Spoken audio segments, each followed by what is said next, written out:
Hello, everybody.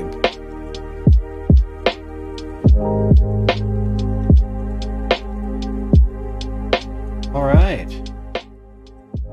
MURKradio is now in session, gang. How's everybody? Hello, Erica. Hello, Justin. Hello, Kev. How you guys doing? Hello, Christy. Hello, both Christies. Hello. What up, Chief? Sorry I passed out on you last night. I had some anniversary nonsense. Even opened up. I still have Crusader Kings opened up, and I'm gonna get Bannerlord online on my other rig too, just so no matter don't you even talk to me. It's okay, bro. No matter what, we're both old men. It's cool. Damn straight, dude. I was straight couch napping, baby.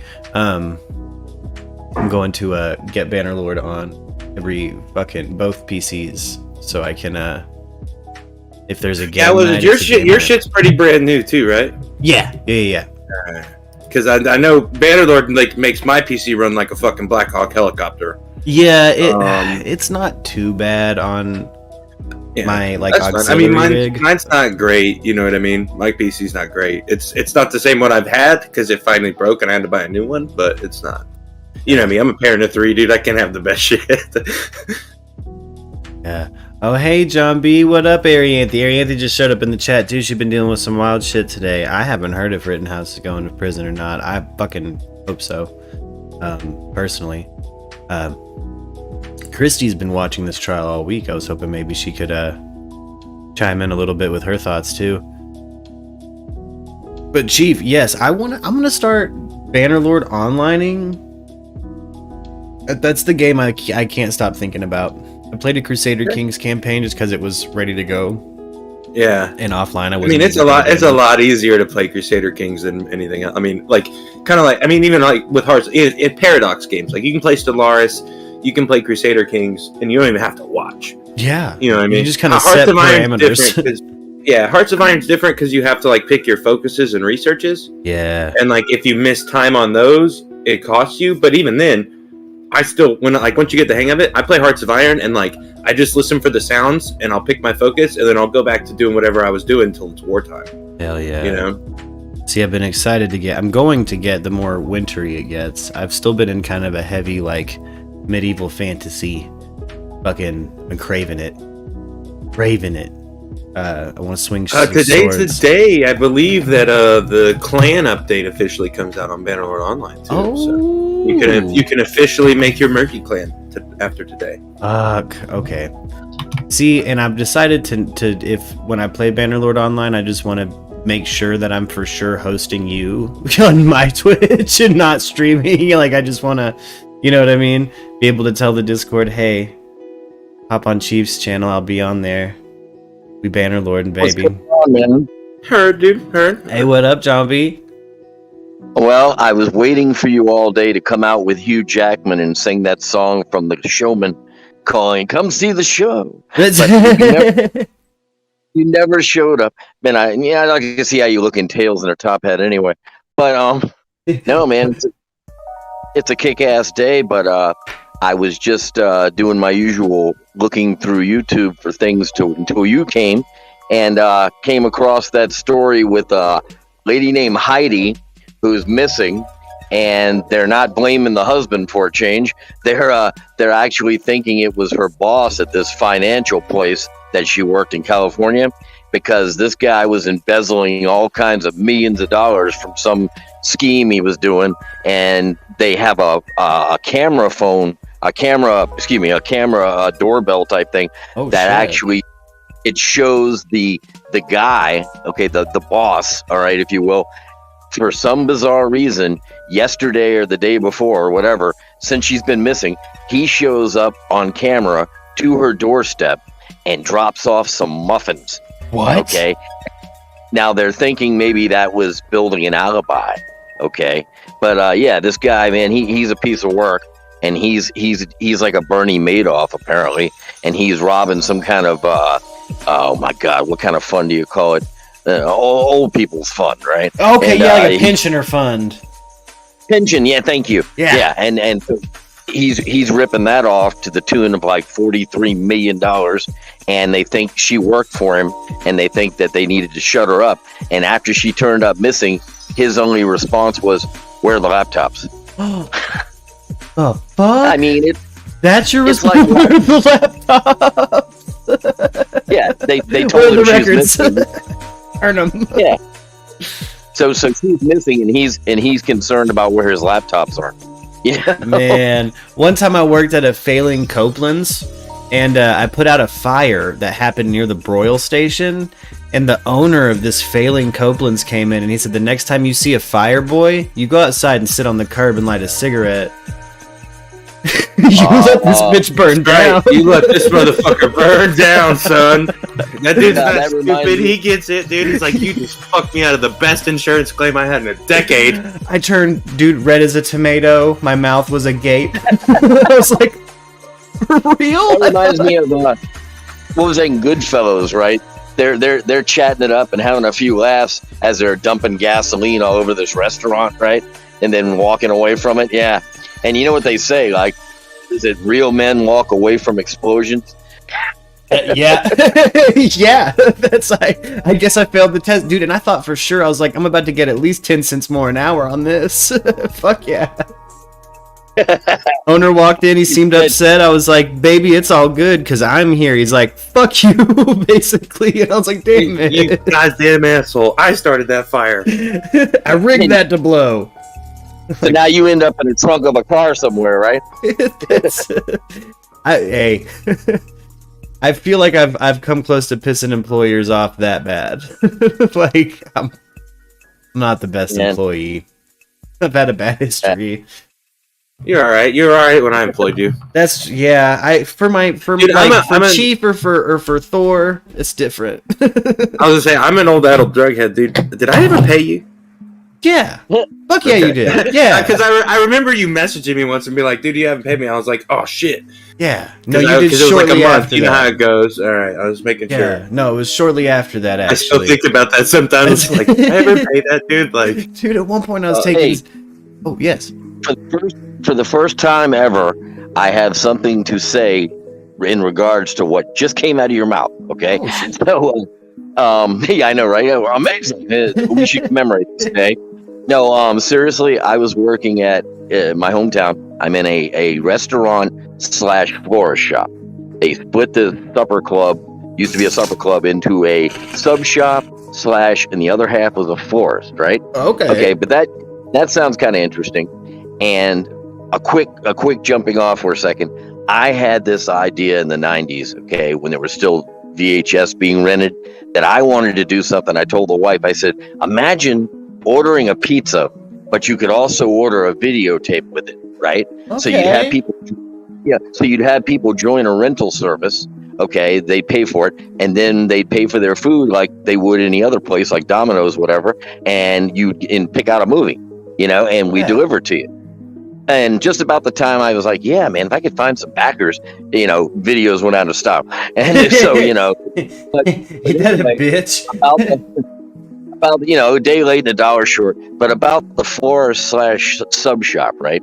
They hired a guy as a manager. Okay, and this is the only reason I think this has anything to do with what you're talking about. It's just interesting. So they hired this manager who had, experience, because this was a husband and wife. Okay, same people I told you invited me over and gave me that Adam stuff one time, right? Oh yeah. Yeah. So that this was the guy. Okay, so he hired this dude who had experience, and the guy was really cool. He used to like his Coke and shit, but he was a nice guy. And I was asking him about some of his previous endeavors, right? And he had been on the team that opened a local club there called 2001 Supper Club. Now this is the late 80s, so that's a while off. So it sounds futuristic, right? Yeah. So they opened this. Supposed to be the biggest show place in Richmond, right? / nightclub, disco, whatever. 2001. Well, to commemorate the opening, the first night, he tells me the story, they get Huey Lewis in the news, okay? And you can go on YouTube and still find the version of I want a new drug, or one of the songs he does where he goes, DC, San Antonio, and the Liberty Street. I can't remember the name of the song, but he throws Richmond in there because that's where he was performing. Yeah. Well, the guy tells me that to get him there. Now, I ended up seeing the show. Okay, I seen another Huey Lewis show, and it was great. So he was already huge. Okay, so they invested just about everything into that opening night to pay him, and have this huge blowout. And they went into bankruptcy the next day. They lost their shirt. They had too big of an appetite. They bit off more than they could. You shouldn't start out with like Elvis, No. You need to work your way up, Yes.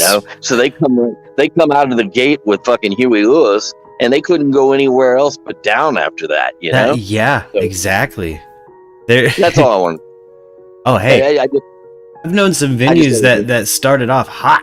Started off real hot. Like, oh shit, they're gonna start off hot with and they're gonna think they're the new CBGBs, and then nah, it never clicks, it never sticks.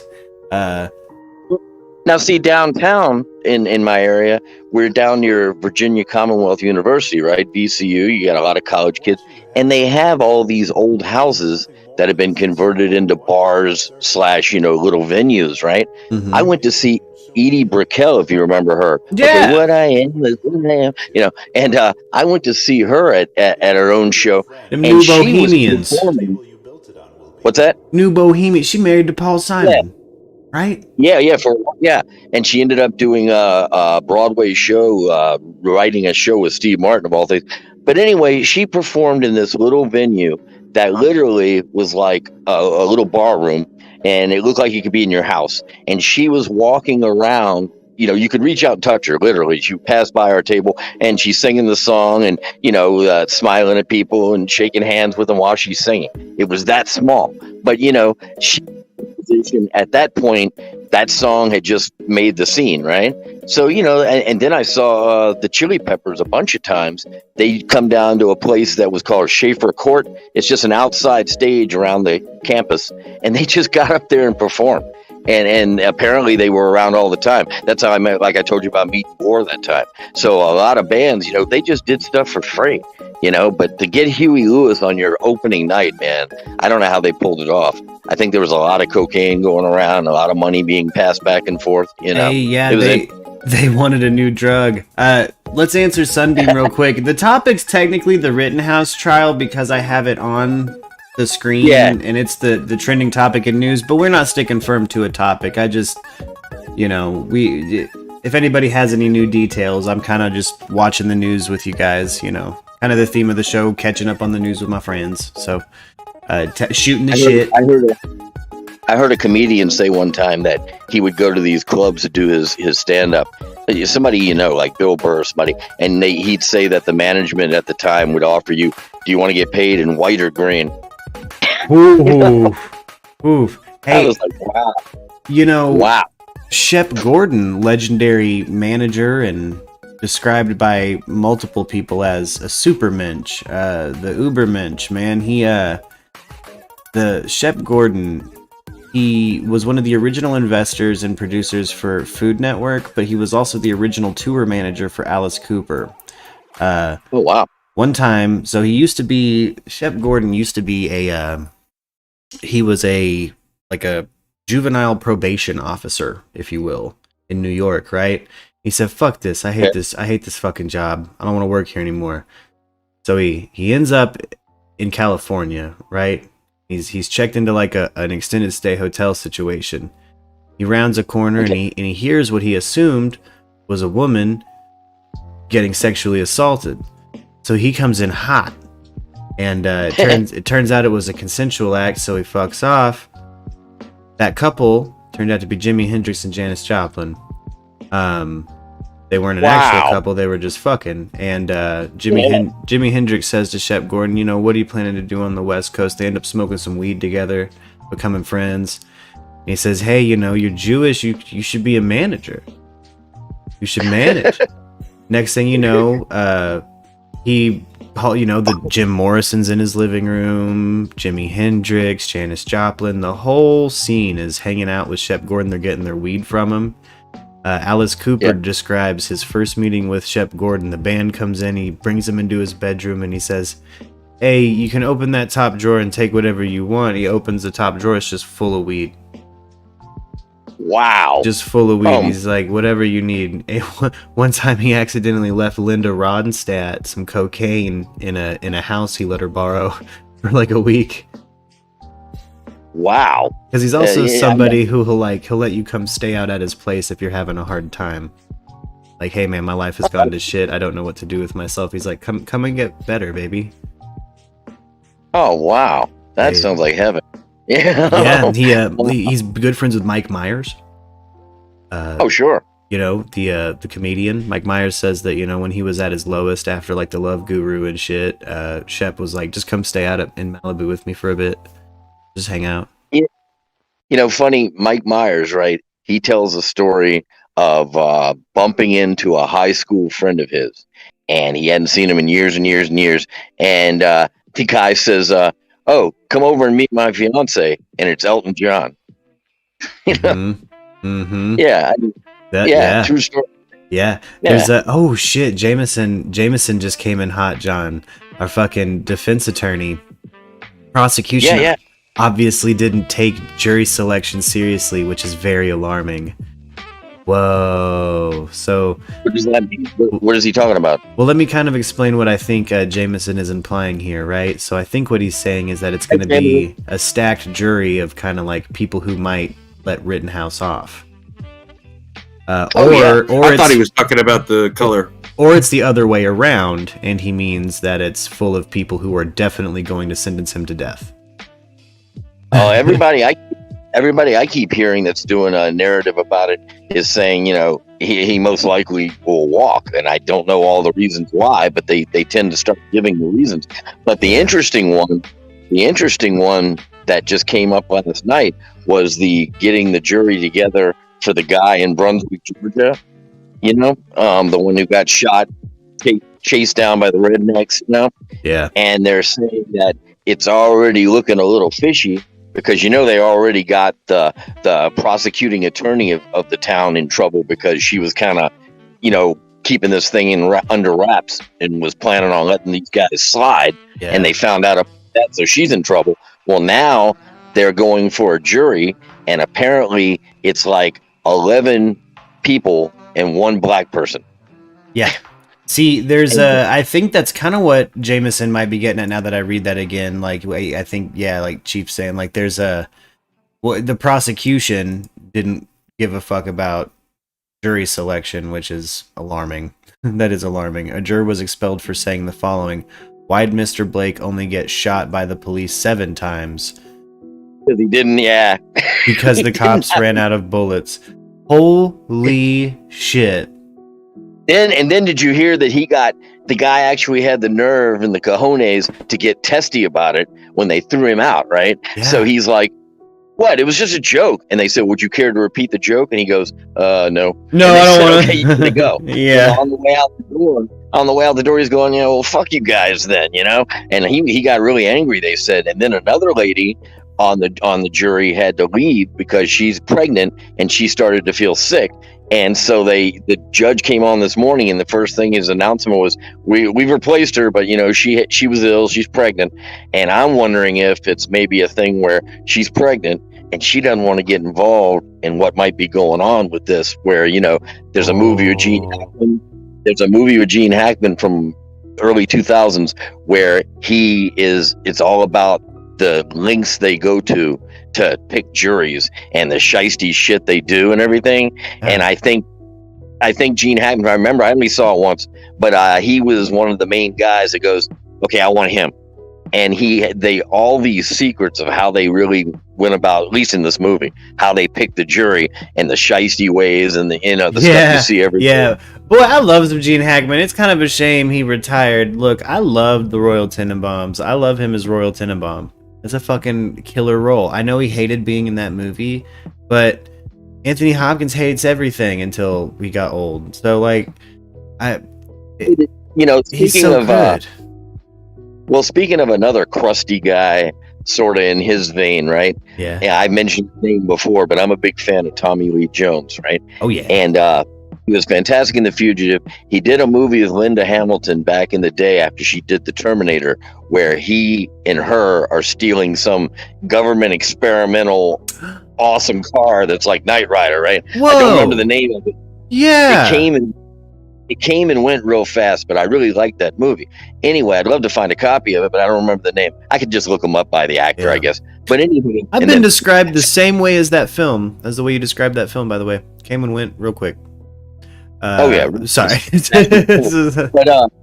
But the thing about it was, nothing really to do with what you're talking about, but it was just fun. I watched a clip of Jim Carrey talking to Norm Macdonald, because he had a talk show for a little while before he passed away. Oh, and Jim Carrey, McDonald.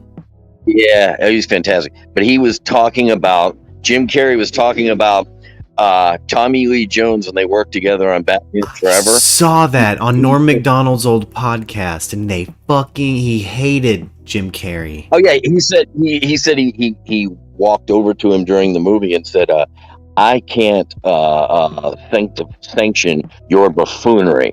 Okay, and he said, "Sanction your buffoonery." So they had a big scene to shoot the next day, and Carrey says he walks in to have dinner at some restaurant, and there's Tommy Lee Jones sitting at the back with someone, right? So he goes over there, shaking hands with him and wants to tell him, yeah, I'm looking forward to the scene we got to shoot tomorrow. Now that's when he did it. So he said he looked white as a ghost. He gets up from the table, he hugs him, and he whispers in his ear, "I hate you." And he said, "I can't sanction your buffoonery." And he said, so he said, now we got this scene to do the next day. And he said, "Oh, well, but I just, man, what a guy." It's one of those, is like, bruh. Why, how? Why do you think this is your production, Tommy? It's fucking Batman. It's like Joel Schumacher Batman at that. And he's like, don't sugarcoat it. Give it to me straight, and then there's a certain point in that film where you can tell Tommy Lee Jones is the only one not taking it seriously, to the point everyone else just stops giving a fuck. Like in the Batman that he's in. And I actually enjoy the movie, and I have some fond memories with my wife at the time seeing that. But the funny thing about it, a copy of the DVD, a special edition, came out with an extra bonus disc for each movie with a continuing chapter type of documentary. So the first one had a lot about Nicholson and everything and so on and so forth. So they had the talking to Schumacher, and they interviewed Tommy Lee Jones at that time. He didn't even want to talk about it anymore. And in his interview, he's talking about, and this is such bullshit. Okay, he did it for the money, but he's claiming, well, my son is actually a big fan of the old Batman comics, and he said you got to play Harvey Two-Face. And everywhere you hear the description, and even in the movie, they call him Harvey Two-Face, and that just bugged me to no fucking end, Yeah. And I know this kid didn't say, "Yeah, Dad, you should play Harvey Two-Face," because he's the only one who ever said that. Okay, yeah, and called him.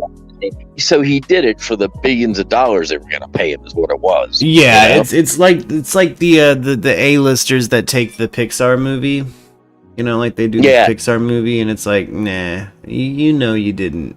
You did that for the check-in because your kid was like, fuck yeah. Did you hear? There was an interview with Bill Hader one time, and he does a lot of voiceover work, and I guess his young kids fucking hate it when he's in shit, especially if he doesn't tell them first and they just hear him in some shit that they like. They're like, "Oh, thanks for ruining it, Dad." Well, I listened to a podcast. I don't even know if it's on anymore. And the guy who does it, it's called Toon Time, right? And because he's one of these voiceover guys, and he talks to other ones that you have heard of, right? He was the Pinky in the Pinky and the Brain show, right? Yeah. And he's done lots of stuff. So, and even in one of those, for some reason, in one of those postmodern jukebox videos we were talking about the other day, where they do songs in the style of the 40s or whatever, they did the Pinky and the Brain theme at. Okay, thanks, man. But they did it in the style of the 40s, and those two guys who play Pinky and the Brain, are standing in the back at a bar, and the one guy sounds just like Orson Welles. But the thing was, the reason I mentioned it, his podcast discussed, he was discussing with the guy, Billy West, who did, Futurama and all these things you've heard. He's even the Red M&M, I think. He was saying how all those A-listing stars got these parts, like in Hercules, you got Jim Woods and on and on and on, Tom Hanks and, whatever. And it really pushed these guys out of the way. And he actually plays, this guy I'm talking about, plays in, The Emperor's New Groove, but he was in the TV version, so he had to do an imitation of David Spade, right? Yeah. And he pulls it off, but it is sad to hear, Tara Strong. Okay, she's the girl who did Harley Quinn. Love Tara Strong. It used to be Arlene Sorkin. Right, that's what I was gonna say. And a funny thing about her, since you mentioned her, she used to play on a soap opera. That's where Paul Dini got the inspiration for Harley Quinn. Did you know that? What? No, I didn't. There's an episode of that soap where she's dressed as a clown and she's doing a talent show. It's like a dream sequence. Yeah. Do you remember that? And that's, I don't know if you watched that soap, but there's a specific episode, and he said Harley Quinn, and he actually based the character off of her because she had such a shitty. She always was drawn to bad men. Well, it seems like every family, as far as soap operas go, at least in my case, it's like your family has their network, right? So my mom and grandma were always CBS, okay? So I watched all the Guiding Light, The World Turns, and all that good shit. But over on NBC, where they were, I started watching that because one of the main dudes looked like Snake Plissken and even had an eye patch, right? Yeah. So I was like, okay, I can deal with him. I don't remember his name, but it was funny because the guy from Star Trek, Q, okay, his name escapes me right now. Forget his name too, but I know who you're talking about. Yeah, and he was the John Delancey. Okay. Yes. Him and Eileen played a couple named Eugene and whatever her name was, right? And then she disappeared, and she turns up, starts being on the Batman animated and stuff, right? Yeah. And it just seems like a lot of really good voiceover people are getting screwed because Walt Disney would rather have Robin Williams, and he got fucked over. Well, and that's why I love. Story. Who was it that was the director of the original Batman the Animated Series? I forget who directed the voice acting, but she is responsible for Mark Hamill Joker, Kevin Conroy. A lot of our favorite animated voices and voice direction comes from a specific. Well, I forget her name, and I hate that because she's a fucking legend. Yeah, I watched the making of on that too.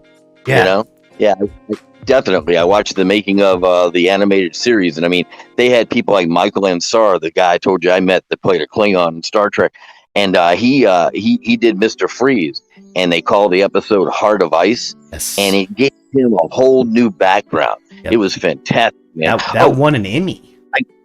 Can I ask you guys one more question? I'm sorry, but you're knowledgeable about comics, okay? Yes. Old Marvel comic, okay? And I'll split after this. I gotta go.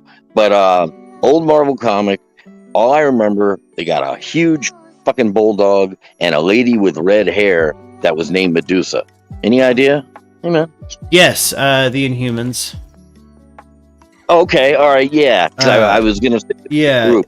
It was the Inhumans, and they tried to do that into a film, and why I think I'm getting really confused when people are describing the Eternals to me. I'm like, oh, they already did that. You're talking about the Inhumans. They're like, no, this has that too. And I'm like, oh, they're just trying to make the Inhumans work, and it's not. It's not working.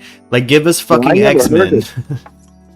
I never heard of the one out now, the Eternals. I really, to be honest with you, I never heard of them. I have no.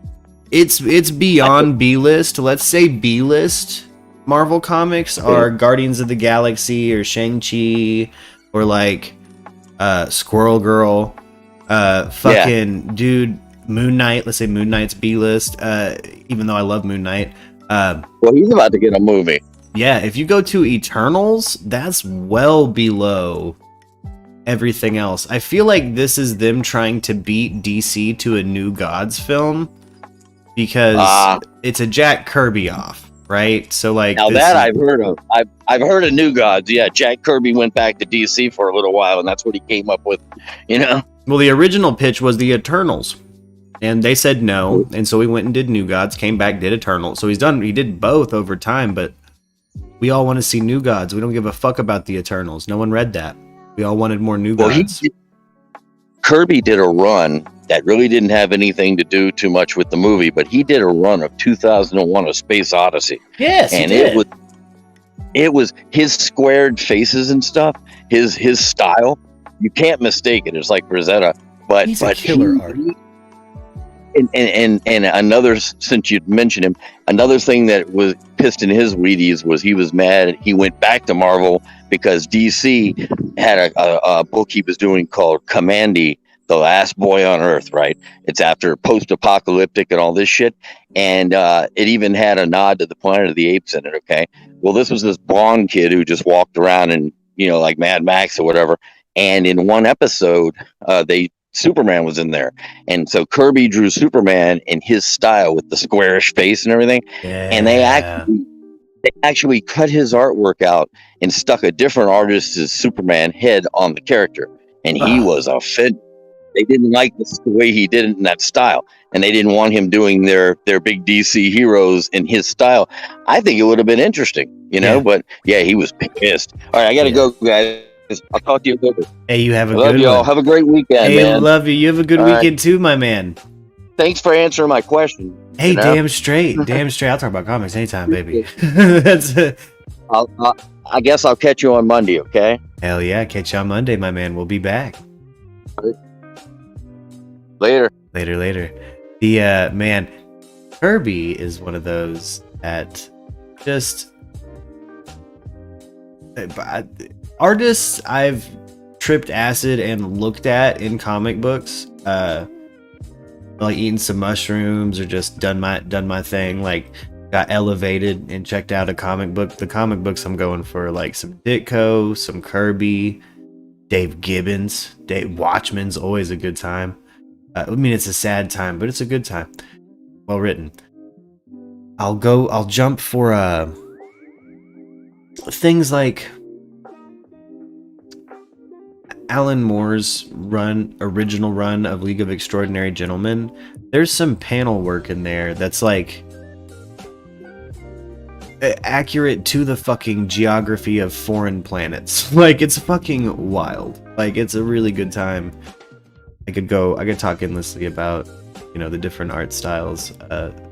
Each of those, like what I consider like my main three: Dave Gibbons, Ditko, and Kirby. What I love about them. And man, guys, we're a radio show now. We have the soundboard out all the time. Oh. You're gonna fucking hate it. Everyone's gonna hate me for it. I don't use it that much, but when I do, I really like to use it. Oh, so who is this gentleman testifying? Called around 6:30 to notify that riots have been arrested. Okay, so he was somebody working at one of the stores. Where's Christy at? She's been following this closely. Yeah. Where you is, Christy? What is your brother's name? Anmon Kintry? I'm not gonna lie, guys. The only thing that, like, in retrospect, okay, so DC Fandom happened. Everybody knows that, right? Like the big DC event where they try to show off all the new shit they have coming. One thing they showed off was a Shazam sequel, but we're gonna get Pierce Brosnan as a goddamn Kent Nelson Dr. Fate. Oh, He's gonna have the helmet Naboo. He's got a goatee. It's gonna be sick. Like my favorite comic book. I have a. isn't he old now? Well, and that's, you know, you got to be old to be Kent Nelson is the thing. Like when you put on the helmet, motherfucker takes over your body. A Lord of Order named Naboo. You become kind of DC's Doctor Strange. Yeah. We're on TR. 20 minutes away. When you say we were on TR, you mean just we live in a city. You're What a chill day today. actually for us my mom too. Fucking Yes. quiet as hell in the hood, too. What did you observe about the car? Lux did straight up, though. Not that it's snitching. Because it was directly affecting us. I had to call downtown security for like the first time ever. Because people were smoking heroin right next to our open window. Yeah. Yeah. And here's the thing, it's like the third, fourth morning in a row at the same time it's happened, and it's when we open our window. And no, I'm over it. Oh, that's not snitching. I Yeah. mean, you guys you pay rent, and the kind of riffraff that comes along with that is a little unsettling. Yeah, when they're doing speed, they run away. You just gotta spook them, but they're on heroin now, so I try to spook them, they just fall back asleep, like, whatever, man. Alright. You realize I'm saying that from up in here because I'm not doing what you're doing down there. Like, this is the dip, this is why I get and talk shit to by a homeless person sometimes while I'm up in an apartment. Like, dude, fuck off. You know why you're down there, dude. It's the heroin I'm watching you smoke. Get better, you fuck. I don't mean to laugh, but That's yeah. Well, I mean, there's it's I love people who have the will and determination to help themselves. And once you get to a certain level of better, it's in my opinion, this probably isn't okay in group, but it's my opinion that you can return fire as hot as they give it out. So you come at me with some fucking easy to talk shit from up in an apartment. Easy to not have shoes and be covered in piss where you're at, dude. Fuck off. I don't know what do you want? yeah. Main lifestyle difference between you and I, homie? That heroin I'm watching you smoke and you're blowing up into my apartment. Stop. Oh yeah. That's crazy. They just. Oh yeah, we have specifically little dudes in golf carts that patrol around because the police are understaffed and overwhelmed, so they just kind of shoo them along. Yeah, just like, get out of here. And I like that because I know that there's a means of communication between someone smoking heroin near my window, them getting locked up and ruining their life. I'm not trying to do that. It has 14. Oh. Sorry. Are My you good? little. You good? Wait. If that's an employee for a car company, they're examining I would why the golf cart company. around. Oh, company added arson insurance to a vehicle. Wait. Okay, I think what they're trying to do here is establish how dangerous the area was, trying to give credence to the self-defense story. I know wish what I James would hop in and talk. I know. I want Jameson on camera again. I would produce a whole Jameson show. You don't even have to go on camera, just voice. Like, just come on up, do some shit, and leave us with food for thought. I want the whole thing. I want you on camera. I didn't know if he was like shy. Yeah. No, I don't handle shy kids. Class. We don't do that in my family. I was the shy kid too. My father was like, no. You're gonna order for the whole table. What? Yeah, you're gonna order for the whole table. Why? Because you order. Right. Because you being a big old bitch. Yeah. When I had girl nerves once in my life. Once.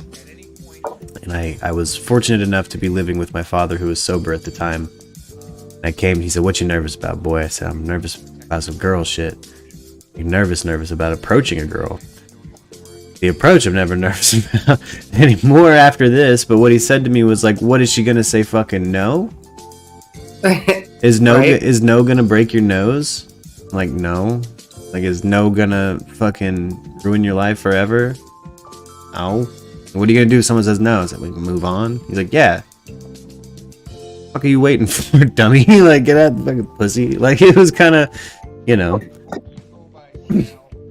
So I don't, yeah, I don't abide shy students anymore. Like, nah, baby, get up here. Ain't nothing to be scared of.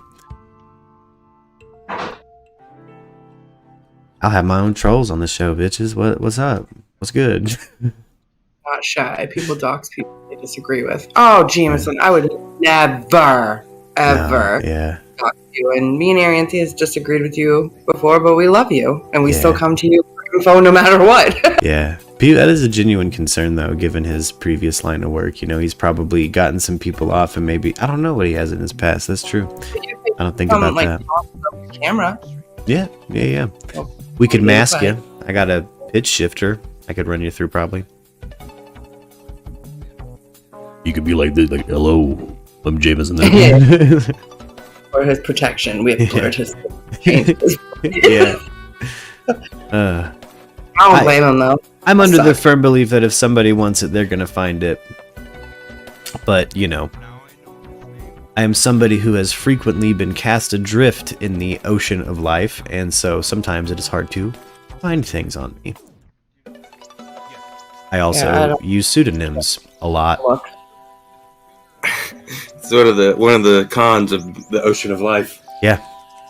So sometimes I'll talk about it from a pretty privileged, like, raised in an internet culture kind of pedestal, where it's like, what are you worried about? Oh yeah,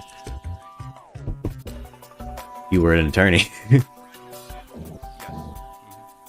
Your everything's on the book. Come on, Jameson. I know mine's not, but the fact that this guy added arson insurance, I mean, it does add. I mean, look, they obviously were like, if you're gonna drive through this area or you're gonna rent a car in this town right now, bitch, you gonna have arson insurance because shit's getting blowed up. Look at him running to the. What is this? That's a That's scary as shit, dude. I see that. I'm running. I'm not gonna lie. I see that. I'm out, dude. You could call this little heave Stan Frank. I'm gonna be in between the drywall. I don't play that. I see that. I'm like, I'm out. Yeah, you gotta be guilty, right? I do. With was it Shepard Smith was saying, like, the video of the dude throwing the plastic bag. It's like, what? And then he went. I don't know. Again, I can't get over the fact that kid went back to get a gun to come back to try to be fucking the Punisher on the mean streets. Like, what do you think? You're the comedian in The Watchmen? Like, what do you like? Look at this. I don't know. That's a group with intent, and that's. They were asking the other kid that was with him that testified. They're like, "So you brought the gun? Were you gonna shoot anyone?" No. Yeah. Why'd you bring it? Just cause, like, he couldn't. Didn't even have an actual excuse. Yeah. Yeah, Rittenhouse hasn't even hit puberty. He's definitely indoctrinated into a system of ideals that's fucking disgusting. Disgusting. I mean, you can't just roll up. You just can't. And hateful, propagates an other. And one thing I like about one thing one thing that really endeared me to my baby mama's family was, like, they openly kind of talk out about a sense of other in her immediate family. And so I had, like, a lot of, like, no matter what happened to me, I knew my kid would be raised not turning into one of these or anything. There's nothing worth being that for. Yeah. There was, like, riots in Boston, and some lady, like, was caught on camera coming out, grabbing her son by the ear and smacking the shit out of him. She's like, "Come out here, get your fucking ass back," like, live on camera. And he was like, "Oh, mom." Could you imagine getting dragged out of a riot by your mom? One fucking live. That kid is like. I swear, I thought she was gonna take her shoe off and beat him with it. She grabbed his fucking ear. Oh, you catch the chocolate for fucking in the riot, dude. She gets your Tia involved, dude. She shows up hot and tequila drunk, just mad. By hot, I mean angry, by the way. She did, though. I was like, good for you, Mom. Ooh, fuck yes. There needed to be more of those moms. Yep, everyone was like, praising her. They were like, hell yeah. Get the fuck home now. Fucking ass out there. You have no business being down here. She went off on him. Oh, I'd drag that big ass headed kid. I'd drag him just across a fucking that and how the fuck is anyone with I don't know. You don't look unless you're doing some shit with the family unless you're doing some shit with our overseas family, you don't need to be looking like that. like that at all. He's never gonna live it down though. Oh, no. Even if he is found innocent, he's guilty in the court of public opinion. Look at what everybody thinks. You know what I mean? There's, again,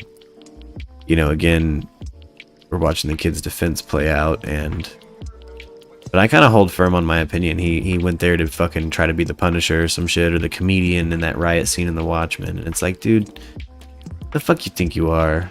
And then the police making them think they're important. The police made them think they're important. I know, but that's a whole other thing with like the group mentality, right? Because I feel like these kids, like, they wouldn't go down there by themselves and try to hold down the fort, but everyone was like, yeah, let's do it, and everyone just gets swept away with that mob mentality type of deal. Like, it happens more often than not. Yeah, way more often than not. You know, and one kid did leave. Like, he dropped them off, and then he was like, yeah, I'm out. He left. But the rest of them stayed, so it's like, ugh.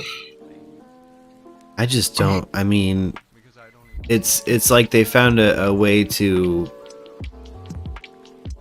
I don't know. It feels like they're fucking clan members. I don't know. Like that kind of mob justice makes me really, really, really think about the things Jameson has said to us in the past that are, against mob justice, against the public acting like that, and kind of glad.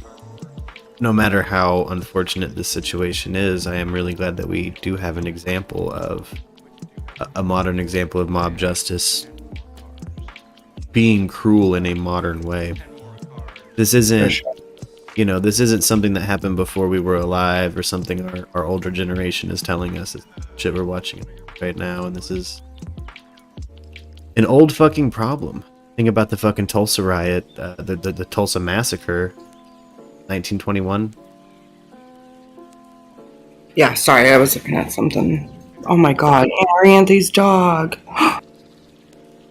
Oh yeah, your puppers got attacked? What the fuck happened, Arianthe? Sorry. Dude, she just sent me pictures. Oh. Man, Stitches. sorry to hear that. Oh, Pumpkin. So I'm like, well, I'll let her tell the story. Wow. Do I know the fat bastard? Do they have a last name that I'd know? You gotta DM me that. But It's funny you should say fat bastard, man.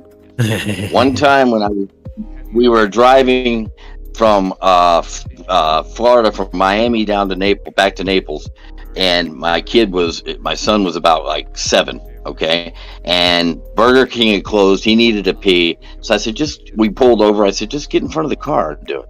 And so while he's peeing, I hit the horn just for fun, and he ran back into the car and goes, "You fat bastard!"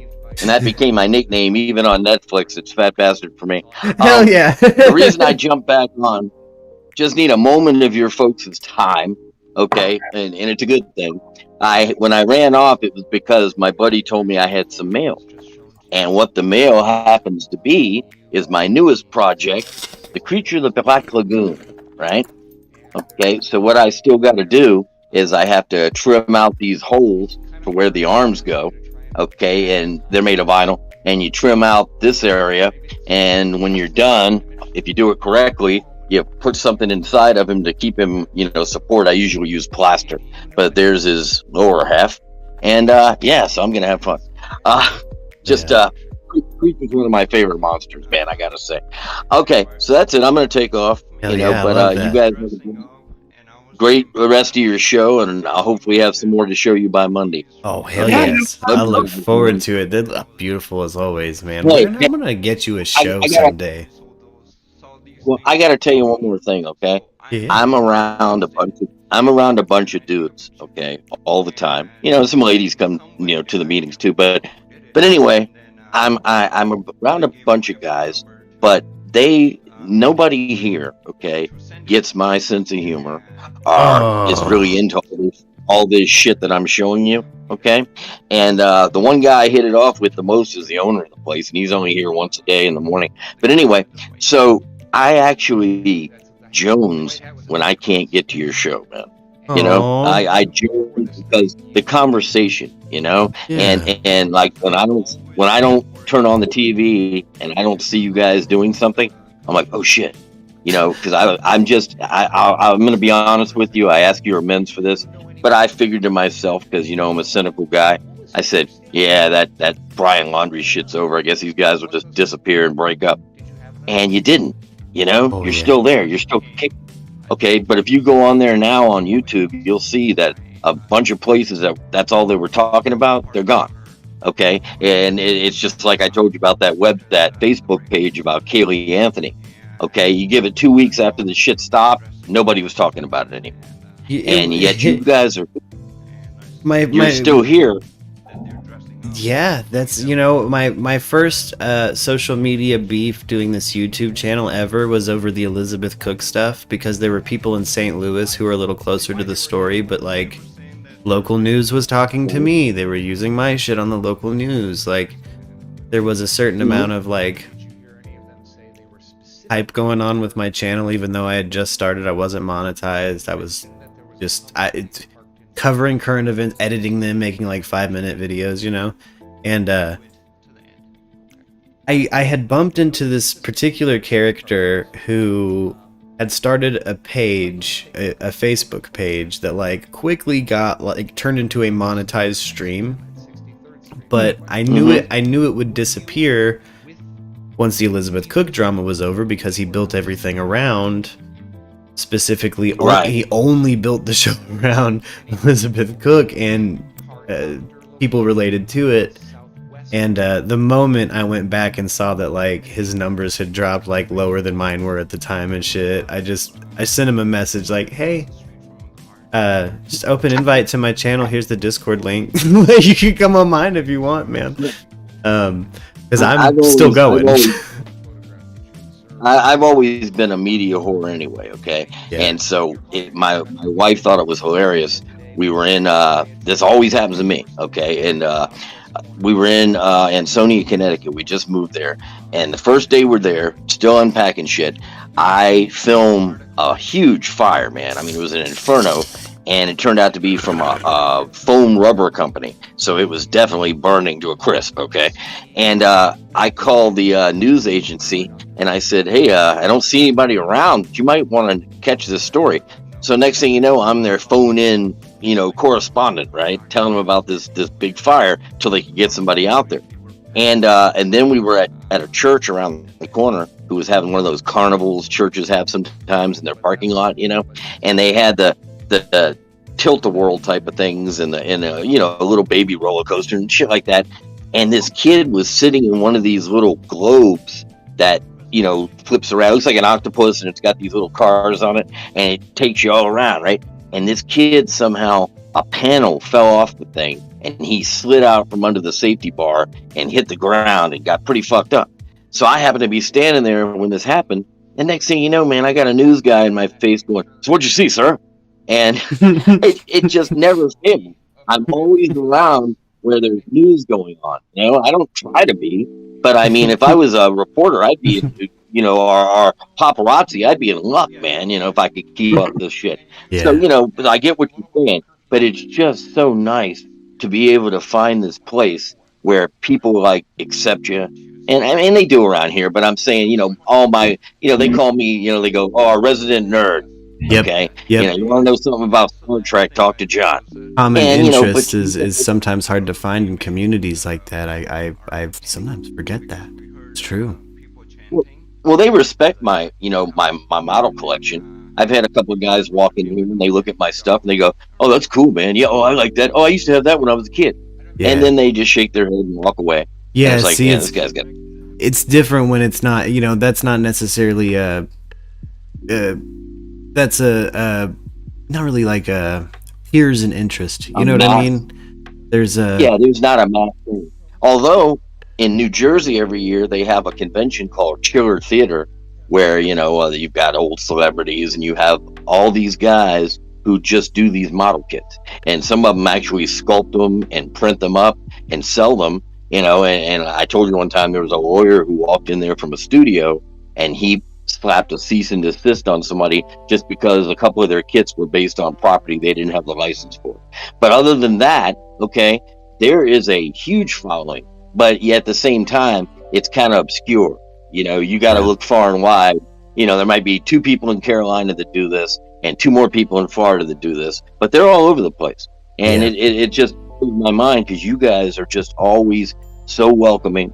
And you put up with my rants, so I'm gonna go now, and I'll talk to you guys probably by Monday. Okay? Hey, I've said it before and I'll say it again. As long as I got strength in my arms and breath in my lungs, I'll be here for your rants, my brother. Wonderful. All right, I'll catch you later. Oh, and the other thing that's nice is most places, most YouTube channels won't even give you the time of day, trust me on this, unless you pay into it. Yeah. Then they call it like a super chat. So, if I kick you $10, you might let me ask a question. Yeah. And I'm like, fuck that. I go with the Murk show, man. It's absolutely free. I'm talking to the head motherfucker. Okay. Yeah, that's see, there was a situation when the channel first became like when I got in the partner program and stuff where like the advice and what you get in the emails is, communicate with here's how you tame your chat. You communicate only with super chats. And I did that once to reach a $50 lottery goal just so it can go back into merch. And so I feel like I found they tell you to do that, huh? They tell you to do that, and it's a way to kind of show them algorithmically that you have healthy connection. But it's turned into me keeping a merch lottery up. Like all of the super chats go into more of a lottery thing. Like I feel like I found a way to modify and game their system in a way that's like more self-beneficial for the audience as opposed to the creator or the fucking platform. Well, I don't want to hit you with politics because mine might not be what somebody else's is, but I watched this progressive news show called The Young Turks, okay? And I like watching this guy named Cenk Uygur and his assistant Anna, and they tell the news. It's all politics, so and they'll talk about Rittenhouse, but it's not crime stuff, Oh yeah. So anyway, but they have a chat going on just like you do on YouTube, and they'll have a chat going on, and you can write till your fingers fucking fall off, okay? But I noticed that the only people that actually read they'll go, oh, we got a super chat from so-and-so. Yep. And I mean, my shit, I've had questions to ask them that were, pertinent questions about something they were reporting. And they aren't talking to you, unless you've been one of those people kicking some money. Yep. And I was just, I still like them, but it just sucks that you're never going to communicate to them unless you got the bucks, and you won't like them, Yeah. So I appreciate it, man. Oh, so for live sure. long and prosper. Man. Oh, live long and prosper. Thank you so much. Yeah. Ariel D. Hello. We are here for you, love. Oh, man. Fucking day, you guys. I'm so sorry. That's fucking crazy. Did Erica fill you in? No. Oh my god, it was awful. So what happened? What's going on with what fat bastard? Okay. I'm sorry. I was so mad that I was like, some motherfucker. So this morning after I woke up, I was like getting around, getting dressed and stuff. I heard somebody else. It was before my kids were really functioning, so the TV was still off. They were just in there, reading a book and just laying around still. I heard somebody call for my dogs, and like my biggest fear, right, because they do free roam, is that somebody's going to take them. Yeah. Now let me explain their free roaming. My roommate owns the house and property that we're on and the house and property across the street.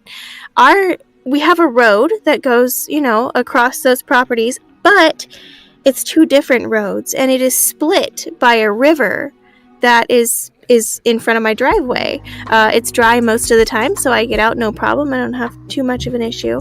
But when it floods, I'm fucked, right? So that riverbed can be owned and is owned by my roommate.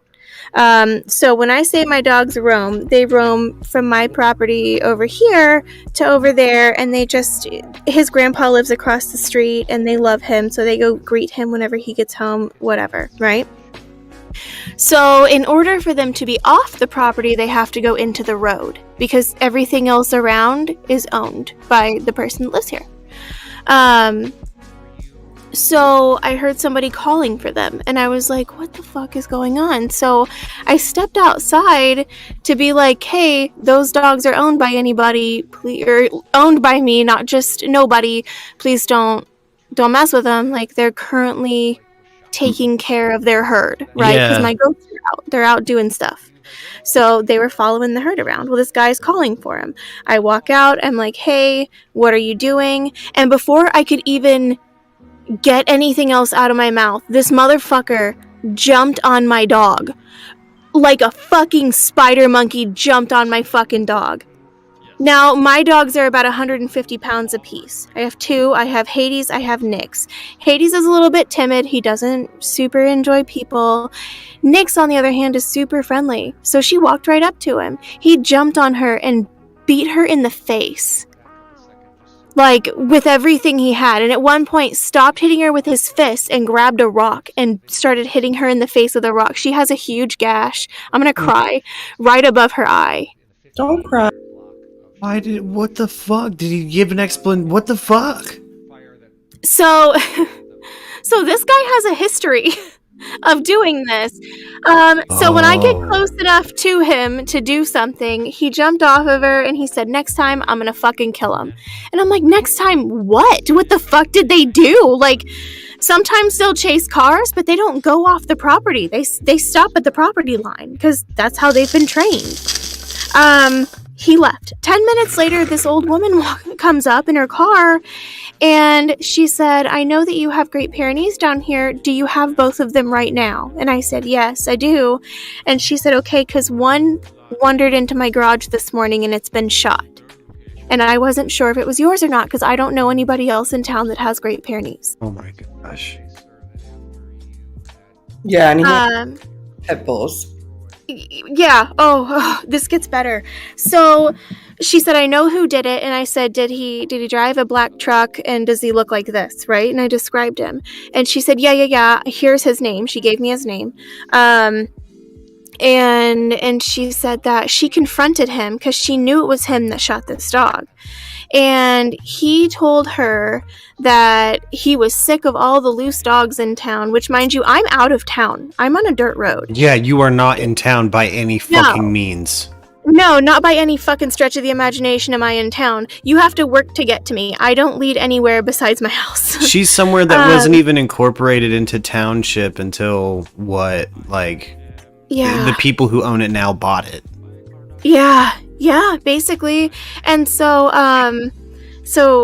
this guy told her that he was sick of all the loose dogs in town and that he was just going to start shooting them and killing them himself because we don't have animal control. Like, our town is really tiny.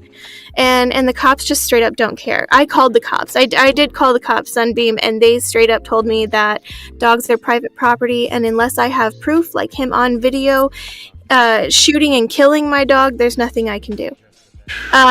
Did the person that helped the other dog save the bullet by any chance? Yes, and I think that's how she kind of like deduced it was him, because he has a shooting range in the back of his house. He's a fucking nut. Yeah, he's a nut job. And so he told her that he was sick of all the loose animals in town. He was just going to go around and shoot and kill all the loose dogs because he was sick of it, unless it was pit bulls, because he didn't care if the pit bull was tied up or fenced up or not. It was a bad dog. He was going to kill it. Good God. I was like, what the fuck is wrong with this dude? He must be somebody making inner city fucking policies for the counties neighboring it, because that they don't allow fucking pit bulls at all anymore in inner city. Problem solve here. How can we prevent this? Because I saw those pictures and I'm gonna cry. I can't look at him. I can send him to you. I sob every single time I look at her face, because now she has stitches. That's a vet bill I couldn't afford. My son's birthday's in 2 weeks. My son's birthday's in 2 weeks, and I just spent all of his, his birthday money and most of my Christmas money, and I'm livid. And I can send you some money. no, of course not. I would never. I love you so much. No, seriously. If I didn't have it, I wouldn't offer. You're the sweetest thing in the world. I'm broken today. Oh. Gonna make me cry. It's so sweet of you. Man, Well, she's okay and alive, so that's the good news. she's kicking, But- and Yeah. Who's missing? Poor dog. That isn't. Yeah, somebody's missing their dog. He is still alive. She said he's in her garage, and he's just very, very hurt. oh my god, He was shot in the hip twice, and she's like, I don't know what to do. And I was like, here's the number to my vet. I don't know. Does she need some money for the puppers? I asked her. She told me no, but Okay. maybe. I don't know. She told me no, though, so that's all I can do is offer. Yeah. man, just fucking worst. All I have to offer is maybe a more lighthearted story of a time an animal got harmed in a scary country way, but there's no human at fault. My mother had a dog that kind of just wandered into her pack of dogs, and it was a like half lab, half coyote mix, and she was born with a bob tail, like half a tail. The weirdest looking dog ever, just ever. But she's crazy as shit. Sometimes the coyote would kick in, and she'd go nip at the neighbor's cows, and one time she went nipping at horses, and a horse just kicked her eye out. There's really no other way to say it. Kicked her eye out, and she ran back home. And the kids, they were living out in the country, so country kids see country kid shit, and it's really that's the part that when I think about your story, I'm just like, man, I am so sorry that that's had to happen around your family home, because that's the part that's like, man, kids seeing it's always, that shit weighs on me for some reason in particular. Like, Yeah, I mean, my kids watched it happen, because when I ran out the door, here they came, especially Caden, being 11 and thinking he's 30. He's like, I'm going to take care of it, Mom. whoa. Yeah, he's like, But I'll whoop that bitch's ass. I bet you he went out there ready to, oh, man. Oh, see, he was fucking ready to go, and he helped me. She's 150 pounds. I think she's kind of pushing 200 pounds. I don't know. We didn't put her on the scale today. It was just a simple, let's get this taken care of and see what's going on. Because at first, my vet was like, did he shoot her? Because it was a really big gash. Like, yeah. there's two of them. There's one above her eye, and that's the scariest one, but there's one right next to her. I sent you a picture. You can look at it if you want. I saw it. Yeah. Isn't that sad? Isn't that horrible? There's something wrong with that person. And what fucks me up the most is earlier, whenever Derek got home, because he freaked out, stopped what he was doing, and he came home. He walked in, and I raised my arms up to show him the way that this guy was hitting her, and she panicked. And she ran to the back door, and she hunkered down. I was like, oh my god, my dog has PTSD. What? Yeah, She's what the fuck? Oh, man. If you guys move super fast, she might flinch a couple of times, but she'll get back to better. But we got to keep him the hell away from there. Yeah, every time I get up, I'm really slow about it, because when I get up fast, because I move a lot. She kind of, jumps, and she looks at me like, ugh, I have two dogs. I looked at Hades, and I was like, where the hell were you? Yeah. And he's like, I didn't know what to do. And he didn't. He was just kind of running, not in circles, but kind of around the guy, barking, looking at me like, what the fuck do I do? My dogs are really good with people. They're really good people. They love people. Yeah. But they are with other animals, that's kind of their job. Yeah.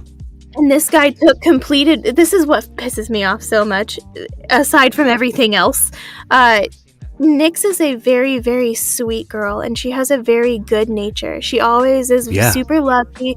She loves my kids. She loves other Sweet people. baby. She goes hiking. She loves to go into Petco because she loves to see everyone. He took advantage of her good nature, and that fucks me up. Yeah. She's a sweet mama. He went to the dog's fucking like area and fucking called the dog to him. Like that's. Yep. He pulled just out of what would be considered to be my property, and then called her off the property. Oh, just the worst. I remember once we had stitched Xandra up. She lost a portion of her actual eye socket. Again, this is gruesome. Apologize if that bothers anybody. Again, sometimes country shit can happen to animals. Yeah. Country shit, man. What Arianthi's dealing with, I say, is outside of country shit. This is a psychopath deciding to fuck with some animals. How many dogs has he done? Definitely a country solution for it, though. That's very true. That's very true. You could go, really any country, any time period. There's probably a really decent solution for. The advice that the police gave me was, if you own the creek bed and you see him on it in the state of Missouri, you're allowed to shoot him if he's not welcome. Mm-hmm. And I was like, Queen of your castle. Dude, if I'm telling you, I never thought ever in my whole life I would ever hurt or kill anybody. I would have shot this man. I definitely would have in that moment. I'll tell you right now, the ancestors that I believe we share that lived in that same spot would just pop one off into the ground and say, "Get." Yeah. It's probably what I should have done, but he didn't sound aggressive. The leg at shot first. wasn't the warning shot. Yeah. He didn't sound aggressive at first. He was just like, "Come on, dogs, come on," just a sweet voice. And so I just wanted to walk out and be like, "Hey, they're somebody's dogs. Leave them alone, They're working." And then, like, it all happened so fast. I was just like, what the fuck? And the only thing I could think to do was run at him. I'm gonna get my dog. I carried this 200-pound animal back to my house. Oh. But you know how long my driveway is. Carrying a Pyrenees is. I did. I picked her up so and I carried much. her all the way back, and Hades ran along with me. Oh. And I mean, my driveway's super long. You know how long my driveway is. Yeah. But man, I guess it's like that story, you hear of moms pulling cars off their kids. And I know people get really annoyed sometimes whenever people say this, but my dogs they're my kids. I take care of them like they're my babies. They do me a service, and so I have an obligation to make sure that they are well taken care of. Yeah. That's, and you take it seriously. You're a good pet parent. You know what I mean? Like you run, you have recovery and rehabilitation going on there too. Like it's beyond a compassionate place for animals. So again, like, I don't know. Yeah, so you see that fucker again, you pop one off too. Let him know. I'll bust one up, dude. I'm not putting it in the ground. I can tell you that much. Yeah, I'd throw one in his vehicle. Putting cameras up or something, so he thinks he's being watched or something. Yeah, I have cameras up, just none of them are next to the road, Yeah. And so I just watch the property to make sure nobody messes with the goats. I never dreamed that somebody would attack my dog. Yeah. I know. That's so dangerous, though, if he's shooting dogs, and say your kids, see him, and they run out there to protect the dog, and he accidentally... I mean, that's a nightmare. He is totally dangerous. Yeah, absolutely. Yeah. And the fact that the cops just don't care. They just don't care. As I said, that the only thing that I could do was get him on camera shooting and killing my dog. Yeah, well, it's too late. And I was like, what the... there's no prevention, and he was like, well, just make sure your dogs don't go off the property. And I'm like, they don't. That's why I got a feeling that this particular fucking psychopath has been flooding the police with his own fucking calls and complaints on every fucking dog he sees. Yeah, according to the woman who came up here earlier today, she said that, he is local and he and his family have been in town for a very long time. I have not, Well, and I'll tell you right now too that these motherfuckers, this police inaction is going to get somebody hurt by that dude. Like, They Yeah. need to fucking step in at some point and just, I don't know. Somebody's going around attacking dogs like that. Even if you hear that, go fucking just check them out. Go talk to the dude in person, because I guarantee that same motherfucker's probably called that police station 1,000 times over stupid shit. There's loud planes. There's dogs. There's noise. There's cicadas. Fucking. The cicadas are South loud. exists. Yeah, like Yeah. you move to the Yeah. woods. Like, you know, there's people walking on the streets at night. Like, yeah. And it would be one thing if I were in town and just an irresponsible pet owner, because there are tons of those, you know. Irresponsible. I had to pet fight a owners dog have- because of one. Mhm. Yeah, I've had to too. I had a guy bring his freaking hunting dog down here, and my dogs killed it. I'm sorry, they did, but they. I don't know.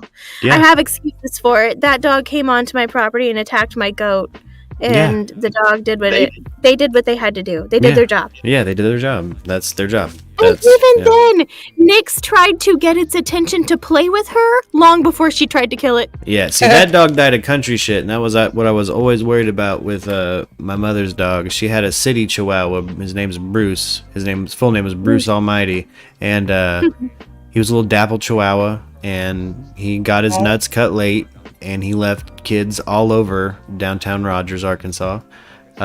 Moved them out to the country in Missouri, and he almost immediately big dicked on on like a fucking, I don't know, a mastiff of some sort, and got just thrown. Like just thrown like he was a treat the dog didn't want. He thought he was a big boy. Yeah, it was a little beagle that came into the yard and attacked the goat. Which, Yeah. I mean, I have dwarf goats, and so it was big enough to attack the goat. Not necessarily big enough to take on 400 pounds of animal, though. Yeah. Now, I will say Bruce did not die, by the way. And why his dick was so big in social situations was when he was a puppy, there was a Great Dane that got loose down the road in the middle of the suburbs. And he went up yapping at it, and it gave him this look like, huh. And then immediately looked away like, I'm not fucking with that, and yeeted out of the block in like 4 steps because it's a Great Dane. And they're babies. Yeah, and Bruce thought he was just the meanest. He thought he was that big. My husband's mom has a Great Dane, and that's the biggest damn baby I've ever seen in my life. I blew up a balloon one day, and it scared him. Yeah, I had one too when I was little. They're so cute and they're so funny, but they definitely don't know how big they are. So when I blew up that balloon and he tried to climb into somebody's lap to hide, I was like, what are you doing? And so we don't blow up balloons anymore because it scares him. That's a dear friend of mine, Bob, is scared shitless of balloons, or was. I hope he's worked through it, but Is it the same Bob that I know? it is. Oh my gosh, I didn't know that. He is frightened of balloons, and one time we filled his room with balloons. And That's horrible. You're mean. yes. What? It was a jovial house of youthful metalheads. And so yeah, we filled his room full of balloons because I don't know, I think half of us didn't really believe it. And he busted. That shit was fucking hilarious. It was so fucking funny. Do you remember his reaction? He just screamed JoJo. Yeah. JoJo! Joey! Oh my He god. just immediately screamed for JoJo. JoJo! It's the best. And then he made us feel all really guilty while we picked up the balloons. Yeah, we got him out of there. We were good friends, by the way. We were good friends about it. We were Yeah, good friends after being yeah. bad friends, I swear. Yeah. Uh, Mean. well, you know, Go back for a second to that text message. I want to say he deserved it, he didn't, but, you know. No, that man, no. He didn't deserve He it. didn't deserve it. I don't know. There's no defense. I'll let Jameson defend me. He deserved it for having us as friends. Bob chose his friends. Yeah, there you go. Okay. Bob knows what our little fucking. If it wasn't to him, he thoroughly enjoyed it. If we did something like that to someone else, Bob would think it was hilarious. That's true. Deep down, Bob probably thought it was funny, That's true. but Bob couldn't tell us it was funny until after his room was cleaned out. Yeah. I'm pretty sure we've got a couple of that was pretty good from him, like, you know, porn history on the living room TV. Yeah. That happened. Dude, I'll never forget one day at the house. I think you were with us. I think it was Meat Can Day, actually. Bob comes out with his bag of weed tied on his PJ pants, dude, just hanging out in front of his pants. And he goes back inside, and he's sitting there, and we're out there. It's like 2 in the afternoon, and we're just sitting there being dumbasses and drinking, smoking cigarettes and shit. And we look inside, and Bob is staring at the television, like, super focused. And I'm looking at him for a second, and I noticed Joey's looking at him. I was like, he's going to have something to say to you when we go back in there. And sure enough, he did. That's when Bob was like, I'm doing P90X, and like totally got like ripped for like 4 years or whatever. Holy shit. That was him watching the P90X commercial was what we were seeing out there. Oh, shit. You remember that shit, dude? That's right. Yeah, dude, at the house and shit. Oh, shit, he was rich as fuck there for a while, dude. For like 2 years later, Bob was like fucking looked like he would beat the fuck out of you, dude. And now he looks like Bob again, dude. I've seen him recently. Yeah, I did. Just photos anyway. Looked like normal Bob state that I remember. But yeah, shredded. That's right. I forgot shredded Bob happened. Guess what? What? Brendatron got her sweater. Oh, you did. And I want to see it. Oh, Brendatron, yeah, we all want to see it. Is it good quality? Is it nice? I know that I liked Stan Odie's shirt. Ooh. Better be good quality or I'm going to be pissed. Yeah. Like, if that shit falls apart, I'm going to be so mad. Yeah. I'm so jelly. I can't wait for mine. Ooh. Ooh, an update on just YouTube backend stuff since I do everything transparently with you guys so you guys can kind of know what it's like when you get there with your channel. It's Dude, I'm hoping we get that fucking check mailed fucking soon. For some reason, it's still there in the. I was gonna say, is it like Twitch with YouTube? Do they only pay you when you hit a certain threshold? Yeah, but I've well exceeded it. What's it nice? So Stupid. I think they're just take like 40%. It's probably the end of waiting for the end of the period. Then, like, I'm waiting until November 12th. That's when mine will go at the end of that period. They're like, oh, you broke 100. Here you go. Yeah. That's the show. But yeah, no, I don't know. I think it's maybe just stays on there until the physical check is here. Maybe I have to tell them, hey, it showed. I don't know. It's the first month doing it, so I'm fucking excited. I mean, I know. But everything's been on time as they've sent it and sent me notifications. They're like, here's the AdSense, here's the we legit now. But straight up, paper check seemed like the quickest way to get it, which was weird. But I'm not far from, I think, their California offices. Oh, yeah. I was going to say that's really strange, but... Well, I'm not far from their California. This takes 2 days to get the check from YouTube. Which they said it should hit, by the end of the month. But I guess maybe by the 5th of this. I don't know. I'm hoping today I get a fucking notification like, what up, bitch? This shit's on the way. I'm like, merch raffle, baby. I got shit to send. But, oh, the graphic is rad. Hell yeah, Brendatron. See, again, I'm waiting for everybody to have it on their bodies, and then it'll be, it's going to be limited edition, so the merch is going to change here soon. You should post a pic in the Discord. Yeah. Kinda. Yeah, I want to see it so bad. Even if you don't put it on so you don't sweat to death. Please don't die. Yes. Ill-advised. I was hoping it would just set up in a situation where the shit would just hit my my music, my production company's PayPal. I thought that would be the quickest option to get the fucking, because that's what I'm going to do to where the money's going to be going to fucking send everybody everything. You know what I mean? I don't know. Yeah. Why the fuck it's so weird how the back end works, but just us regular Murkies, baby. We're officially at just for the sake of transparency, we're at a pulp fiction writer in the 20s kind of wage, baby. 10 cents a stream, bitches. Oh yeah, dude. Yeah, you know what I'm saying? That ain't bad. I'll take it. No, yeah, dude. I get fractions Good of shit. pennies for plays, dude. You know what I'm saying? Like, in this game, that's what it's like, guys. Yep. Just so you I know. I get like 0.75 to 1 cent per ad viewed on my channel. Yeah. That's what's up. Yeah. And that's why I never roll ads.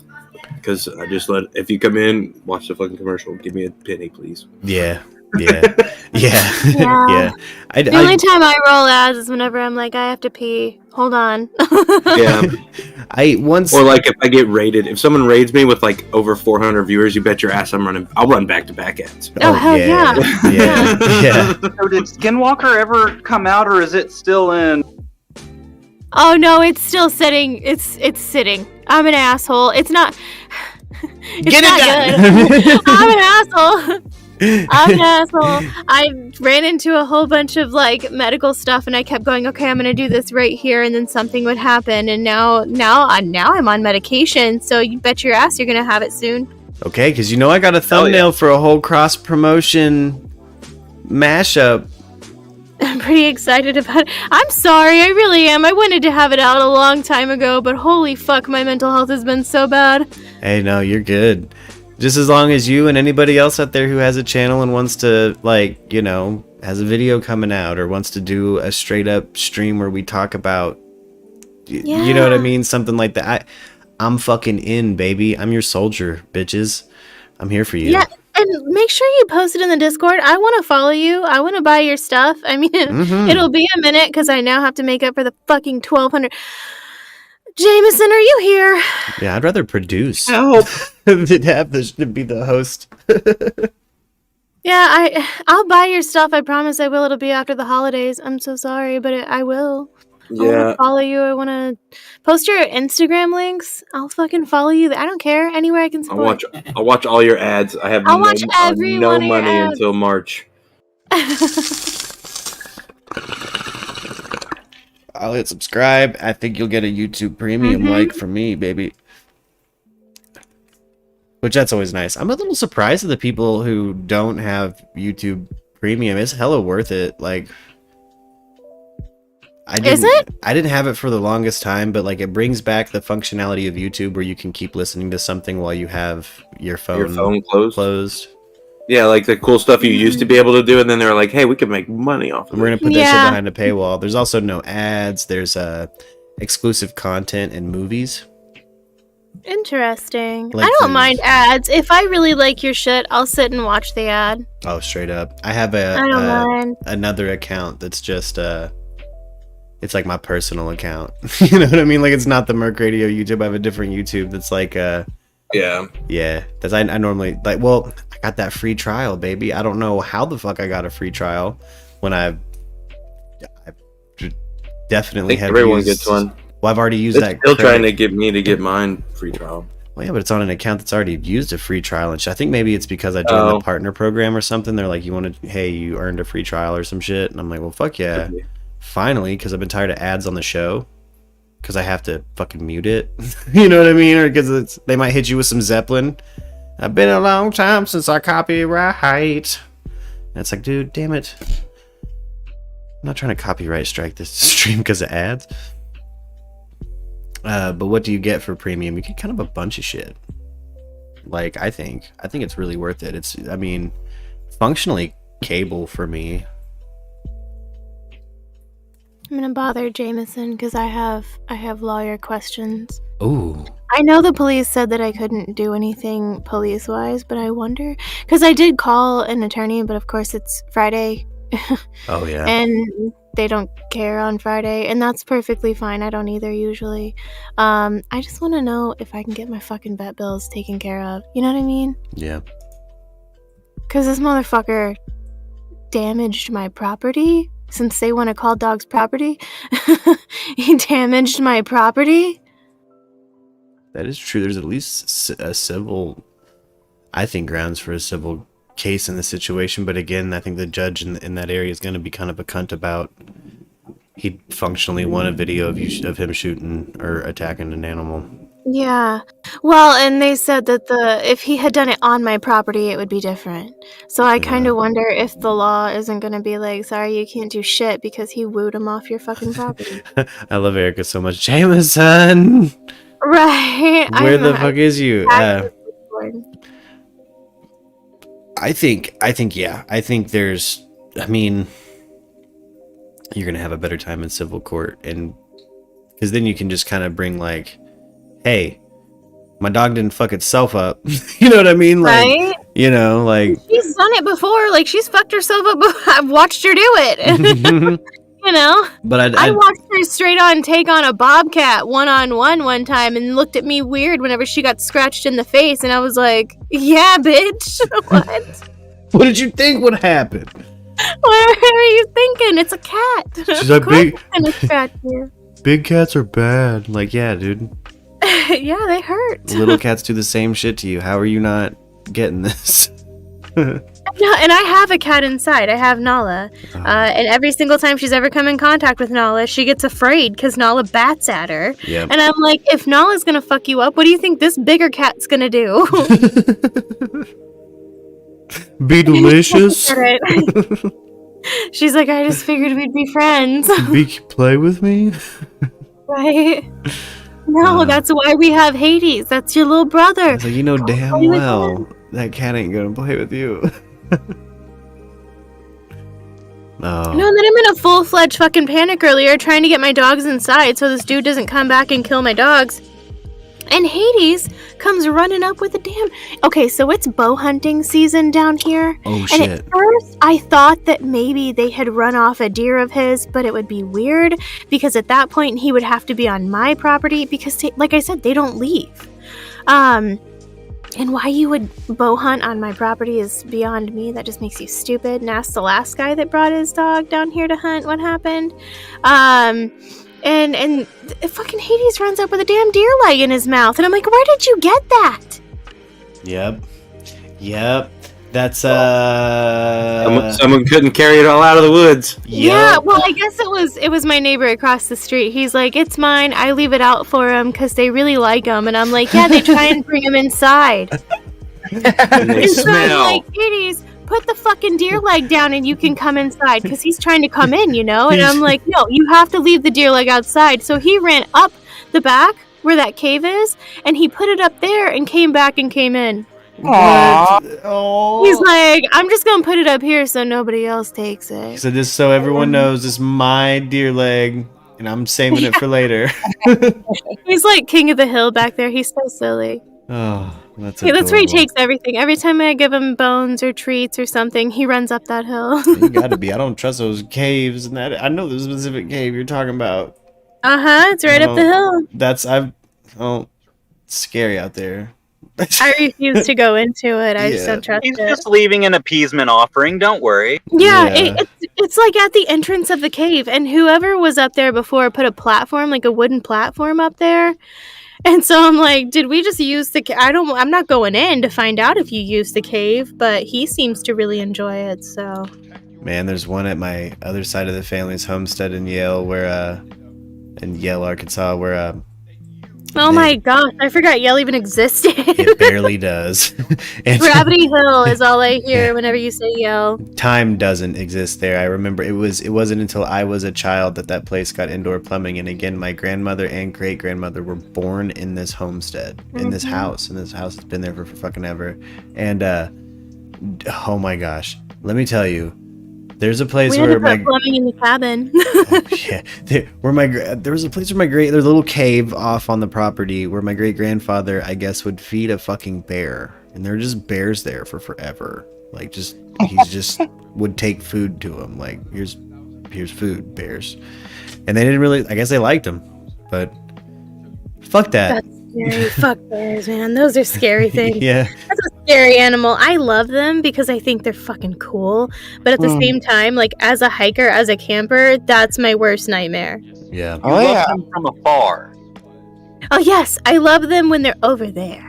Even then, there something primordial almost kicks into me, and when I see like a bear or a mountain lion in person, where it's like, it's like a fight or flight. Like I'm out. I gotta get to safety, up something, in something, anywhere. I'm out.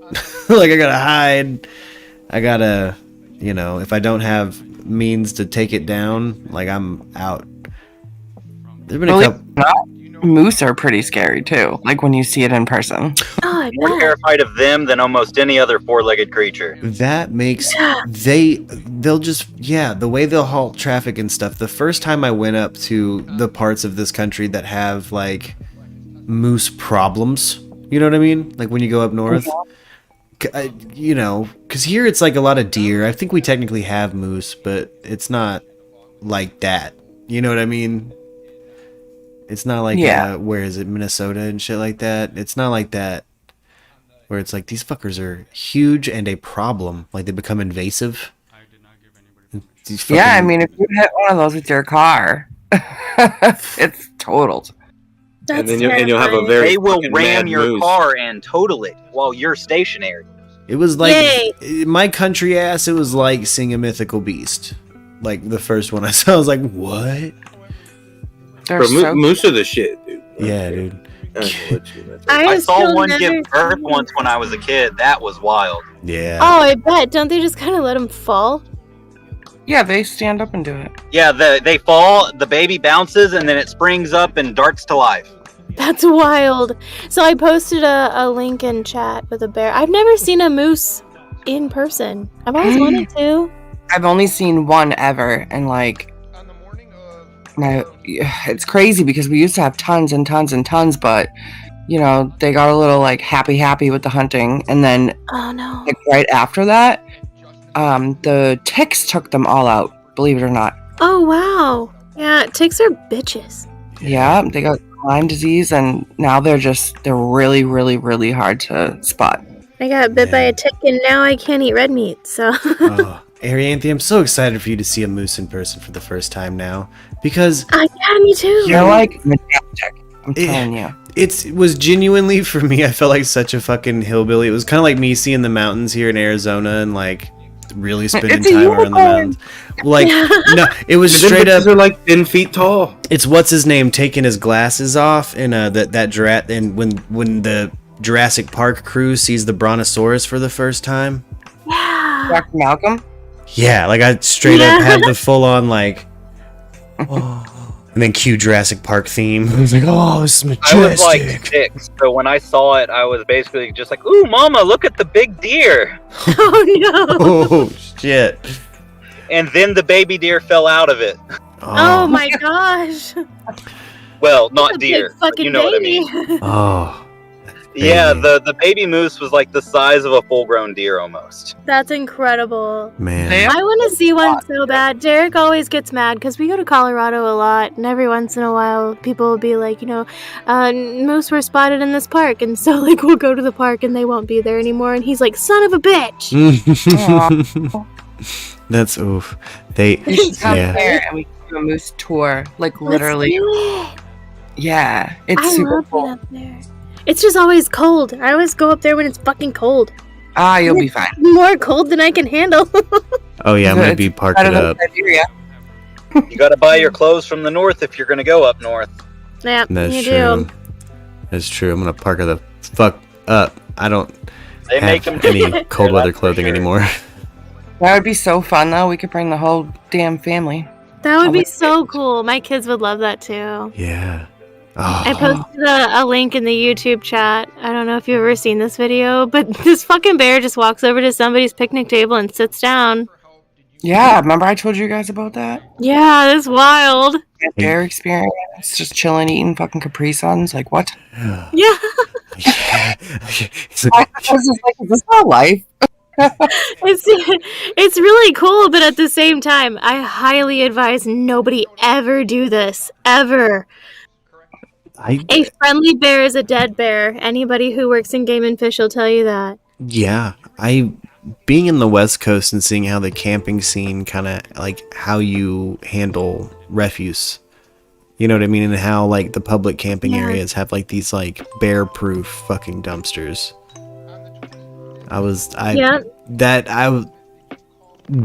it made me feel weird. I was like, could you imagine seeing like a fucking hella shark-proof boat, and they're like, all right, let's go to fucking Staten Island now.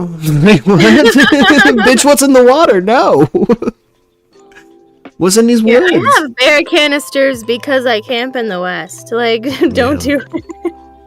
That shit is a serious problem. The one fucked up our friend Sierra's car. Hard fucked her car. Trying to get us some dog food. I've seen that before. It's crazy. Yeah. Mm-hmm. I got a Yeti cooler after our incident, but I haven't tested it out yet. Oh. Bear proof, but we'll see. I'll tell you right now. Well, they're really smart, and they'll fucking open it. When I worked in hotels, motherfuckers they'd have the Yeti cups. You know what I'm saying? Mm-hmm. And these people would drop off a drink with ice in it, right? On the day shift. I come back for the day shift the next day. It's still ice. Still got ice. Yeah. Yeah, I love my Yetis. What are they doing? What are they stopping time in there? What is happening? Yeah, basically. I love my Yeti cups, man. I have never. What kind of witchcraft? Same with hot drinks. Yeah, they'll still be steaming a day later. What? It's insane. That's evil. That's What kind of sorcery is this? yeah, that's witchcraft. I can't even comprehend that. What the fuck kind of insulation you got in there? I man? will say though, okay, so we have a really, really similar cooler to the Tundra. I think it's called the Tundra Yeti cooler. Mhm. Our cooler is really similar. It has like the little rubber click things on the front that you pull down and pull up. Yep. That sounds ridiculous to anybody who doesn't know what I'm talking about. I know exactly what you're talking about. Yeah. So we took it into Colorado with us, and we went and we stayed in Estes Park, and I was like, well, our cooler is supposed to be bear proof, and the lady laughed at me and she goes, nothing is bear proof. Oh, snap. And I was mean, like, what yeah. do you mean? And she said that the bear have gotten so smart, especially around camping areas where people have coolers and stuff, that they know how to open the cooler. They know to hook their nails around that little rubber piece and pull on it, and it'll pop open. Yeah, Good this Lord. motherfucker opened my cooler, took everything out, closed the cooler, Yeah. and then just put a little hole in all the Capri Suns and stepped on it and drank it. And I'm like, What bear I'm like, proof why really do you all means? have a hole in it? I was like, I'm so confused right now. And then What the bear guy proof really next to means? me got it on camera, and I was like, that's what the fucker did. Sorry, go ahead. Brilliant. What'd you say, Justin? Typically, what bear proof actually means is that if it's out of sight, there won't be any smell that escapes from it. Yeah. Oh. So if Yeah. it's like in your trunk and it can't smell anything from your trunk, then it's technically bear proof. Okay. Right. Yeah. That's what she was telling me. But Yeah. if they But see you that can't cooler, even they leave know it- what a cooler is. Yeah, I if they see it, they will pop your fucking car open trying to get to it, and they do it with such ease. And this was 4th of July. Like, there were fireworks and shit going off all night long, and he didn't give a shit. Nah. It's really funny. Yeah, the girl at Estes Park, she was a park ranger, and she's like, if you put it in the back seat of your car and they see it, they will rip your car open to get to it. So let's not do that. Let's just put it in the bear box, okay? And I'm like, okay. Oh, yeah, those bear boxes. Yeah. Yeah. Yeah, they were everywhere, and you had to go put your stuff in the bear box, and you had to put a lock on it. Mm-hmm. Man, it might be the weed talking, but I fucks with Yogi Bear. I'm gonna use the restroom real quick, gang. I'm gonna leave the mic open. Just you guys know what's up. We'll chit chat about bear. And now Alright. I'm in here, and so if anybody comes in pulling some crazy shit, I'll fucking ban you. Yeah, bounce that ass. I'll bring you back after we talk about it, maybe, but like, I was but watching I this, can't promise. this video, and the guy was like, if you see a bear, just yell, hey, bear. And I'm like, yeah, because that's going to work. Feels like a greeting. I don't want to do that. Hey, bear. Yeah, I'm not doing that. I'm slowly going to walk away, with not turn my back to the motherfucker. No.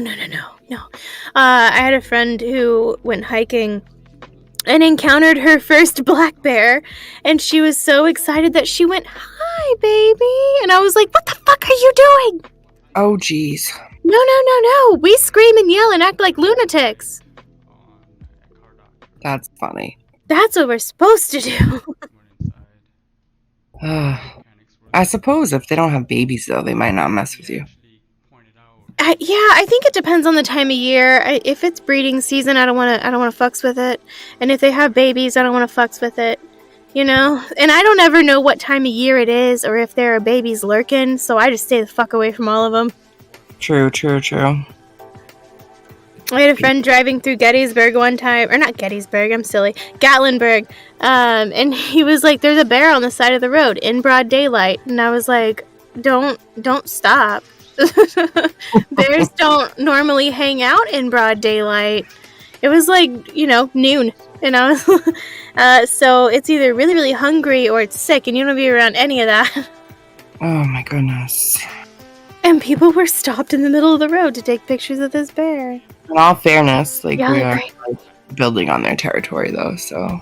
Yeah. I mean, I it sucks when people get attacked by animals, but at the same time, as a camper, as a hiker, it's a risk you take. Yeah, it's like, don't go swimming in the ocean. You don't go in the ocean, and you won't get bit by a shark. Yeah, like that. Don't dive into the swamp, and you won't get eaten by an alligator. Oh shit, we talking about Brian Laundrie? I mean, we can if you. No, let's not. Yeah. Where the hell is Zimmy at, guys? What was that? Zimmy, where is he at? Oh, I don't know where Zimmy's been. I think. Well, okay. I kind of do. We Instagram each other. So he's the dude that runs that owns the studio where he works. It got COVID. Oh no. Yeah. So unfortunately, everybody positive energy towards Zimmy. He's been terribly busy. Yeah. He's been having to do the whole thing. But he's not sick though, right? No, not that I know of. Oh, good. That's I don't think that Rottweiler fucking old Roman immune system's gonna let no COVID fucking in on our Zimmy. No, I trust that he shit. would just be like, fuck it. I don't have time for this. Yeah, his white blood cells are little Roman centurions, dude, just there with spears. Like, fuck this. You think you can't fucking with me? Sorry. I fucking love Zimmy so much. There's something about the kindred artists sometimes. You know what I mean? There's times where I felt like him and I really bonded over Hi, Debbie. What up, Debbie? Yo, I'm excited for the potential of a capture card to go down for Lux plays.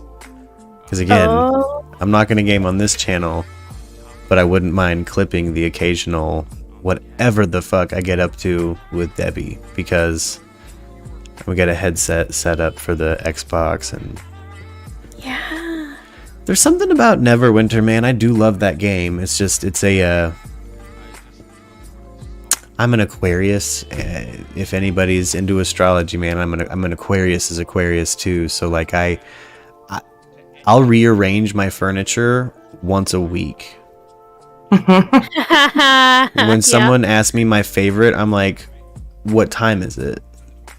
What am I feeling right now? Depends on the season. Yeah, like there's no pretty flighty. Arranging your furniture is one thing. I don't know if you're anything like Derek, because Derek is also an Aquarius, but when it comes to big changes, like if we're gonna move, I hate that. No, I hate big stressful shit. It's more the implied stress of it. It's not. If it was, I bet you Derek is probably like me. He have a fine time if it was fully paid for. Other people were moving shit. It'd still be a headache, but it wouldn't be.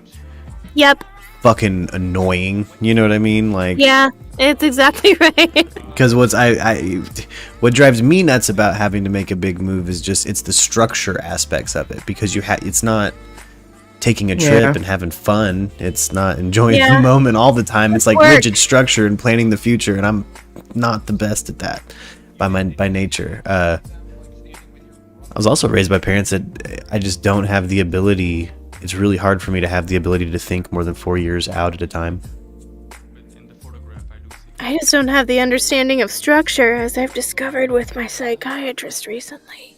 Yeah, structure's a hard one. Forming structure, keeping structure, having it around is a fucking healthy example of how to fucking behave.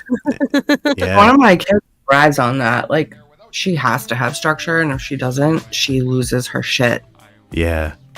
See, and It's fucked up for me because, like, I have, Erica and I have talked about it a lot. I have really, really severe ADHD. It's really bad. And the medicine's working out great, by the way. Yeah, day 3, and I feel fucking fantastic. Hell yeah. So, aside from today being a shit show, but like when he was asking me, my psychologist was asking me, like, what were you like in high school? Were you a good student? Yeah, I was a great student, but my entire day was timed out for me. So at 8 o'clock I'd start school, and then I'd go to a different class at this time, and then I'd have lunch at this time. But the second you release that to me, fuck no. Fuck no. Emilio Estevez fired from the Mighty Ducks season 2 for refusing to take a vaccine fresh off the press from special guest. Interesting. I don't know if that almost worked like a rhythm, like a rhyme flow, what I just said, but it felt really good. Kind of enjoyed it. You ever just say something like, man, that shit felt good to say? Yeah. A bitch ass of a sentence, boy. I mean, they're a private company, so they can do what they want. Yeah, exactly. What sucks, I mean, is it worth hanging on to one guy and risking the rest of your cast and crew? not when it's the Mighty Ducks and they're minors. Yeah, exactly. Not when you're dealing with the child, the child actors side of SAG. Right, I'm exactly. curious to know his reason for not wanting the back. So I'm always curious to hear people's Emilio reason. Estevez is hella religious. Oh, okay. Hella religious, so it's probably something like that. Like he's just, I bet you Martin Sheen probably hasn't had it either. I know they'll do films together now. Martin. So crazy that they're brothers, like Charlie Sheen and what's. Yeah. Wow. I'm not that. I was like, what? Charlie Sheen. You mean Carlos Estevez? I love that motherfucker. He owes me $30. Love him to death, but Charlie Sheen, you owe me $30. He knows what for. That's a crazy fucker, dude. I'm just kidding. But just real, true, fun fact about Charlie Sheen. At his most depraved, he was banging IV shooting up 7 grams of heroin at a time, or cocaine at a time. Shooting up 7 grams of cocaine at a time. How do you even like liquefy and bang in one syringe 7 grams of cocaine? Oh, well, he's got tiger blood. That's just one hell of a tolerance. Yeah. You know, it ain't hard to get there. Yeah. I mean, fuck, hey, Pops is still kicking. Mm-hmm. Yeah. I know I'm not the only one who can lovingly say that sentence with fondness. Man, my Pops is still kicking. Yep. And it ain't. I can't. Hey. I love your sense of humor, goddammit. You and special guest both. I'm sorry. No, you're good. Special guest for the first 4 years of being dear friends with him. There'd just be times where I would bust a yeah, your mama, or a fuck your mama, and he's like, yeah, that's necrophilia though, you sick fuck. And I'm like, oh my god, damn it. I probably just made a lot of people really uncomfortable. I'm so sorry. Oh no, it's my favorite thing in the world. I did that at a therapy appointment recently, last Friday, and he looked at me like, what the fuck? Yeah, no, if you can make me blush, if you can make me blush with a statement like that, with a retort, yeah, nah, I'm endeared to you forever. I'm gonna love you like that Tia that grabbed my ass. You know what I'm saying? Wait, pinching my butt make you blush. Oh man, doing that with words is fucking hilarious. Sorry, I totally derailed your story. Yeah, if they aren't half orphans, they can go pound sand, says special guest. Right? I'm a half orphan. Oh, gonna be hilarious when Roseanne signs a contract with him. I actually think that Roseanne, Emilio, all of these people should get together and form a just exclusive content for Trump's platform. I think they should have one. I think they should have one. Have your own corner. Have something I can choose not to buy. Like, that's fine. Please. Send mom jokes. I mean, I'm gonna make dad jokes. Yeah. I do it a lot. This way we all get to flex our freedom, right? So let's say we put them on a platform. They're all on Trump's platform. All these fucking anti-vax kind of QAnon fucks, right? Everyone who got canceled moves to Trump's platform. We got the option to buy it or not. Now we can flex our freedom and also give them bad numbers. Why did Roseanne get fired? I missed that. I must have been under a rock or some shit. She said something racist on Twitter. She said hello, yeah, about somebody she didn't know was African American too. And then, so they fire from Roseanne, retool Roseanne to be the Connors. Yeah. They straight kill her off on the show. And, yeah, and she her responses were pretty incoherent, and some pretty taboo photo ops she did in the past came out where she's like baking cookies dressed as Hitler, shit like that. Yeah, that was weird. Yeah. It was just a weird situation. Well, she's Jewish too, so like again, yeah, like to kind of treat her like she's coming from a place of white privilege. I don't know if that necessarily applies to Roseanne Barr. I don't think so. She was a female in the stand-up comedy industry. She's a Jewish woman in the stand-up comedy industry, and I don't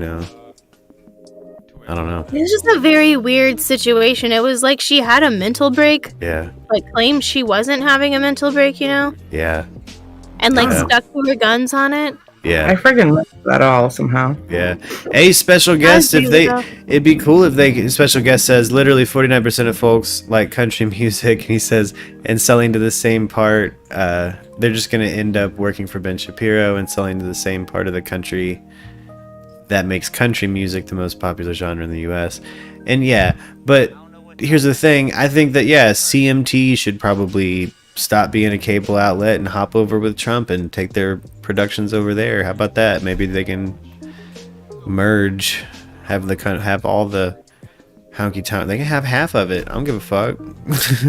As long as I don't have to be on that half, I'm cool with it. They can have it. Get it out. That's the whole point of fucking free. They need a forum too, because I don't want to hear their shit. I hate it when they drip in here in particular. Some of the more like, some of the real overalls, no shirt types. You guys know what I'm talking about. Yeah. They're like, well, it's the tracker device in my body.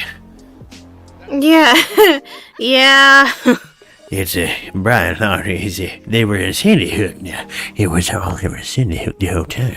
Yeah. Like, I hate the voice you're making, but it's so fucking accurate that I can't be mad.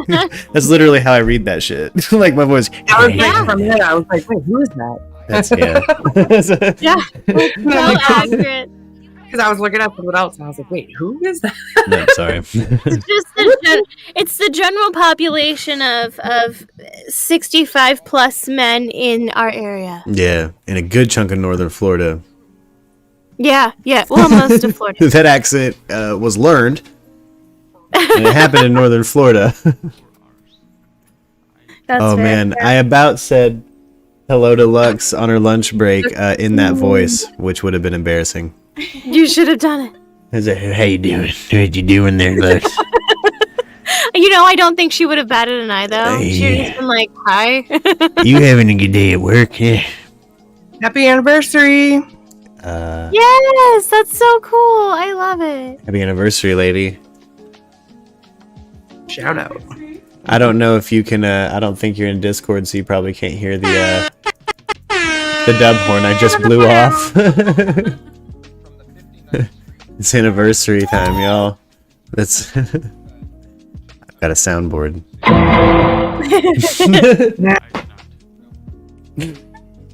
Oh, she's so freaking cute. Oh.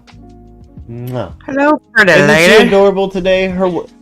She doesn't have to. She dressed so fancy for her first day at work, and then came back and changed again, and she keeps going through outfit changes. Cute. But how's setting up for the event this evening? Is it dope? Yeah. Is it chill? Yeah, I'm doing some stuff in the office right now, but Is it chill just They're being there. one venue? They're there, loading in. Oh shit. Yeah. Is it like 80 people? No. I mean, there's like 16 of them. I was gonna say, there's like a big ass band. Yeah. Fucking dope. I've been waiting to hear some of the behind the scenes, guys. Sorry. I know she probably can't say too much on the air, but Boss me around. Behind the scenes Get 'em. stuff. it's you know, yeah, I did an event with an actor that I really love. I love it. Yeah. As to the person she was mocking, their looks, not their race. Yeah, but people projected dog whistles on her. Yeah. Right. But she's a comedian, so like, was she just being funny, or was she just talking shit? Yeah. She called a person of color an ape. Yeah.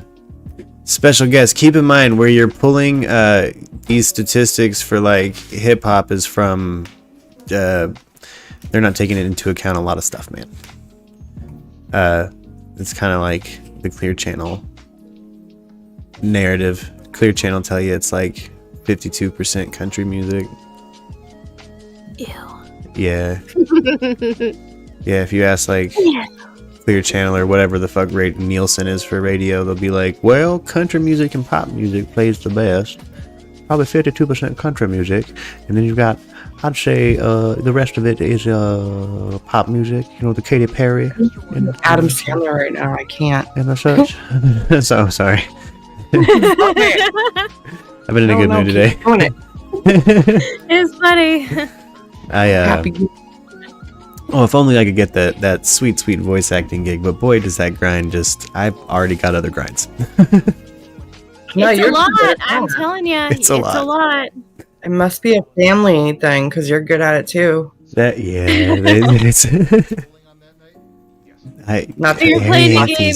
Sick Erica at and I were playing a game one day. It was like, guess who my character is for the show. Oh yeah, my kids are obsessed with certain, I love it. if you will. It was a lot of fun. Oh, that's And, sick. I was like, all right, well, this is the show she's in. And I'm like, here, I'm gonna play you her voice, and they were like trying to figure it out. So I'm like, send a voice clip, and it was awesome. Got it. I always envied as a youth impressionist. I always thought that would be sick to be able to pull off. Yeah. Yeah, I always thought that, voice acting was going to be so fucking cool. This is going to be so fucking cool. Now it is. It is.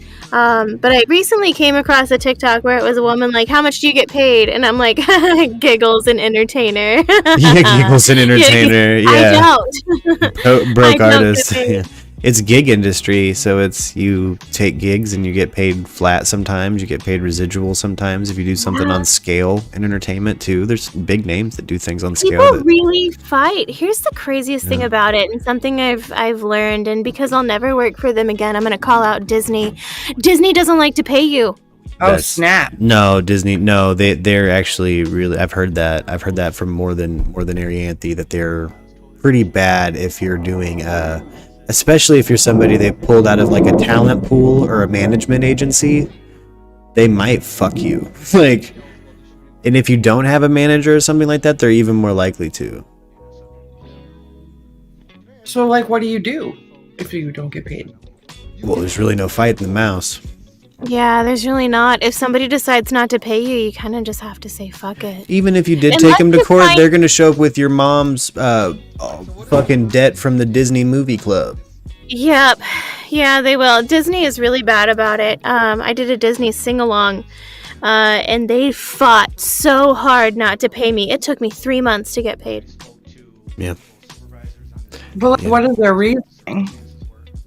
They'll pay you when they're done editing, and then they'll pay you whenever they're done releasing, and then they'll pay you after it's done selling.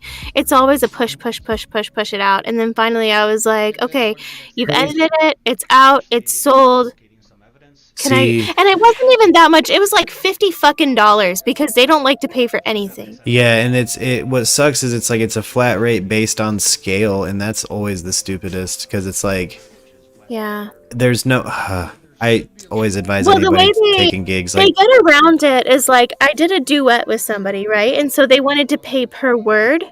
Okay. But here's what they did. They had me record the entire song. Oh. And then they pieced his voice into it. Oh. And then they only paid me for the words that they used. Oh, sons of bitches. Yeah.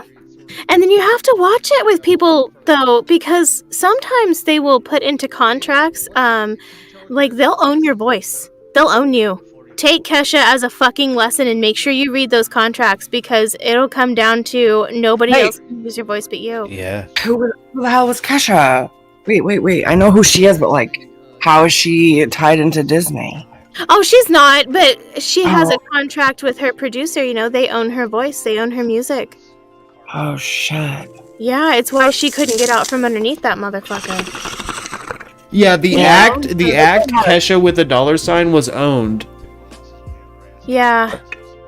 Oh. And so they will try and own you, and while, you know, Arianthe is my name, they will try to fucking own it, and you can't use it anywhere else.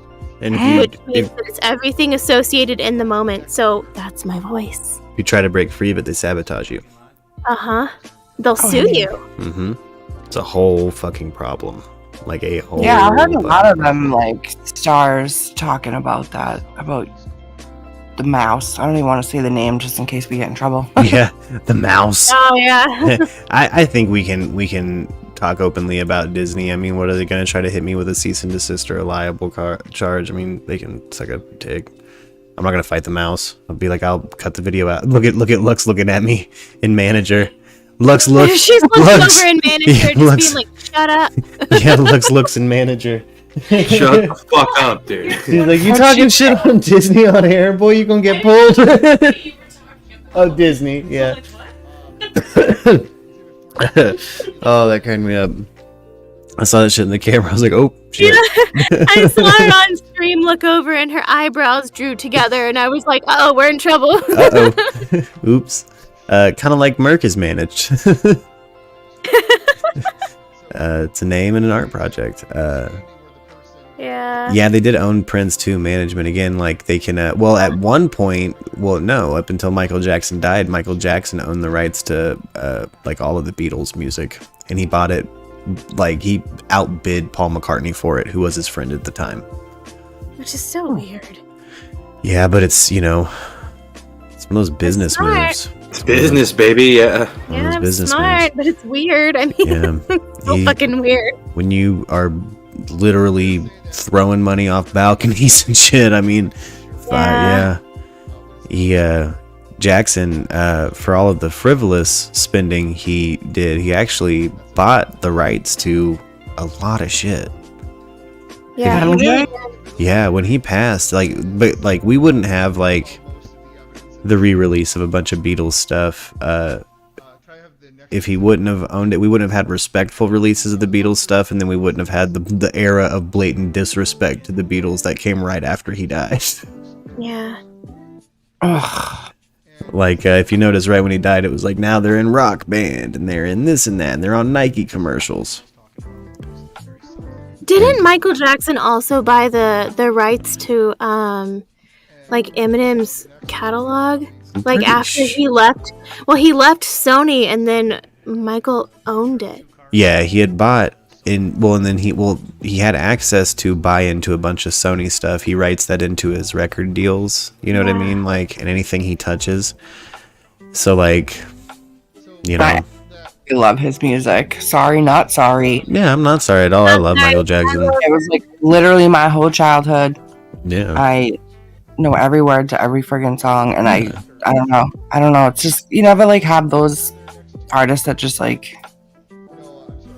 They speak shape to you. you. Yeah, they speak to you. Yeah, well, and he was genuinely the pop star of more than one generation. That bitch was the face of pop music for at least 2-3 generations. You know what I mean? Like of living people right now. And that's, you know, I weird. Yeah, until they buck up and actually charge him with something, I'm going to continue to separate the art and the artist and just keep enjoying that art, because that motherfucker's art is great. Boy, you telling me? Yeah.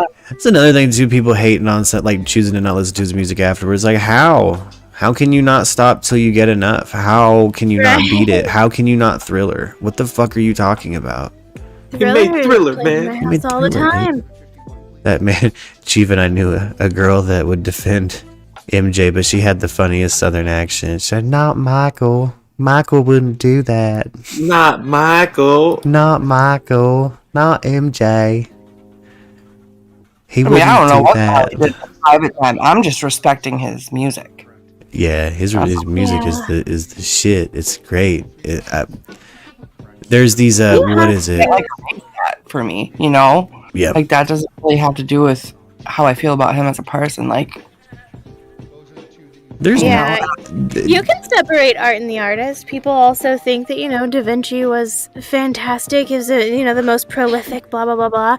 And, he wasn't the greatest guy either. No, he was Neither kind of a Van weirdo. Gogh. Well, Van Gogh Neither was was crazy. Van Gogh, and neither was, some of them were really shitty people, but you Yeah. can still consume their art and not agree with what they did in their life. Yeah, Van Gogh and Da Vinci in their personal lives both seem like somebody that owe you $20 for different reasons. You know what I'm saying? Van Gogh would just, singe a finger or something. he is such an individual. He was dramatic. There were things wrong with him. I think that there was, I think he also had a frontal lobe injury really young, and it messed with not only his vision, but his way. But I literally have personal his shit up all over my house. Yeah. Yeah, It's one of my favorites. yeah. I used to have I still have kind of a deep affinity for dude's style. It's one of those you can just pick out in a museum too. You're like, oh shit, they got a hell I yeah. know exactly who did that, yeah. My favorite though, man, I've been lucky enough to see in person 2 different Salvador Dali exhibits, and man, do I feel fucking privileged to have seen those. Yeah. That's incredible. That's somebody you kind of have to sometimes separate the art from the artist, but I, also sometimes love him as the artist because, what was it, Dick Cavett, where he shows up with the anteater and just throws it on the guests?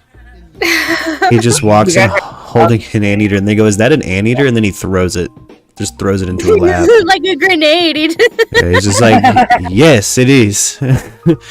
throws it in like, fuck you all. Yeah. I'm like, man, yeah. So nobody did it with as much style and flair and just an I interesting wish view in the somebody world. would just show up and throw an anteater at me. I'd be Right? like, I have such weird pet allergies. I've always wondered if I'd be allergic to something like that. Like maybe that's the option for me. you just take your Anteater. anteater for a walk. Yeah. Maybe we'll get you an armadillo. Fucking thrive in the desert. After finding out what's going on with echidnas and their genitalia, I want no part. Yeah. Echidna okay. penises, they got 3 heads on them. They pee out of the base of their penises. It's weird. Yeah. They seem weird and gross. Very interesting structure. It's like, I would refer to a penis as a structure, but here I we mean, are. well, look, it looks like, Justin Roiland drew it for Rick and Morty. Like, it doesn't look like genitalia anybody has business having. Anybody. Oh my god. It's like weird, like 3 weird heads with like suction cups on them. It's wrong. Ew, what the fuck? It's wrong. Google echidna penis. Why would I know? I'm doing it. Do it. Aw, man. You now I have to now. to. Yeah. It's fucking worth the watch. Not really. I regret saying that. It's something. It's one of those have it. We're saying that immediately.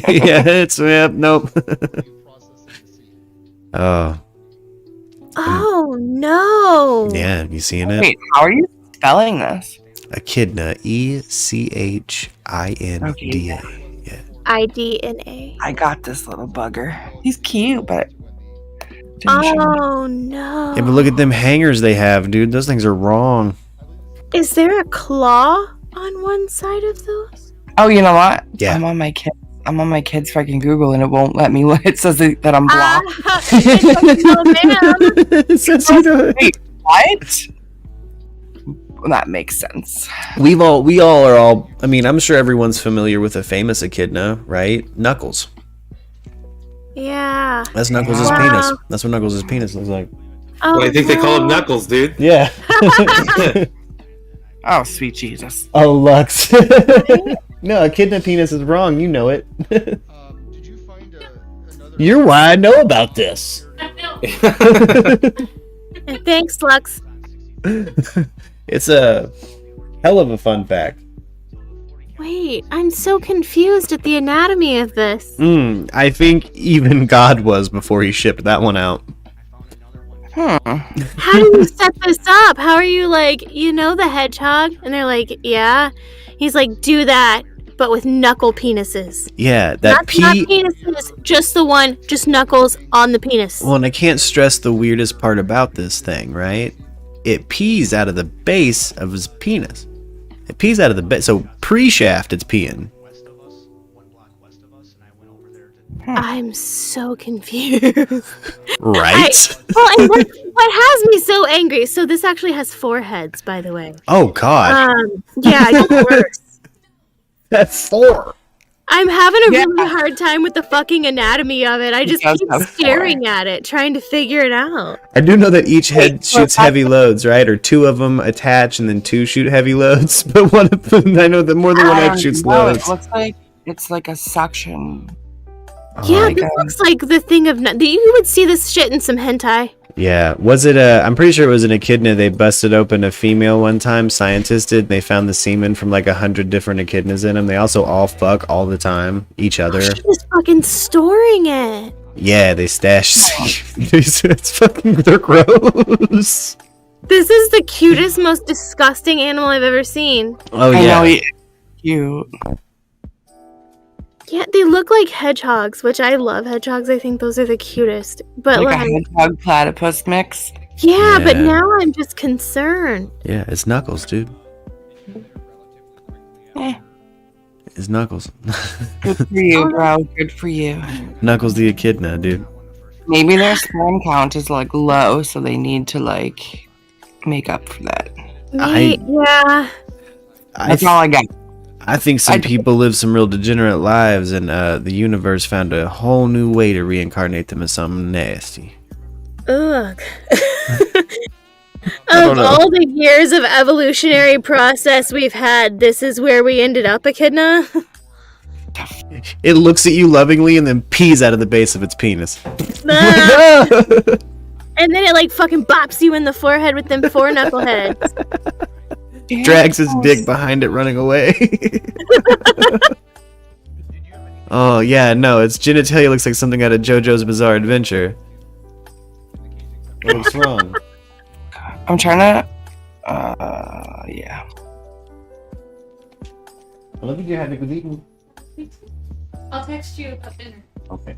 And we were thinking about pizza, but I'll let you know. Good idea. I'll never look at Knuckles the same again. No, now it's ruined. My kids watch Sonic all the time. I'm mad.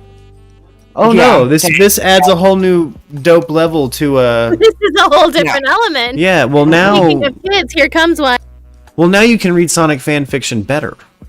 Oh, yeah, no, I don't think that's a good idea. Now you can read that Knuckles fanfic you've been stashing in like a far more anatomically correct way. Okay, some of the other things that are coming up in this are not okay. Like What enchilada have you penis? Judge me. Oh my god, I gotta get out of here. I'm about to eat dinner, so. Woo. I will be showing the hubby later, though, because he is gonna have a doozy with this on his Discord. That one's Spider run up my leg. I'm sorry, I screamed. yeah, Echidna dicks a lot. It made me want to replay that Knuckles game. No, stop. Yeah. Yeah. I'm gonna embrace it. What is the lifespan on an echidna? Oh, crap. I exited out of it. Anthony, that's all you. I'll find it. Because I'm sure they don't live as long as we do. They should be able to turn up as gross as they want. Right? Sure. Kind of like if you were to catch a goldfish doing smack. It's like, but it's a goldfish. What? It's like a Sounding- housefly with a cocaine problem. Well, it's going to be gone tomorrow. I'm going to let him Do you turn guys up. know what a baby echidna is called, though? What? It's called a puggle. A puggle? Shut up. Guys, These are just- that's really cute. These are animals that are not from our fucking planet. No, they're either that or just we're not from this planet, and so they freak us out. Oh, I'm having new land syndrome where I see an echidna penis and I'm like, ew, get that out of here. They live 16 years, 14 to 16 years. Why? They can be almost 15 pounds. It's a big old echidna. That's big. I have seen some photos of people having to 2-arm them, like they're holding them up like a obese toddler. You know what I mean? Like, hitting them like that sumo baby. No, it says baby male's echidna's penis is 2 inches long when erect, and the shaft is covered with spines. Wow, that's really scary, but that's a really big peen for such a small animal. Yeah. That's hey, swipe right on that. You know what I'm saying? No. That's a Tinder bio if I've ever heard one. 2 inches strong and barbed. Everybody has to change their Tinder profile too. It's real big for such a small creature. That's just a baby. Hold on. That's scary. Hold on. Stanody says, damn, echidna's got me beat. That's a baby, Stanody. Yeah. I never thought I would be so interested in the penis size of an echidna. Yeah. I never did. Thank you, Mark. I appreciate this. For sure. Please look up Earth, Wind, and Fire September. I mean, I've definitely heard that song, Edward, but I can't play it on my channel. I get the string pulled. I don't have the rights to Earth, Wind, or Fire. I maybe have an uncle that had something to do with wind, but sorry, fancy viewer suggestion. It's And poor Erica and I are still caught up in echidna penises. Yeah. But I'm reading like all the good stuff. Is there anywhere that eats them? I know that's horrible because they're adorable, but what if they're delicious?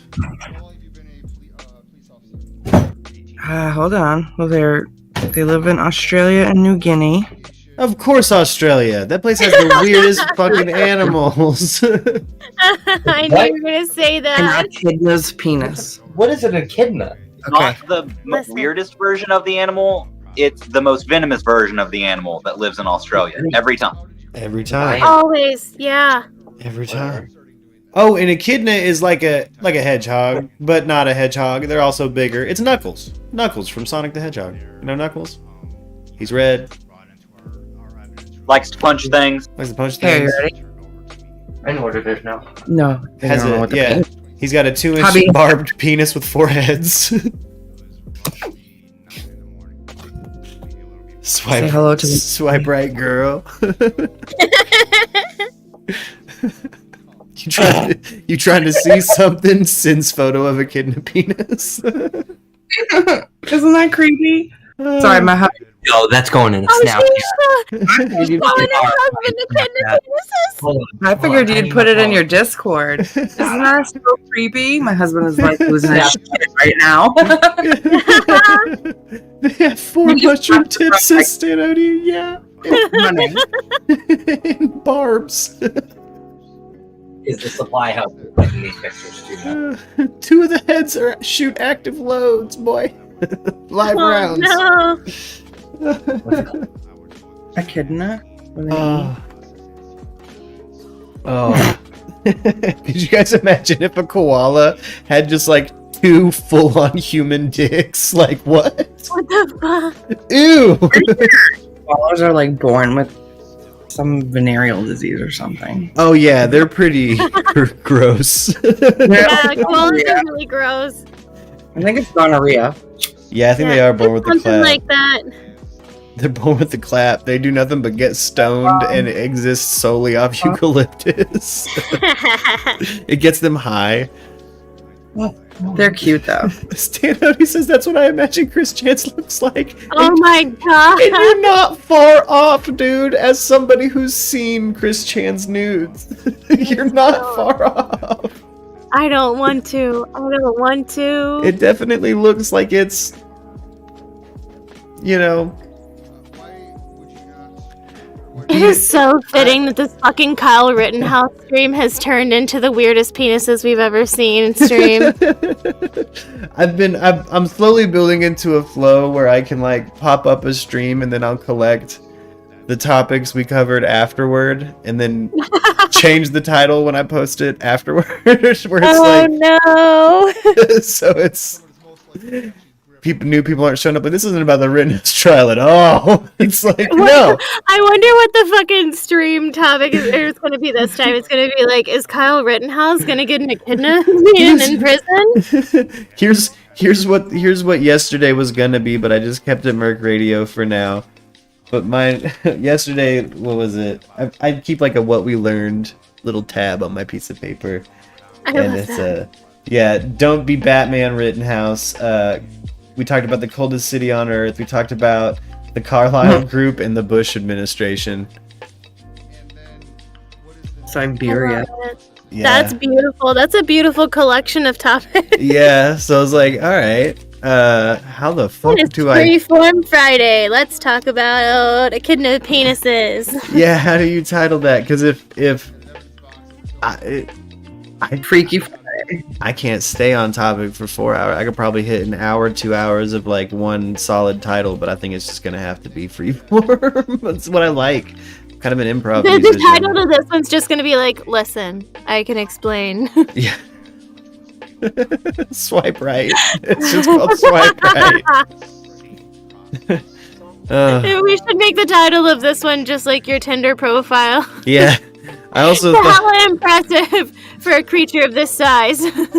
I also thought about maybe having a period of time I like designate at the end of the show where like everybody who's hung around, we decide on a title.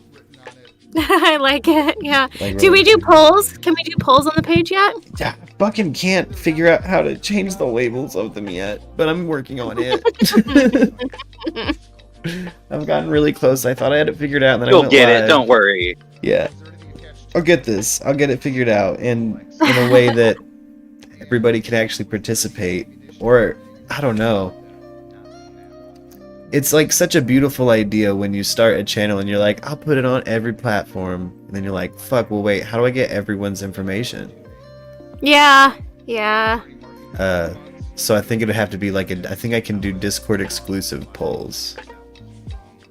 Yeah, that would be perfect. I don't really care. Unless you're a Murky, I'm not interested in your response anyway. So if you are here and you haven't subscribed yet, I'd love you forever if you hit that subscribe button. And while you're there, you could just hit the like button too. And then make sure you hit that bell so you have the notifications on for every single time we go live so we can talk more about echidna penises. This title could be called All Up in Your Kidneys. What?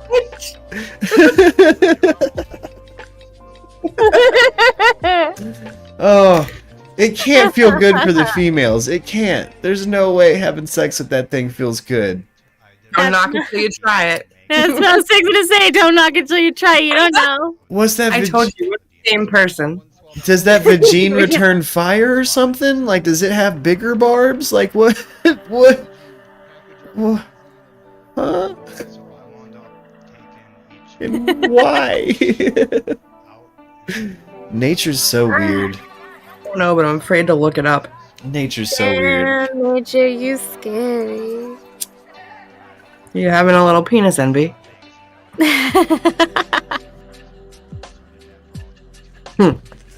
now I gotta show Derek. I fucking wish I had an echidna schlong, dude. Everyone's like, oh, mine's this big, mine's that big. The kid was like, hold my beer. Oh, if Stan Odie and I had a studio space and we were chilling in person right now, one of the two of us would be making a fake Tinder account that's just for an echidna. Yeah. Tinder for an echidna. I don't hate it. The bio is just facts about echidna genitalia. At the very bottom, swipe right, baby. And then an onomatopoeia of whatever the fuck noise those things make. Oh my gosh. I assume it's something like... Well, now I need to know. Yeah, I don't know. It's probably unusually wet. Whatever noise they make. Yeah, I don't know. They seem like they get weird. They pee out of the base of their dangle, dude. Moist. They're all fucking gross about it. They're like, I don't know. Like that cat having a seizure or whatever on YouTube back in the day. You guys have seen that video of that cat? It's like... We scare everyone away. What was that? Nope. I was seeing if it was all crickets in the chat, if we scared everybody away. Oh. Stan Odie's here. Of course he is. Yeah. I might have ran off Edward Stift and he came in requesting a straight up Earth, Wind, and Fire song like it's a jukebox, baby. There's a 6-minute video called The World's Most Terrifying Penises, the Echidna. Now, does that mean that this show is called The World's Most Terrifying Penises and there are other episodes? Wow, we need to look at this. That shows Because actually now I want to know. That shows how I got my SAG card. There's a whole episode about your boy. Oh, I think Brian. Yeah, because it says the about section says this is my second video of the world's most terrifying penises dealing with Australia's echidna or spiny anteater, and moreover their horrifying and disgusting reproductive practices. The very first comment is, "I'll never look at Knuckles the same again." Why are they kink shaming echidnas, man? Come on. How dare! Let echidnas turn up, dude. Hold on. Oh, whoops. This is horrifying. Share to the cord, please, at Arianthe. Oh, the video of dangerous penises. I don't know why I took that request like somebody who heard about a dope porno in school and was like, links, bruh. Oh, yeah, where is Barney, no. I wonder? I would assume... What time is it in Australia? I don't know. I definitely shared that video in the YouTube chat, though. You guys are... I'm sorry, or you're welcome. I don't know. Fuck you and I'm sorry. How about that? Fuck you and I'm sorry and I love you. Oh, God. Everyone, whatever you That's want. what I said, too. There's a brilliant opening to an episode of Louie where he gets a phone call from a lady that's like, I don't know if I gave you crabs or you gave me crabs, so fuck you or I'm sorry.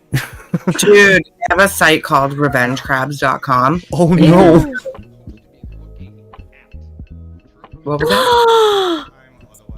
This thing is a fucking arm. It just reaches out and starts moving around.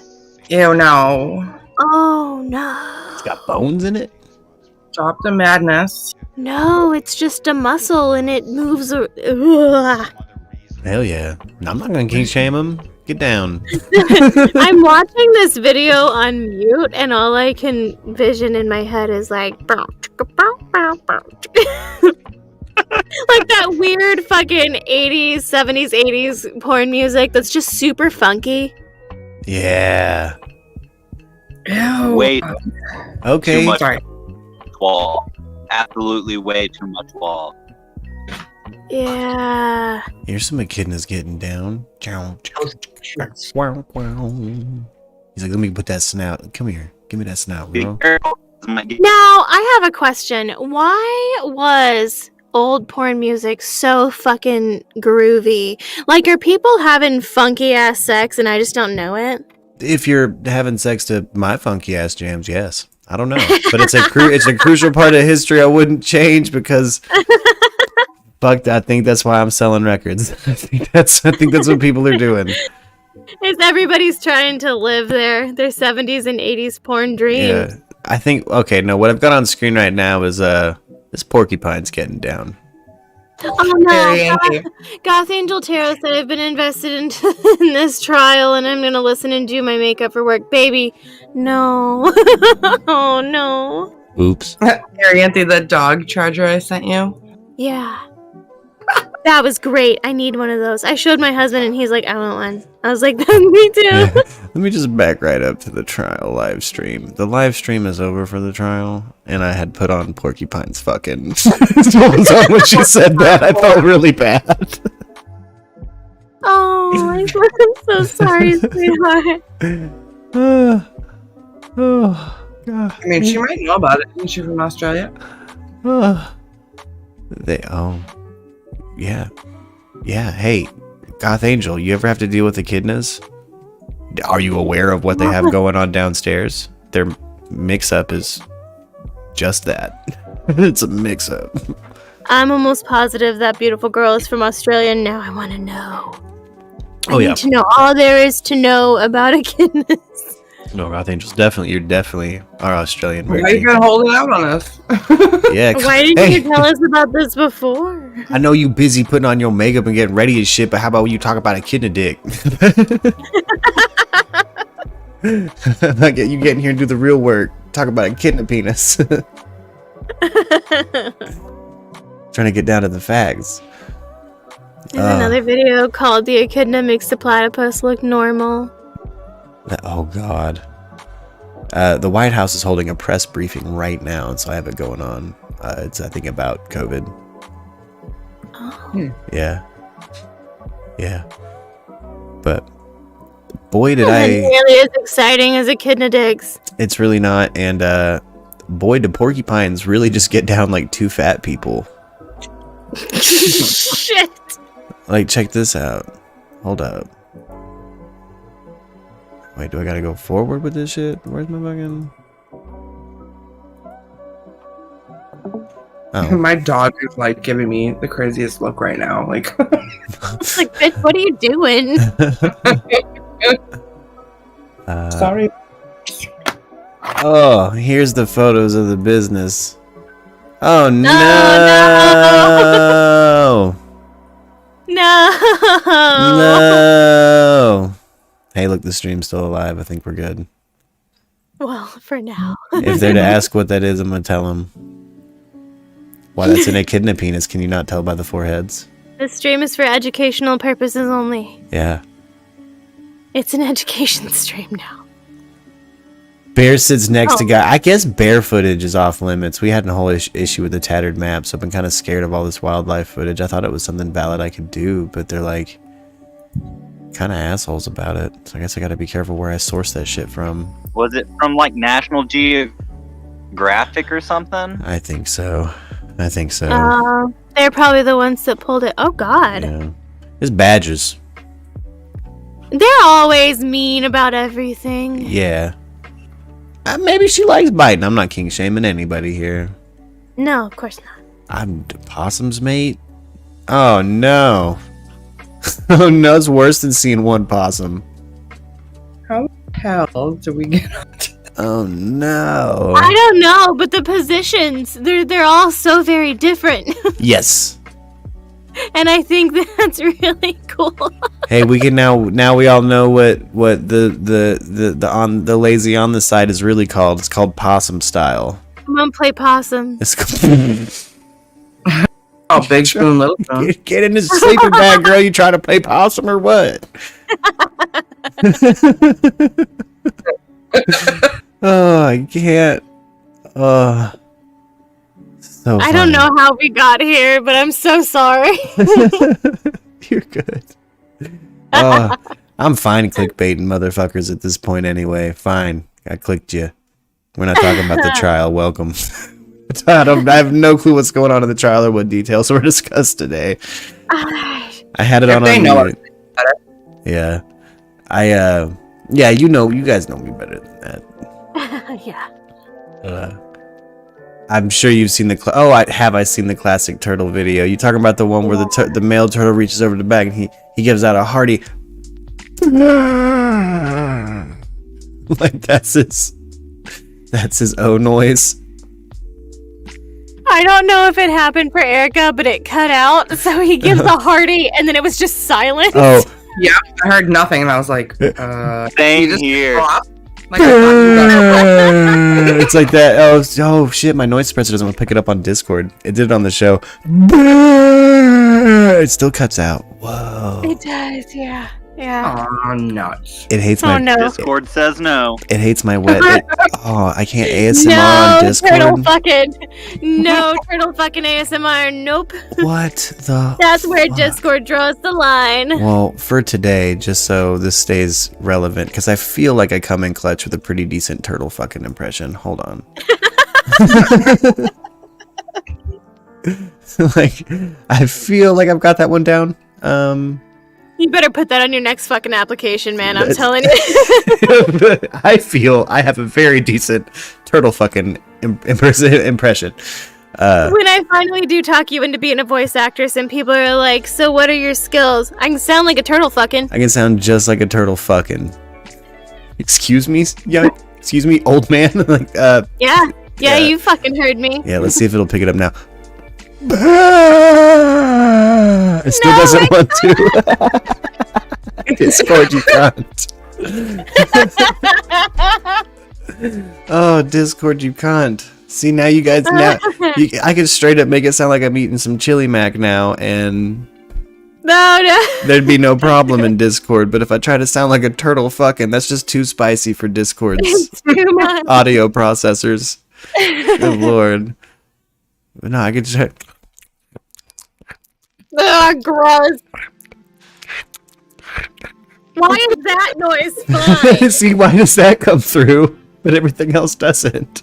Why is mouth noise fine? Lux's cat gets obnoxious, by the way. She licks and chases chips like a dog. Like the other day, I've never had a cat do this. I've never had this experience where I drop a chip, I'm eating a handful of chips, chip falls through my finger, boom, hits the ground.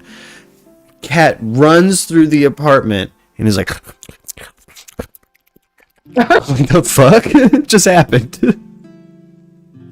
Like, she ate it with haste like a dog would. She had the munchies. I've never seen, there wasn't even a typical cat sniff, maybe I want this, maybe I don't. It was just a bitch, I know what that was. I could hear it hitting the ground. You hungry enough you could hear a fucking Frito hit the hardwood. The fuck? That's like my dog with a cheese wrapper. I'm like, I call your name like 20 times and your fat ass what just it is. stays there. Cats love Cats love what? Cats Frito? love Fritos for some reason. Every cat that I have ever had will come anytime a Fritos bag is open. Weird. Love them corn chips, dude. Because it smells like feet. Cats do love feet. Lux's cat loves feet anyway. It's hella Cats weird. are into feet stuff. It's super weird. This cat also is like the problem cat from pregnancy pamphlets. Like, this cat sleeps on my face. Ugh. And it's just like, this is cool. Fart, cough, cough. Hairball. Hairball. Like, oh, gross. Oh. Man, what a good Friday. I'm kind of liking the potential of just streaming later in the day, guys. Early morning shit sucks. It's better for everybody else, but it's on YouTube. You can still listen to it. You just can't participate, I guess. I don't know. As someone who has to get up excessively early every day, I don't blame you. Yeah. Mm. I fucking hate it. I'm kind of a night owl by nature. I'm used to kind of the part-time gigging and then like music or something like that, or like a job. Like, I did 3 years of like I did like 5 years of like a 9 to 5 kind of situation in it. Hate it. I hate it. So I think this in the long run will end up being more content than me trying to start at 7, getting hungry or being sick or blah blah blah or being tired, and actually be a little more fucking present. Boy, I fucking collapse sometimes at the end of a day if I gotta start that bitch at 5 a.m. or some shit. You know what I mean? Like, I hate that. But it's also going to be a little bit easier now that daylight savings is hit for everybody else or is going to. I don't know. I don't have it, so I don't know when daylight savings is happening. Oh yeah, I you want don't. to say like the 7th or the 11th. I think it's this Sunday. Okay. I know it should be soon, and when that happens, we'll be an hour closer. Yeah. So we'll be even closer in schedule than before. Because it's been hard. It's been hard to feel like the best time for everybody's time zone. Because if you were to listen to fucking YouTube, they're like, it doesn't matter as long as they're super chatting. And it's like, dude, fuck off. I'm not talking about that. When can I fucking talk to my audience? They're like, what? I mean, talk to your audience. I'm like, talk to my fucking audience. Get people on the Discord. That don't tell me what to do. Yeah. I just talk about the Discord like you guys are the crew. I'm just saying I run the show through a Discord. I can't have lag. I need my notification bell to be going off. I need my shit rolling right. I never get your notifications. It's hella annoying. Like if I wasn't on Discord, I would just keep refreshing and waiting. Yep. It's been a major problem, and I think I've lost. You because of small issues like that, you lose subscribers over time because they don't think there's anything new coming out. They go to your channel and realize they're behind on new stuff coming out, and they just kind of dip out. Mm-hmm. And I don't know. I'm gonna say fuck that and just keep plowing through all those kind of issues and just hopefully, things pop off. I'm kind of excited for the next, nauseatingly overplayed big news story. Because that is a fun time on a YouTube channel. Hell yeah, we can get some... Is it devastating? Yes. Is it... But man, that's how we all came together, Yeah, for sure. And I'm convinced that's where the next thing will happen. Yeah, I'm torn. I like it small because I like the group and I wouldn't want a whole bunch of douchebags coming in, but at the same time, I like all the people. I don't know. You know what I'm saying? You know what I'm saying. Oh, I know exactly what you're saying. And at some point, I plan on the channel to hopefully just keep growing and growing. And at some point, the Discord won't quite be the, it'll be you're on it or you're not. You know what I mean? You were either around when that was a thing you could get on or you're not. Yeah. Agree. At some point, but that's way down the line, you know what I mean? That's I don't know. But I can never tell with this channel. It comes and goes with trends, so I don't know. I feel like every time I've made a projection, the next day something fucking pops off for the channel. I'm like, all right, we got to do all. We need Lux because she's our good luck charm. She really is. She's gonna at some point just say one morning before she goes into work, you should do something like this or that, and it's gonna make me hashtag something just in a way that the algorithm just shows all the love. But I also should de facto stay at a certain level on YouTube. All of us should hopefully that's what I felt like was the importance of having a place we could all fucking talk, really it was so I could really do a show with Arianthe, who is the most on my schedule.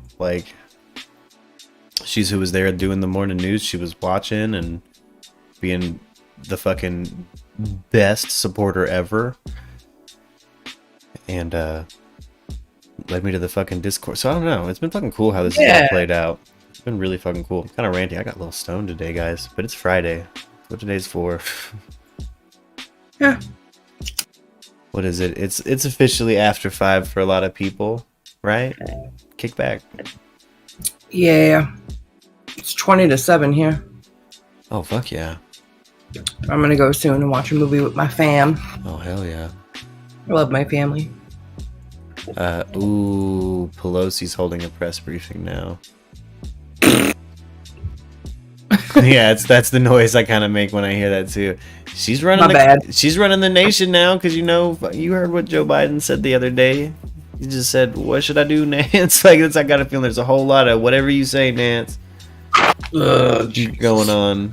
I got a feeling there's a lot of that going on. And ugh. 2238 here. I don't do what? No, give it to me. I don't do military time. I don't do metric, Debbie. It's so easy. No, I don't have time for French time or math. I'm American. Give me that shit in units of 12 a.m. p.m. That's army time. My dad was in the army, so. No, I had no military influence as a child, so I've had it explained. I could probably sit and be like, yeah, that's whatever, but I'm gonna convert it to a 12-hour AM or PM. You start with my first job used military time. The fuck? And I was the person who would go in and write all of the normal times on there. Oh. Yeah, because you got to. Because no one... But if you use it all the time, I promise you it's easy. I'm sure it is, but like if you use everything all the time, it's fucking easy. I'm not in the military. I have no fucking practical use for it. Never have. And our system's already the commonly used one. When people are like 2238 and you're like, dude, you sound cool. Oh yeah. No, it immediately makes me say no. I had that exact reaction I just had. Like, I don't do metric, I don't do military time. You're gonna have to give it to me, and I can't do pound or stone or whatever the fuck. Wait, pound is fucking kilometers. Pound sterling. I don't know what that converts to. I did US dollars, baby. Remember the other day I was like, kilometers, and we're like, yeah. Yeah, oh yeah, we had to math it out. I can't even. Well, that's pretty bad. The worst part about the metric system is it makes so much sense, but for some reason I still can't get behind it. Yeah, it does. Like, I know I should, because it makes sense. It makes sense. It's just, man, at this point, this long after throwing some fucking tea in the ocean, man, they can keep their fruity French math, dude. I don't want it. I don't want it. I don't know it. I don't want it. I even get mad at work when I have to fuck around with, metric. Like, damn it. Gotta metric convert this shit now. Excuse me. But also military time, I've known a bunch of well, not a bunch. I've known like a handful of military brats, if you will, people raised on military bases that just instinctively use military time, and I'm like, I don't know what you're saying. Is that a year in the future we're going to, baby? I don't... It feels like sci-fi time to me. I feel like I've jumped into a sci-fi movie every time I hear someone use military time. So I wish it was more badass, but it's badass in a different way. It's like, 2238. The year the body snatchers invaded Earth. Like, oh shit! Rogers should prove he's allergic. The NFL should be allowed to make its own rules and procedures. Aaron Rodgers? Yeah. For sure. I think that, wait, did that happen? Rodgers got...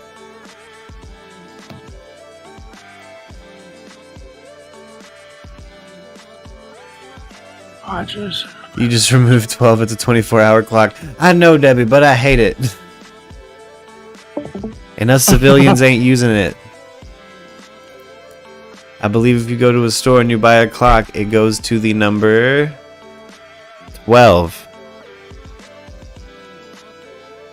You hit me with a 22, I'm like, I don't know where we are.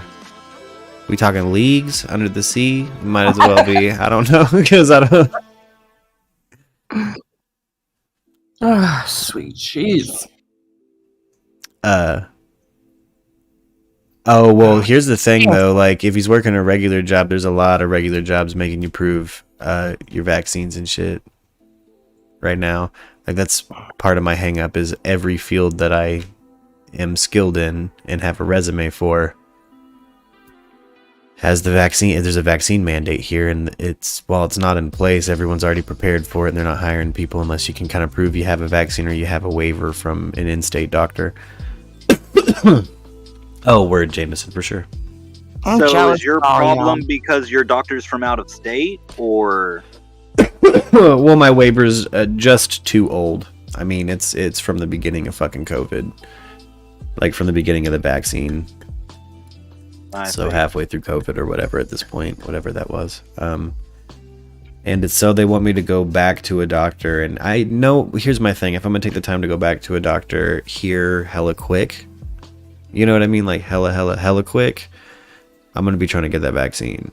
I'm going to make them give me that vaccine and then be like, I'm chronically ill. And they're like, what the fuck? We shaved the vaccine? I'm like, yep, too bad. I want to go do shit. I'm at the point I keep fucking hitting my mic. I'm at the point I don't mind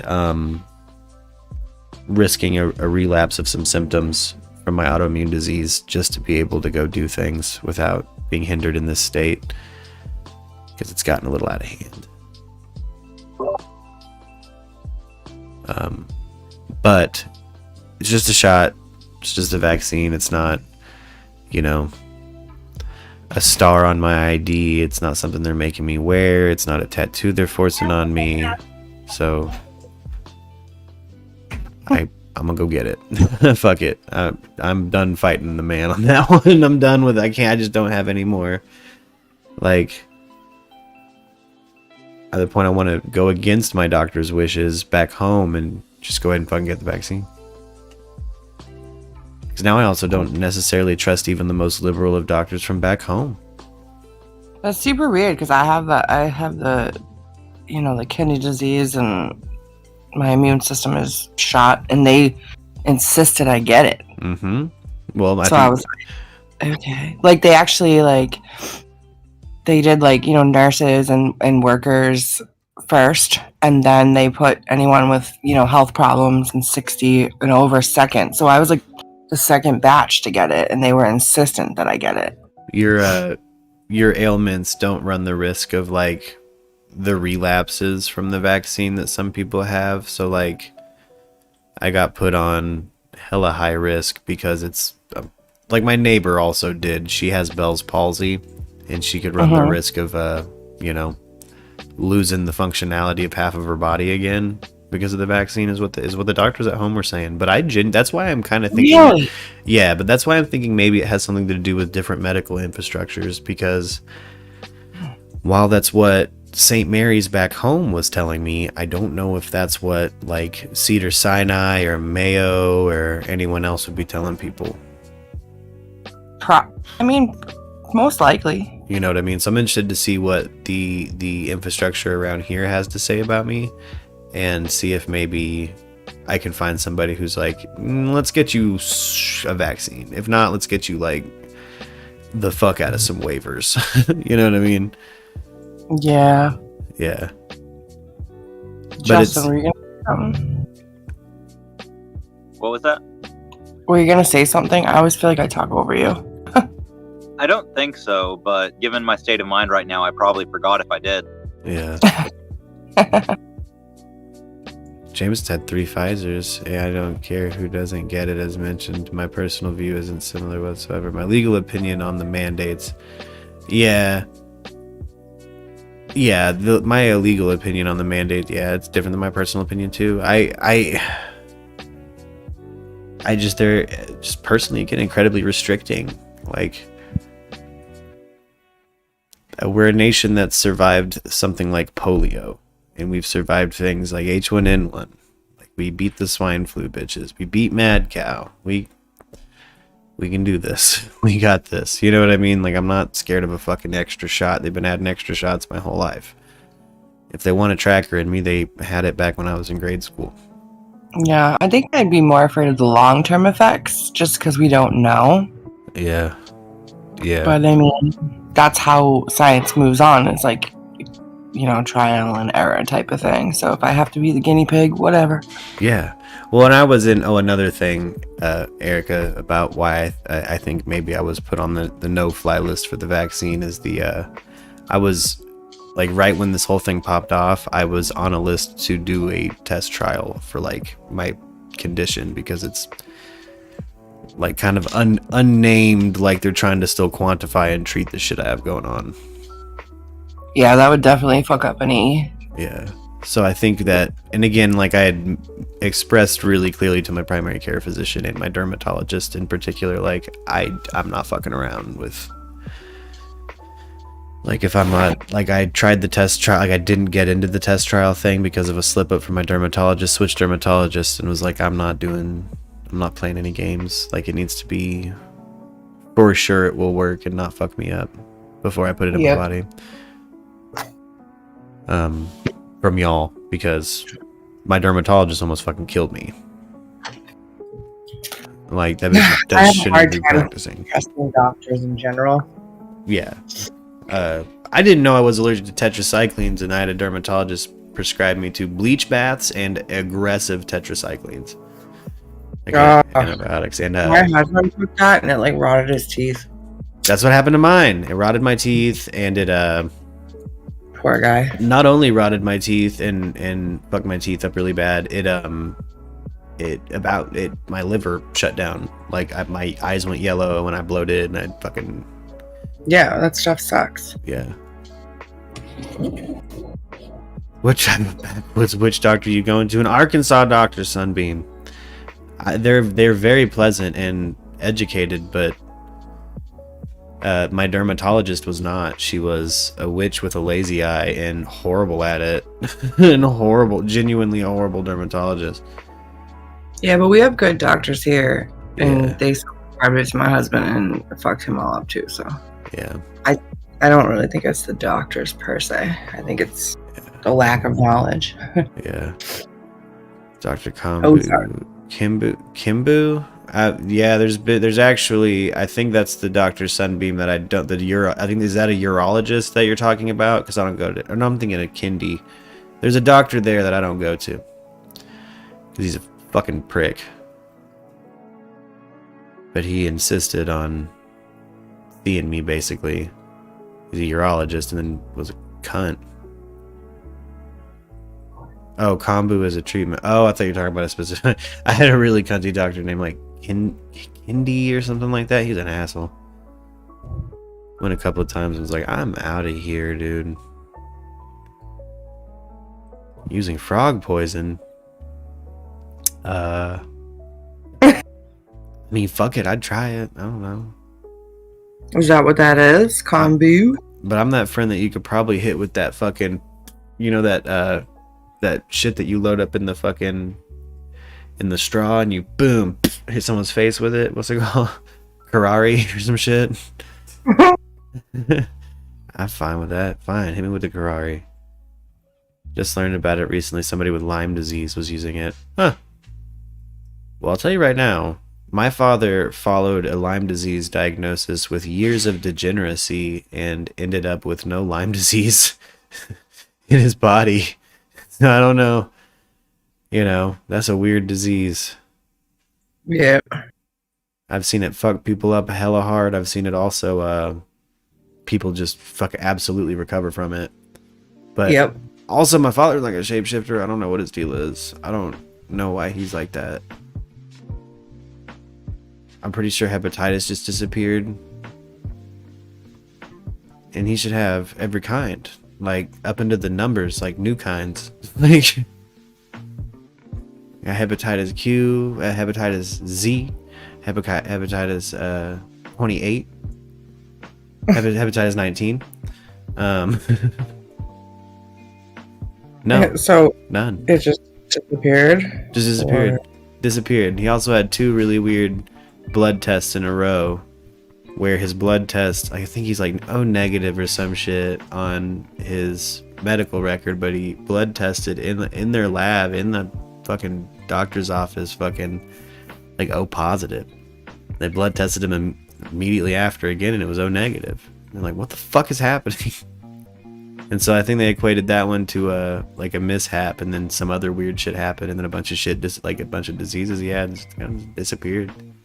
He's an alien. Yeah, I'm convinced there's something. I don't know. He, again, if you were to like write down probably the amount of chemicals he's taken in and the amount of crazy shit he's been involved in, and equate it to what a human body can handle, there's mathematically just no way. I have had a doctor tell me one time my father overdosed, and he was recovered, put in the hospital, and I woke up with my mom crying, hey, your dad's not responding, he's in the hospital, let's go. The doctor in the ICU was kind of grim about it, making it out like there wasn't a whole lot of brain function. I go home, I come back to see him again, he's not in there. I'm like, where is he? And they're like, motherfucker woke up, pulled the shit out, including the thing into his fucking, down his esophagus, and just left. It reminds me of Frank. Yeah, he's like Frank, he just left. And I know somebody like that. Like, they shouldn't even be alive. Like, I'm like, what shit that's happening to you and the amount of drugs you have put in your body, I don't. Like, do you have 9 lives? Like, what the fuck? I asked to speak to a doctor. ICU doctor tells me, he just says, he looks at me over his glasses and says, your father's a reptile. And I was like, you just told me there's no chance of homeboy waking up anytime soon. Yeah. And now he is gone. Like, he was so fucking out of it, the cops didn't think to cuff him. He had warrants. You know what I'm saying? They're like, man, lost cause. What are we cuffing? Why? We're gonna have to call him Frank. Yeah, he kind of is. He's last I checked on him, doing really good though. He's recovered. He worked on a dairy farm last time I talked. He was working on a dairy farm last time I talked to him, and living a really good life. Found a really good woman, taking care of a whole gaggle of kids. Last I heard, so doing. Hopefully staying away from stinking thinking and any kind of behavior like that, because I think he was also at a pretty heavy depressive down when that particular ICU stint happened. But boy, did it freak the shit out of me. Yeah, but good hard work and helping others and being responsible for the kids might keep him busy enough. It normally does. I will say that. Yeah. He is actually, at heart a really good father. I think. And I would always say that. I think my mother at heart is also a good mother. I think she comes from a good place at her core, or she did when in my youth. I haven't talked to her in a while. But like my father in particular, I think he's a damn good parent when he's in it, Mm-hmm. Really fortunate for the time, because I was when he showed up in my life stable and sober, and when I really bonded with him, I was probably 15. That's when I really built a relationship with him. Yeah, that's an important time. Yeah. Again, it's why I'm not not too shy. Not, helped me kind of defeat a lot of social anxiety, Yeah. I mean, it is what it is. I hate people that are like, oh, they just dwell on all what they didn't have instead of looking at what they did have. Yeah. I have a really hard time with that. And a lot of the advice I give that sounds like it's from AA or NA or stuff like that. A lot of that's from him. Yeah. He's I think certified or has a degree in counseling for addiction now or something. I don't want to misspeak on what all he got, but I believe he really used his last time in the slammer to put in a lot of good work. You know what I mean? Yeah. There's a time where you surrender and put in the work. There's a time where you just kind of go with the flow. There's a time where you're like, oh, just save my ass, make me feel better. Yeah. It's all over the map. I mean, I get what you're saying without you even having to explain it to me, which is kind of cool. Yeah. I'm really glad that somebody in his situation was able to maybe as horrible as incarceration is, and as opposed to it as I am glad he had a place to worry, do deeds, do good shit just for himself. It's not about keeping the family going. It's not about keeping money in a pocket. It's not about paying a bill. It's about doing good things to feel good and make people around you feel good. Like, and without him going through that, I just don't think he would be the person he is today. And I'm immensely, when he's at his best, I am endlessly proud of that dude. He's done some crazy shit with his time as a free man and with his time as an incarcerated person. And I've known a lot of people who did not use their time as a number wisely, and I don't think he did every time. He spent more than one time as a number, but you know. Yeah, I know what you're saying. Yeah. But man, Nancy Pelosi's still out here gabbing, dude. She must have really had some Friday wine. You know what I'm saying? She hitting that Franzia. All right, let's do this press conference, bitches. Slams it Straight from the box. Straight from the box. Dude, she's space bagging it. She has that slurp, slams the door behind her. Come on, bitches. Man. It's just too old. They're too old. They're too old to be politicians. Too old to be making decisions. You guys have no clue. This bitch has no clue what the real world is. Her getting caught going to the hair salon. Peak COVID. Do you guys remember that? Mm-hmm. That shit was hilarious. Somebody just says she got a fake ass. You think she got butt implants? Or you think she straps an ass on? Dead ass. Because that shit cracks me up endlessly. There's times where you can tell there's like a, you know, a girl out here. She's got some shit strapped on, making it look like it's, you know, like it's the Cheesecake Factory, but you know that's an IHOP. You know what I'm saying? What's it called? Well, there's Spanx, but there's a different thing too, where you just strap an ass on. Butt boobies. She got that King of the Hill add on. Yeah, the butt boobies.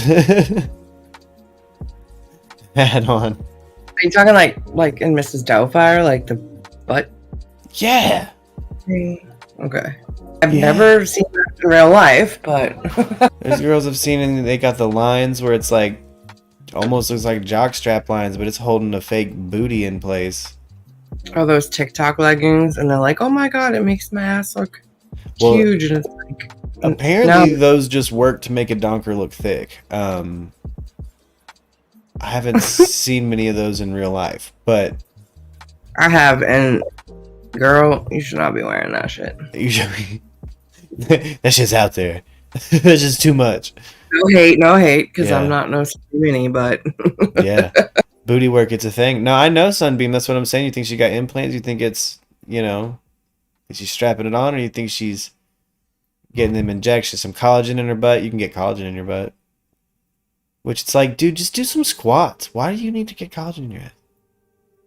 I really don't know how much good squats will do at that age, though. Good point. She might bust that hip out. But she might bust that hip out adding weight. You know what I'm saying? Like, I don't know. Right shots in the booty. Yeah.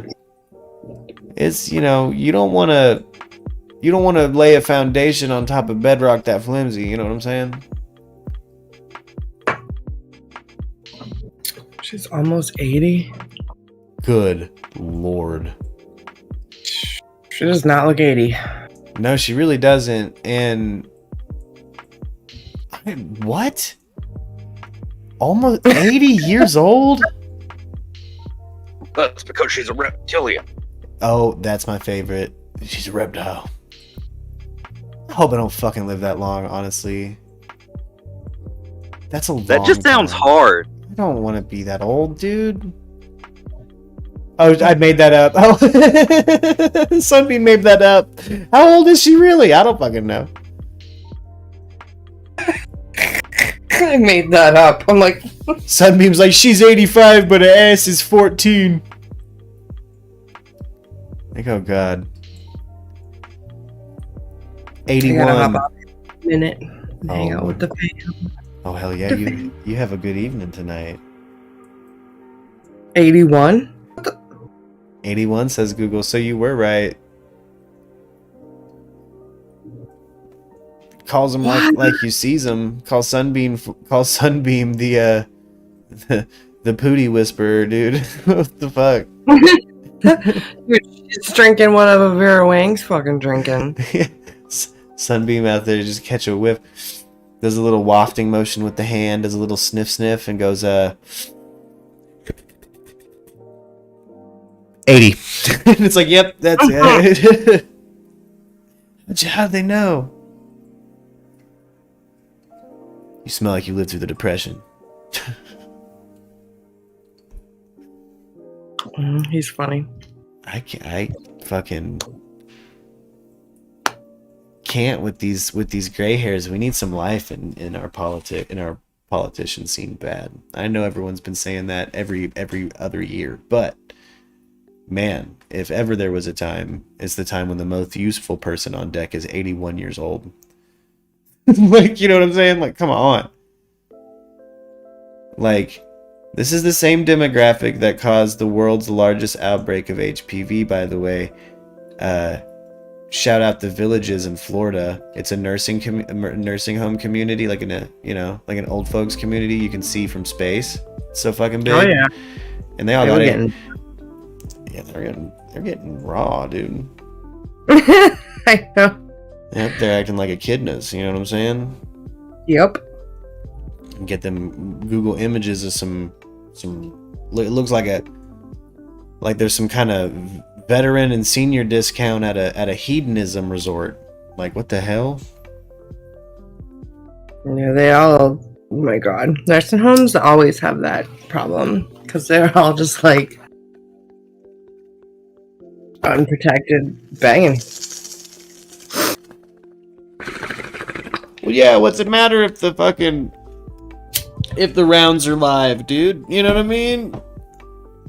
They ain't thinking about the clap. They're like, oh, that thing I got penicillin for once in World War II? Fuck it. Yeah.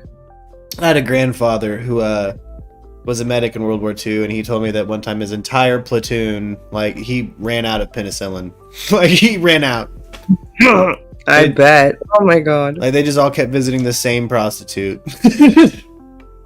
Like, they all got fucking the clap. Blech. Yep. It's like, that's fucking hilarious. That's frustrating as all hell. Meanwhile, this bitch is like throwing money. Mm-hmm.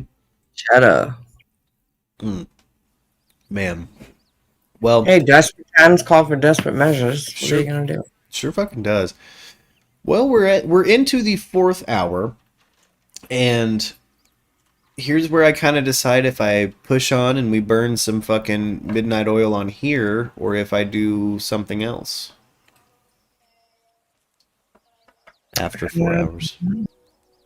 Would you guys want a Twitch exclusive? Should I video game on someone else's channel? Should I just stay rolling live? Because I don't give a fook. I'm gonna skedaddle and just watch a movie with the fam. Damn straight. I think I might Have a good night, Erica. Good night, Justin.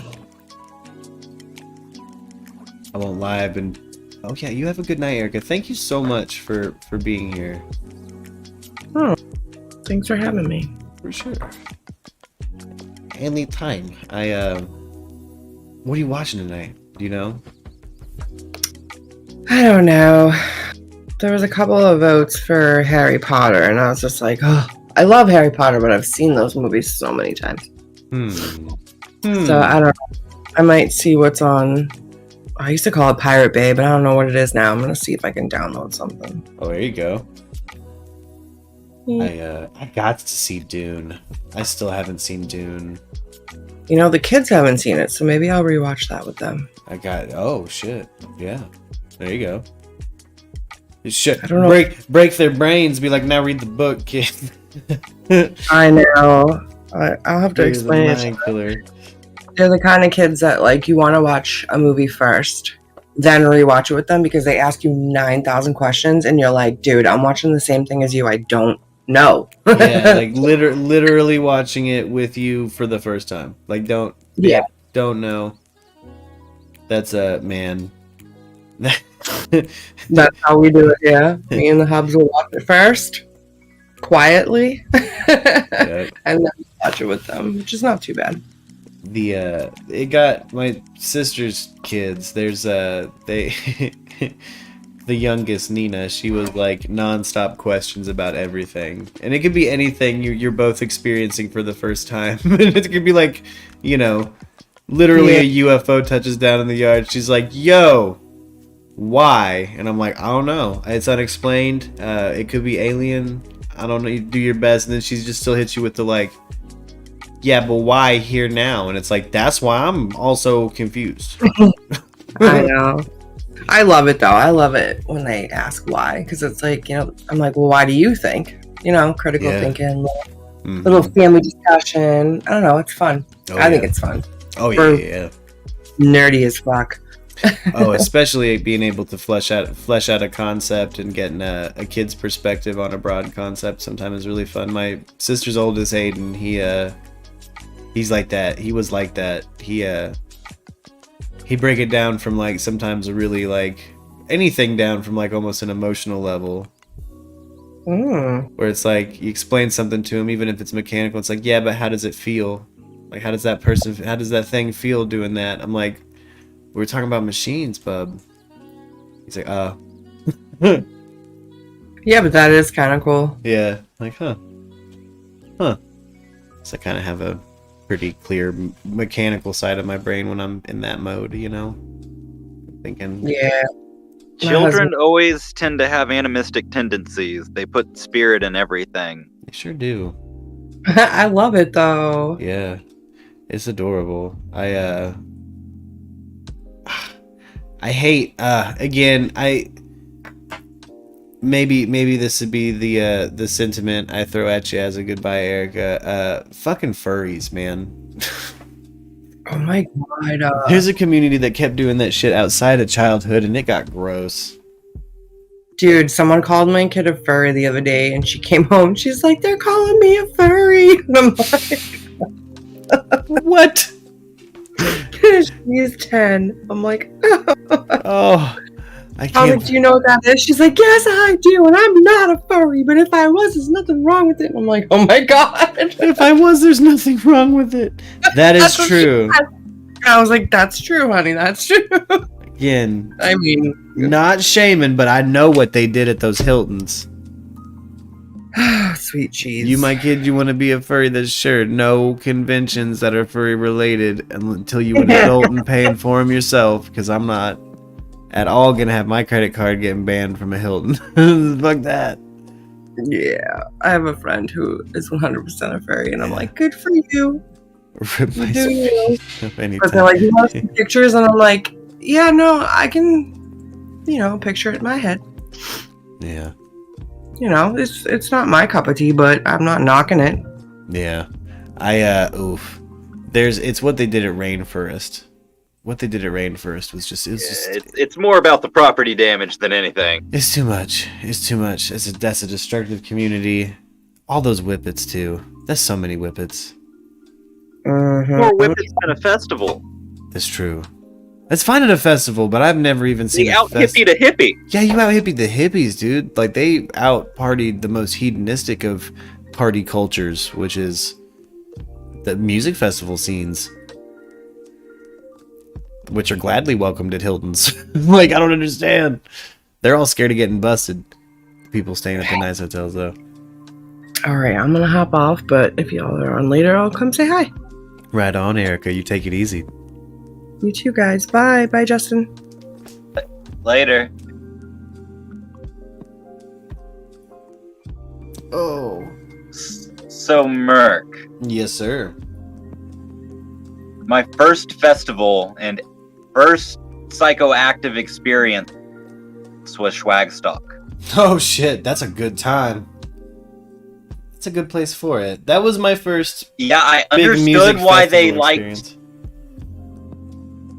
Yeah, that was my first basically anything short of a little bit of green. Yeah. Okay, so After way too many hits of acid, I learned what tie-dye was good for. One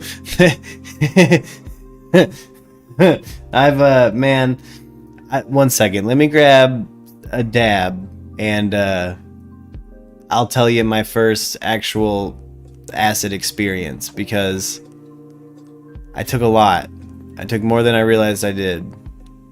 And Same here. yeah, it was a lot. I'll be 1 second. Let me grab the dab rig though, because I wanna. It's Friday. We'll have a good one today. Be right back. Let's talk some Friday shit. Damn straight. Oh, if it'll let me kick over to a.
Damn, you okay over there?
Ooh. Ooh. Tell if you were coughing or falling over. Oh, sorry. That was that took a minute. You're good. And then I ended up taking a hearty pee. You know, I spent more than 10 years functionally holding in a pee, right? So my natural state is kind of holding in a pee, and when I'm holding in a pee, I feel pretty normal. And I'm still breaking myself with that. Like I have like a little meditation where it's like, if you feel like you have to pee, bitch, pee. There ain't no stones in the way, you know? That was an unmovable boulder that I thought was unmovable, but a doctor came in and chiseled that shit in half and took it out, so Oh shit. I can just pee freely, you know what I mean? And so like just now even I was like, pee in like an hour or so. I was like, nope. Fucking pee, weirdo. Fucking weirdo.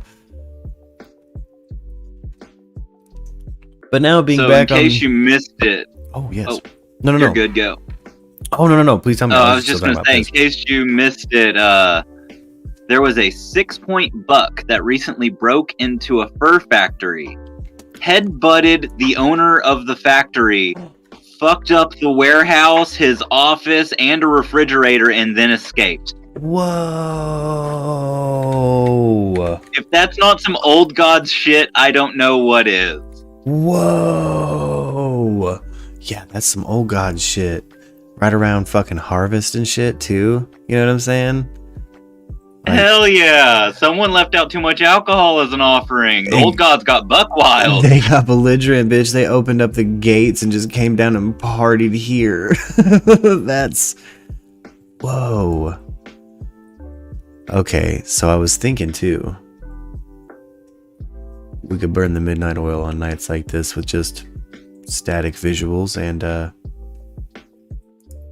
you know, just the occasional musical break, maybe. Yeah. Kick to songs. Go back to being just being a radio station proper. But maybe with a little extra flair. Little discourse. Yeah. Well, let's try Lava Lamp. I think that fits our vibe.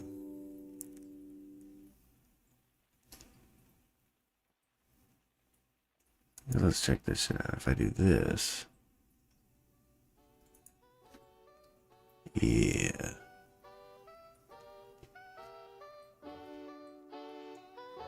Better.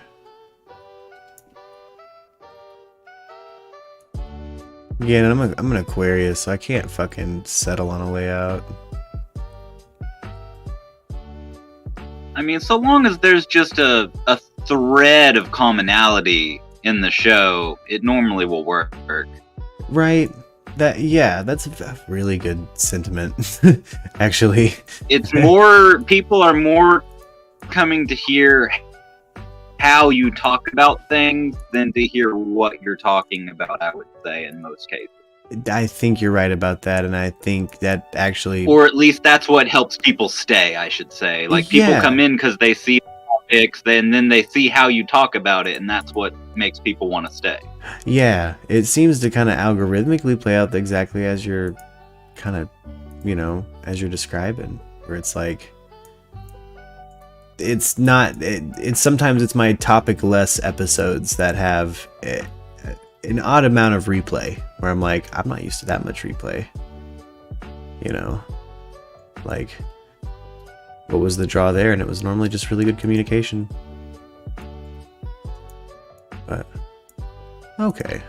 Sometimes people just want to listen to a good conversation, even if it's about something they know nothing about. Yeah, exactly. It's, or feel like, another sentiment is like, it's like getting a beer with somebody. That's something I really like about the channel so far too, because that's, directed content, probably just not my thing. I think I do like kind of just being involved in an open forum. Like, it's, I don't know. I get a lot out of it. I get to have like like notepads full of new things I've learned, which is cool as shit. I'm 30 years old. I need to start taking more of these down.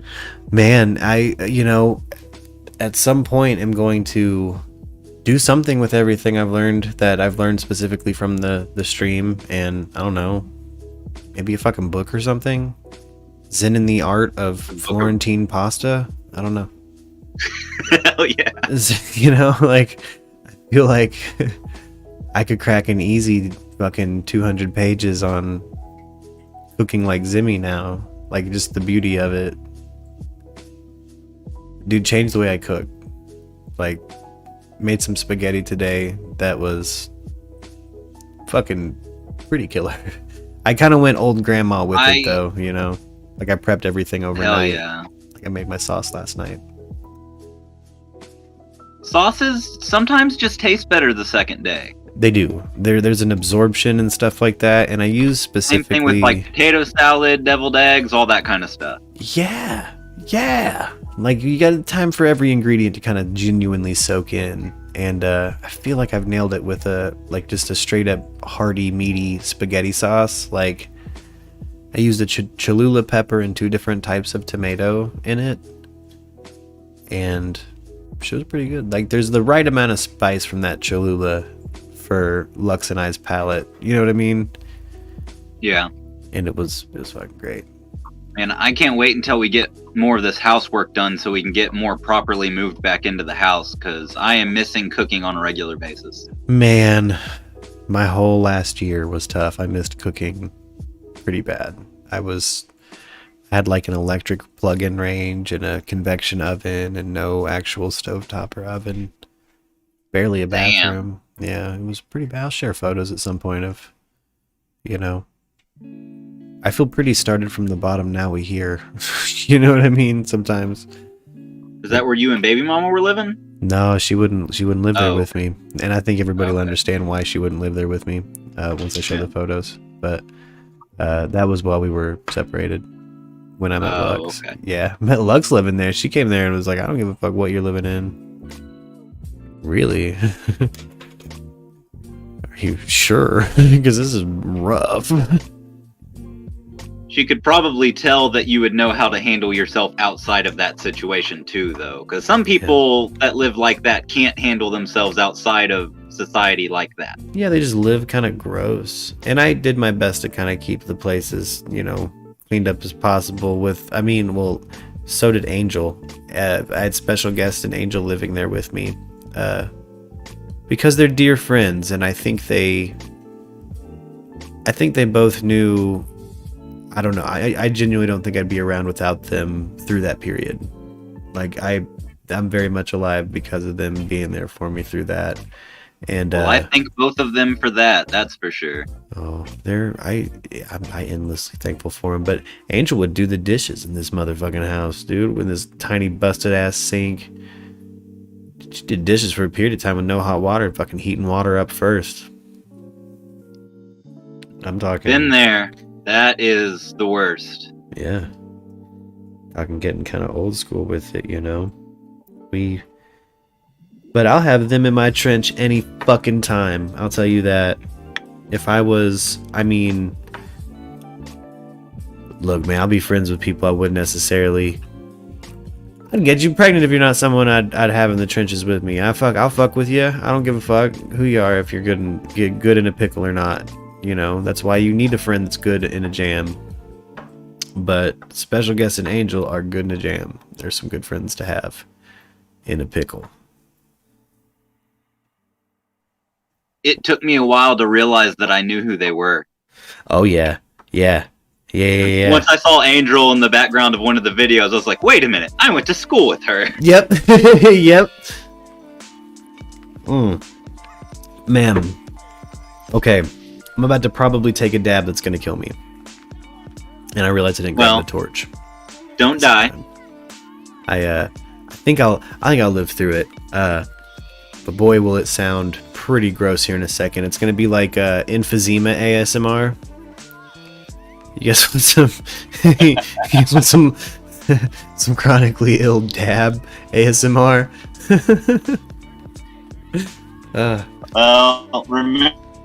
Remember, you've lived through all the others, so you'll live through this one. That is true. I'm gonna let a dab take me out. Man, I hate having to have that thought too. Like, I think the last time I had, I don't remember what it was, where I thought to myself, I'm not gonna let this take me out. And then I thought, bitch, I'm tired of saying that. I wonder what will then. Something fucking sick, though. I'm sure. Alright, grab the torch, be right back.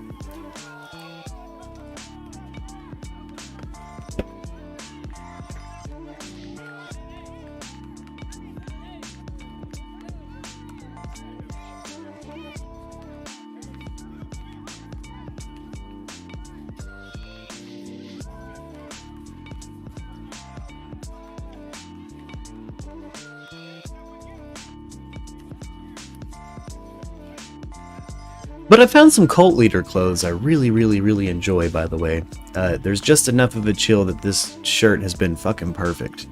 And, boy, do I look like I'm in the Source family or something. But bitches, it's so comfortable. It's like wearing my favorite kind of blanket. But I've also been that weird kid, man. Wear the same sweater over and over, dude. I get that textile. I know exactly what you're talking about. Yeah, boy, you know where you just like that. It's comforting, you know, like, you know, just what the hell. I don't even give a fuck if I'm wearing anything underneath it. I just want just that. I'm kind of that weird person that wants to dress like they're from like the Bronze Age half of the time, so Yeah, it was weird when I had on paper from my old crazy wonky-eyed dermatologist like what clothes were best to wear, and it was just basically kosher clothing. Like they were like, you know, Jesus robes. I'm like, that's not clothing people wear. pure linen, nothing else. Yeah, you can wear linen, loose fitting. Like that's it. Yeah. They're like, that's what you should do. Like really? Like for your skin health. So you're telling me I should dress like a pirate? Okay. All right, I'll do that. I fucks with that. I got a curly mustache, so fuck it. It tries to be curly, man. I can't wait for the inevitable fucking montages of me either twirling my mustache or the mustache just like time lapses of it moving. You know what I mean? This thing has a mind of its fucking own. I have the beard oil in it today. I love it. As is beard oil. It's my favorite thing in the world.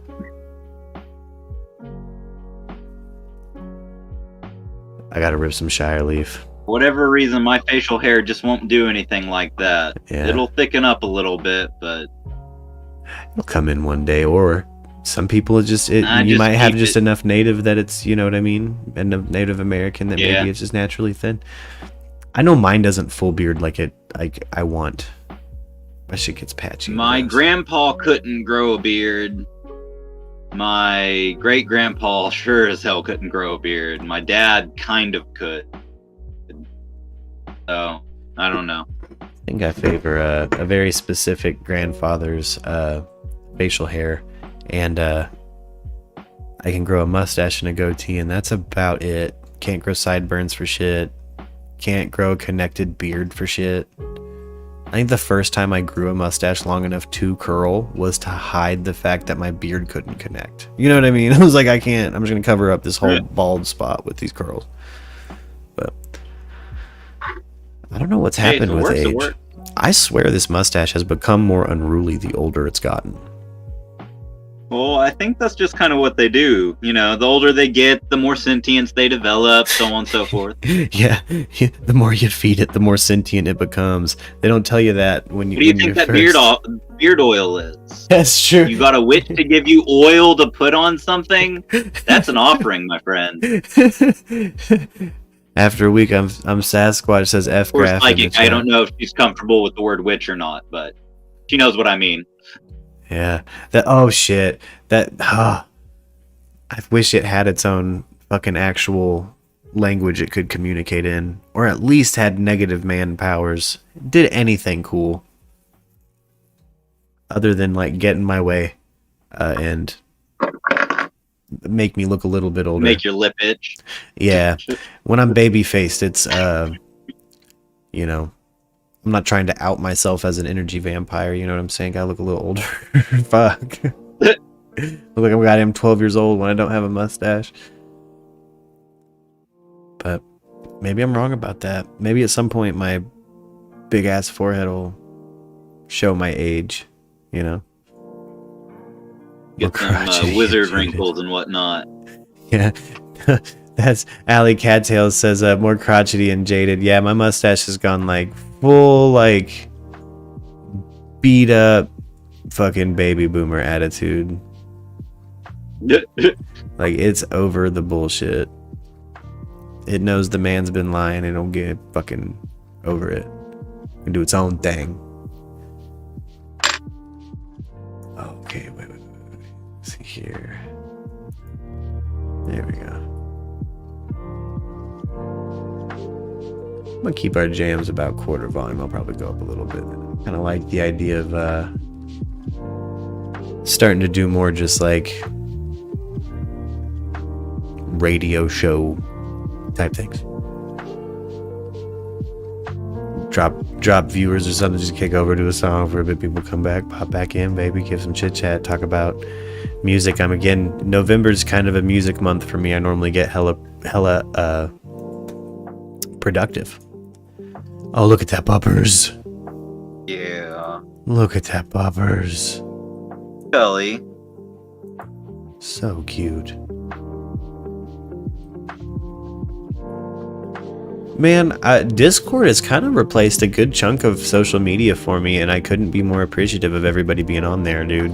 Like, Yeah, I'm really trying to go more towards it. Unfortunately, with the Forge stuff, Facebook is just right now. I don't know what else I could use other than Facebook that would work as well as this is. oh well, for promoting and stuff, yeah. Yeah, for the business and stuff. Yeah, But for personal stuff, yeah, 90% on Discord if I can. Yeah, I've been trying to. I still scroll through other social medias, but it feels like I'm just half the time grabbing shit that I might throw in the Discord, or I also like. I don't know. Not gonna lie, Feel safer. I like Angel's memes. That's one of the reasons Facebook is viewable. That is, Angel has like a glitched account where if you are her friend, you have to follow her. Did you know that? Does it do that for you? Really? It notifies me every time she does anything. And she's one of those people, it's like, I don't give a fuck. I wouldn't change that, honestly, because yeah, her memes are fire. Special guest too on Facebook, his memes are fire, even though his account is cursed. I was about to say, if he can keep it up. I bet you as I'm saying this right now, his account's getting banned. Like, he is banned right now. Alright, dab time for realsies. Get it done. I'm gonna mute the mic on the stream side of things, so only Discord gets to hear me fucking absolutely die from this, I'm sure. That might be for the best. Yeah.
Oh my goodness. That dab was brought to us by BARKBOX and Atlas VPN. Exclusive link in the description below. Loudy. But it's Friday night. Not gonna lie, noise suppression was doing some weird things with your cough. I bet. I turned it off. Boy, are you using my new shit? I am, and it's pretty good.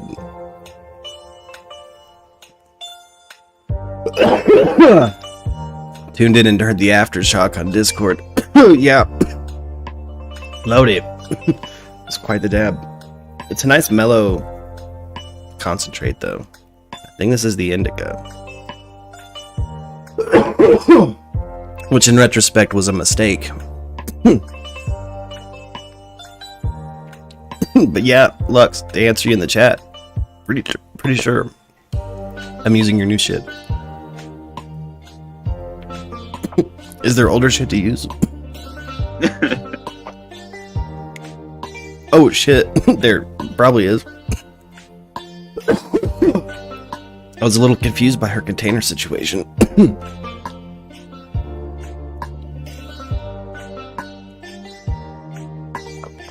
I've never dabbed still. Ooh. Well, it's what most. Sorry, it's already got me hung up. That's normally why you don't see me dabbing. Is makes me cough like a motherfucker. Yeah, it always kind of hurts a little bit, or a lot of bit. For a I'd lot rather not have to do it or want to do it, and just stick with the rotation of my, cartridge and the battery, and then the gummies and the weed, flour, just switching around. That, yeah, for the most part, I'm kind of that way, where I just kind of keep with like a flower, kind of situation. But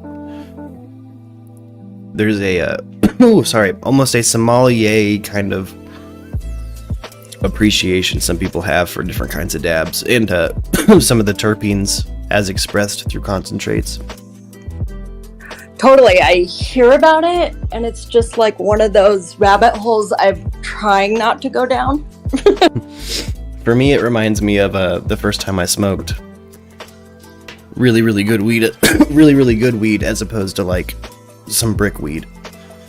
Fuck it. That's how it feels like every time I take a dab. Honestly, I'm like, fuck. But I also don't dab that often, really, so I can kind of maintain that effect of like, holy shit.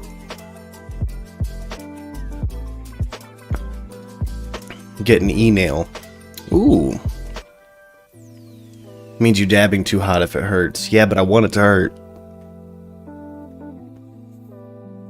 I've never had a dab that didn't hurt. So I guess no one I know does it right.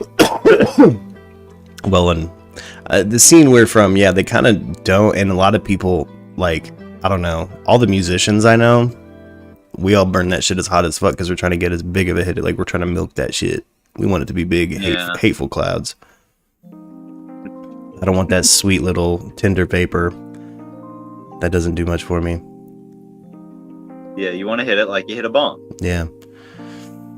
Because this banger we got going, it took a while to, everything was pretty low temp at first. Watching Lux increase her heat, too. But she doesn't cough. I don't know what her deal is. Magic. Yeah, this witch. I don't trust it. I don't know why she doesn't cough. I've, like, anytime I don't know, like, I challenge her to do bigger ones, or sometimes I'll just, like, try to fuck with her and hand her something that she wouldn't normally smoke, and then, no.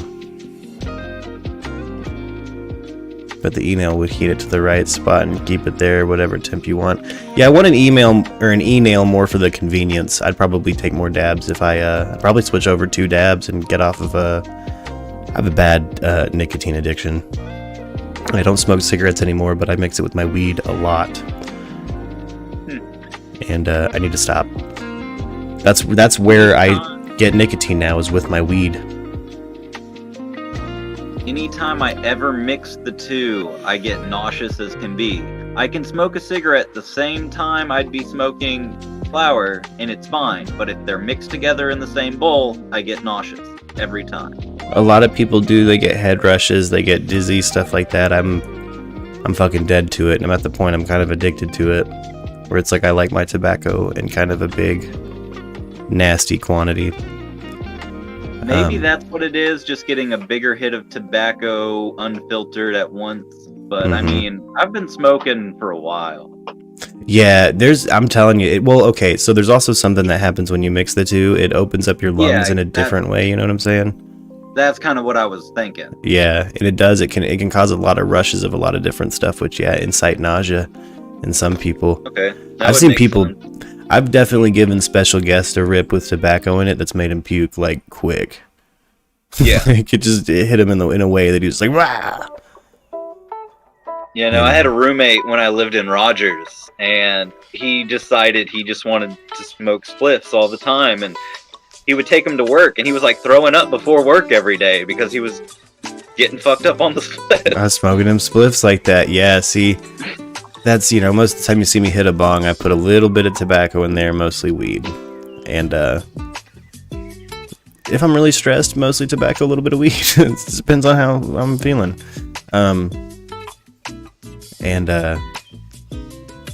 I've seen that really fuck people up, but I know a lot of Canadians that smoke that way, so Yeah. I know I'm not the only one who does it the way I do it, because I learned it from Canadians. Living in the Netherlands. Oop, you cut out on us, Allie Cattails. If you have push to talk on, by the way, Allie, you can turn push to talk off, I believe, in this channel, hopefully. Yes, you can. Sometimes that messes up people's like reception or like ability to kind of pop in. Oh. Okay, is that better? Yeah. Okay, yeah, sorry. New kid here. Oh, you're fine. But living in Amsterdam, they always did spliffs, but I've been such a like vice purist kind of. It's really kind of weird. Whatever drug I'm doing, I want to only do that, you know, or whatever. Yep. No, I know people like that because only because I've argued with them a lot because I'm the opposite. Mm-hmm. Like at Schwagstock, I would, at this particular music festival Justin and I were talking about earlier, I would make my body a chemical waste dump. I mixed name a combo of hard narcotic outside of heroin, and I've probably done it. Yeah, I have a lot of friends like that, and I kind of like don't want to. I know that I could get there, so I just want to like tap the brakes into that if I'm going to go into that. You know, yeah. I just want to, make my tolerance last as long as possible for not having to do that. Yeah. But I might be getting towards my rotation of just flower, vape, and gummies. It's starting to, I think, wear out, and so I may need to like step it up, and I don't want to. You'd be surprised at how much tolerance you'd get, or you would lose if you just took like 3 to 5 days off. Yeah. Really? Some people have a faster metabolism than others. But yeah. It also depends. I found out recently, there was a recent Justin, you'll find this really interesting, I think, because this is kind of hot off the press news. They found out that the longer you've been smoking from like a young age, so if you were an everyday pot smoker starting in your teenage years and you don't stop until you're in your 30s, it's going to take you up to a month to be done with actual physical withdrawal symptoms. Wow. And then like I played into it, but now it's like every day. It's definitely every day. I can't say like every day. It's been every day for a few weeks, probably 5 years maybe. But I'm in Colorado, and before that Amsterdam. So I think Justin's on the money. I think if you were to take a break for 3 days and come back, you'd fucking have a crazy different tolerance situation. Yeah, like even just rotating between the different mediums makes big difference, See, that's the trick for me. If normalized to something and I feel that tolerance thing, I'll just smoke the same amount in a different piece and feel completely fucking different. Yeah. You know what I mean? I know exactly what you're taltalking about. It hits you different. Yep, it hits different. It's true. Yeah. It makes me think about like in opium dens, you lay down so the opium hits a part of your lungs smoke doesn't normally hit. I don't know, but I know. Yeah.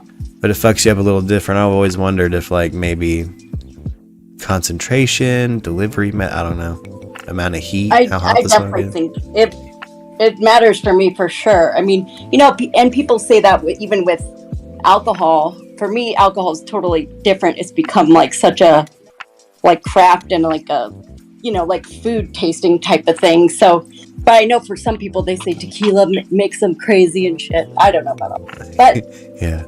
People say that's there's something to it, like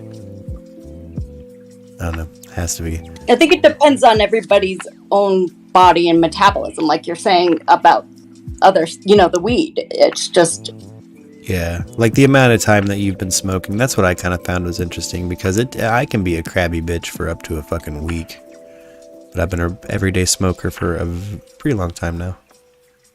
And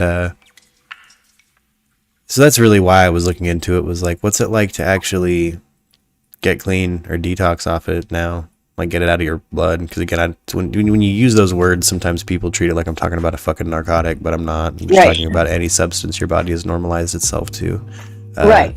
I have the same issues with sugar. Yep. I bet we do with a lot of things. Oh. We just don't track it as much. Yeah.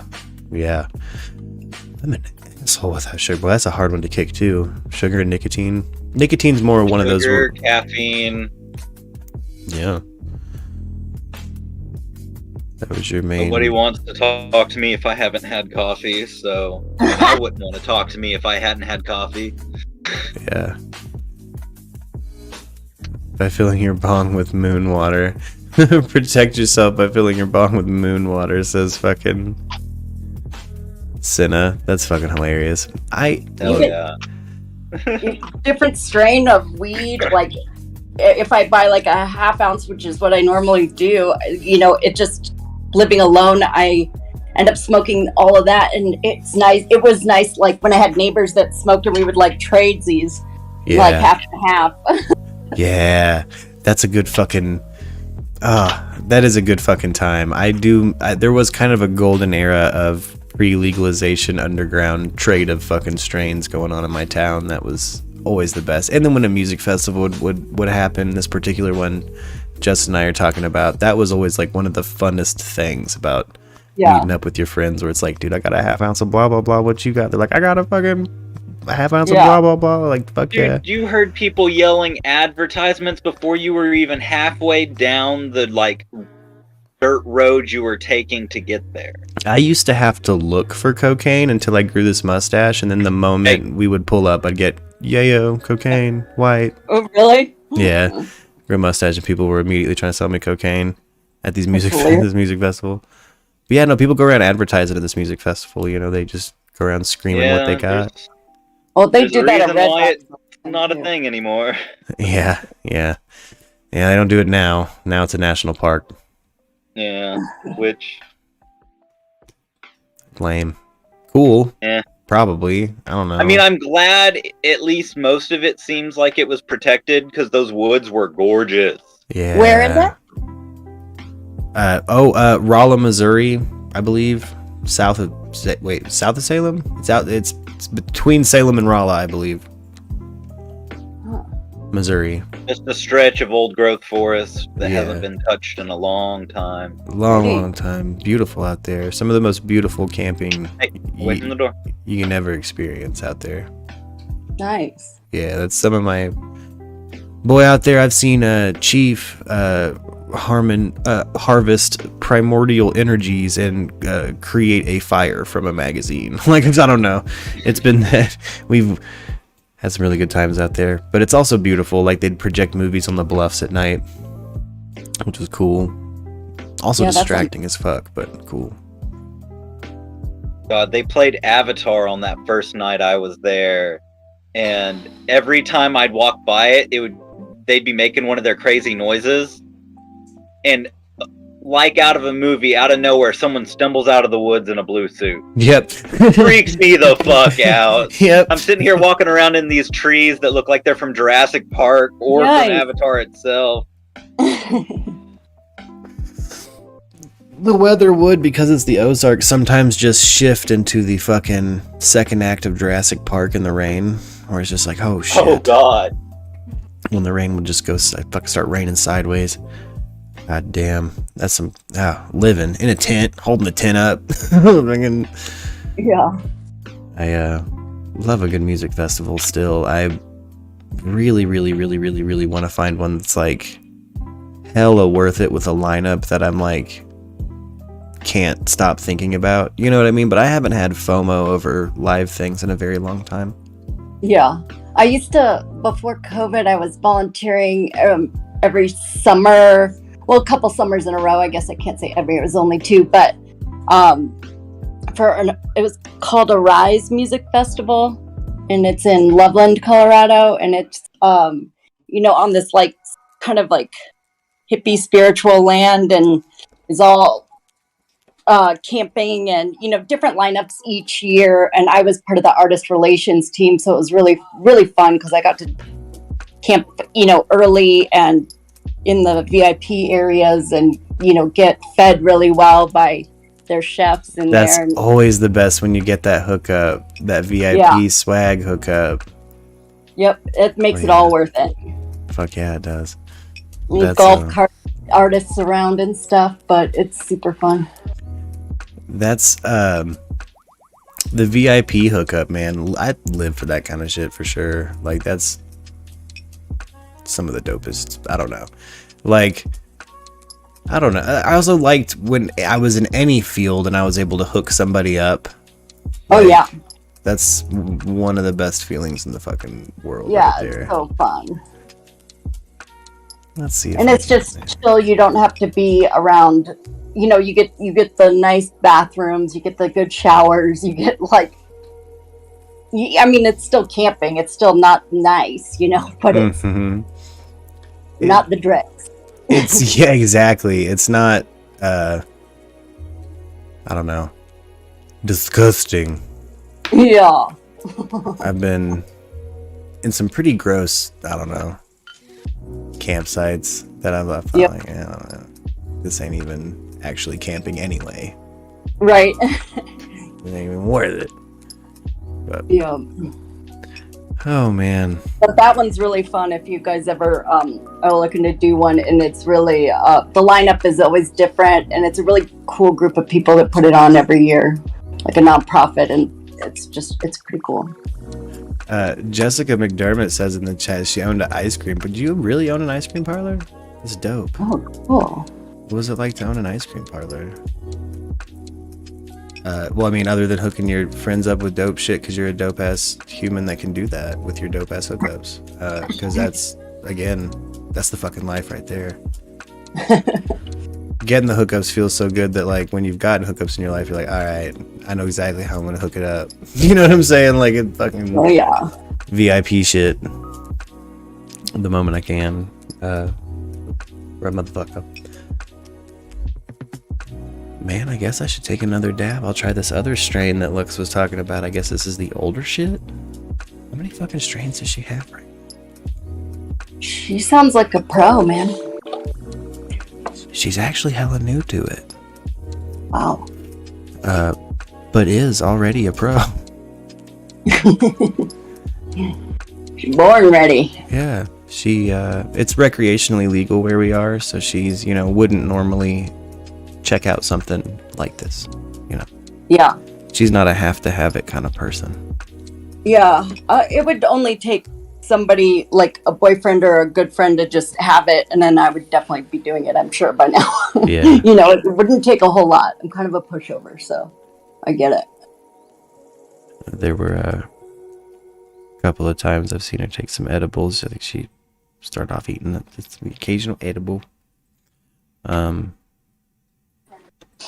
And I think she liked what it did for her anxiety. Because, I genuinely believe this kind of, THC goes one of two ways with someone's anxiety. It's going to make it better. It's going to make it worse.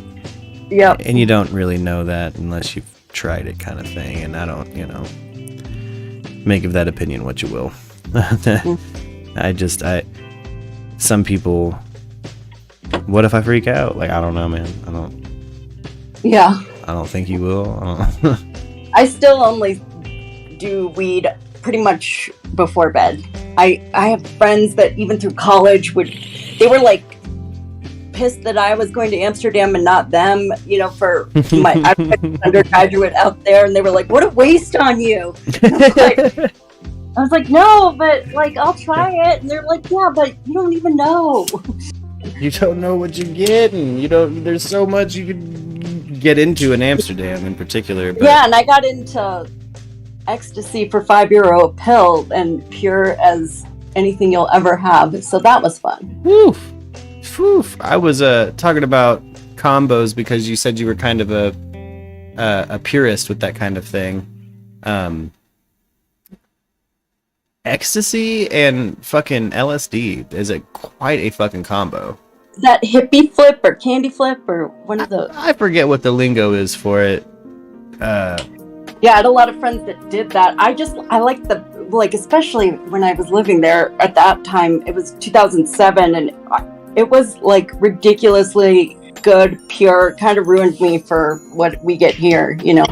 Yeah. That's, oh yeah, I bet, especially if you're near a European, yeah, or well, a Dutch manufacturing, or Amsterdam, period, is just where it's going to be. It was cheaper than getting drunk. I mean, and it was so pure and no hangover, nothing, and the next day, it was scary. Scary fun. Yeah, one of those like, I'm glad this isn't at home. Yeah, thank God this isn't legal. Yeah, this is where I would be spending my weekends. Yeah, totally.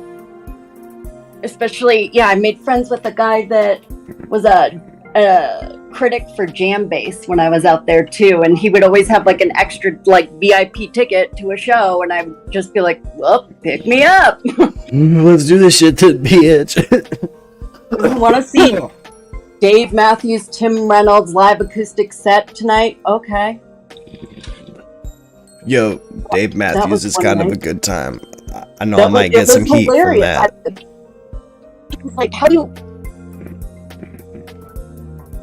Oh, sorry, you cut out a little bit. Like, you just have that for tonight? Okay, I mean, yes, I need to make it happen. Just that he would just randomly text me about a show that night, and it would be somebody like that, and I was like, oh my God, okay, yeah, I'm going. I'll make it happen. You can't miss it, really. Yeah. There's a, wait, hold on, man. I'm also still messing around with layout on the shows, on the stream. I'm trying to figure out how I want you Discord guys laid out. Yeah. Because I like all of the options. Yeah, you're laying us out. I see it. I like the, I like every option. There we go. Oh. Did you guys talk about your weekends, what everybody has planned yet? We haven't. I haven't at all. And I still don't particularly have any weekend plans. Yeah, me neither, really.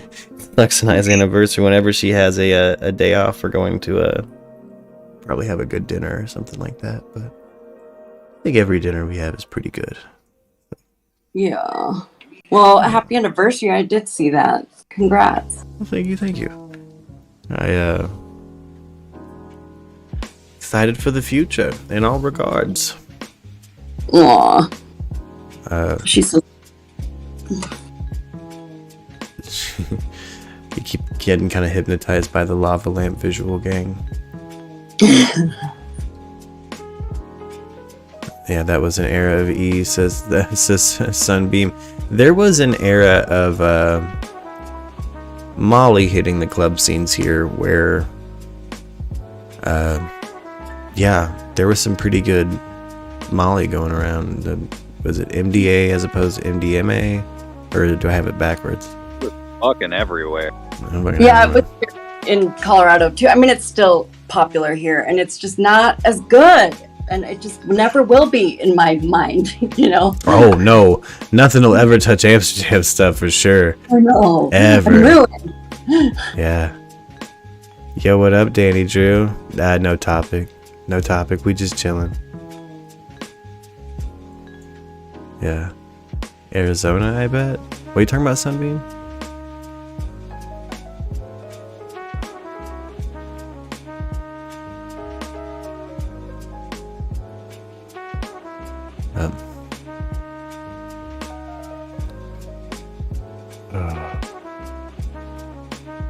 I also feel like October was a particularly heavy month all around for a lot of people.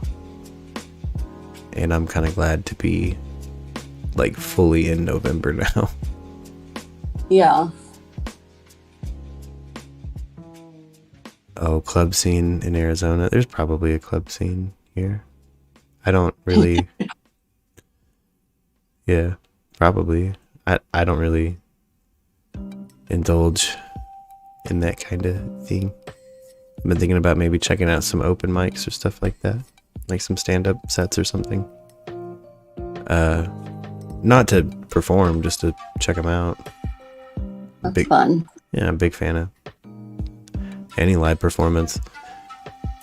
I'm normally like... Yeah, or improv, sketch comedy type things. Yeah, that's fun too. Like, see anything kind of live performance oriented, I'm down to go. Like, yeah. Yeah. What the fuck else I got going on? I'll go check out your improv troupe. Fuck it. Because that's, Yeah, they had a big one in Amsterdam that was it was all Americans, and it was called Boom Chicago. I just remembered that now. And a bunch of, it would just be whatever expats. And there was somebody that was on SNL that was in there or something. It was kind of legendary for being in Europe, Yeah. Ooh, guys. Gang. What's happening? Let's look at Fed Smoker. Let's just find some Fed Smoker highlights.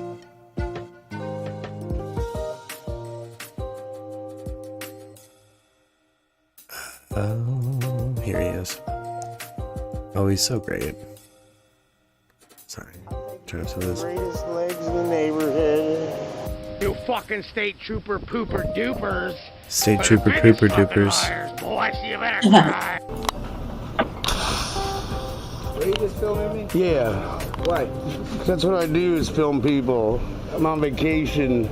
You ever seen one of them things? He's a voyeur on vacation. You ever seen one of those things? Yeah. That's a time machine. It's a time machine. Look here, we're gonna arm wrestle. You're gonna make me feel good. I'm gonna win. I'm gonna win. I'm gonna win. So are you ready to arm wrestle, buddy? Your tattoo machine is the smooth penetration Every for time. the new generation.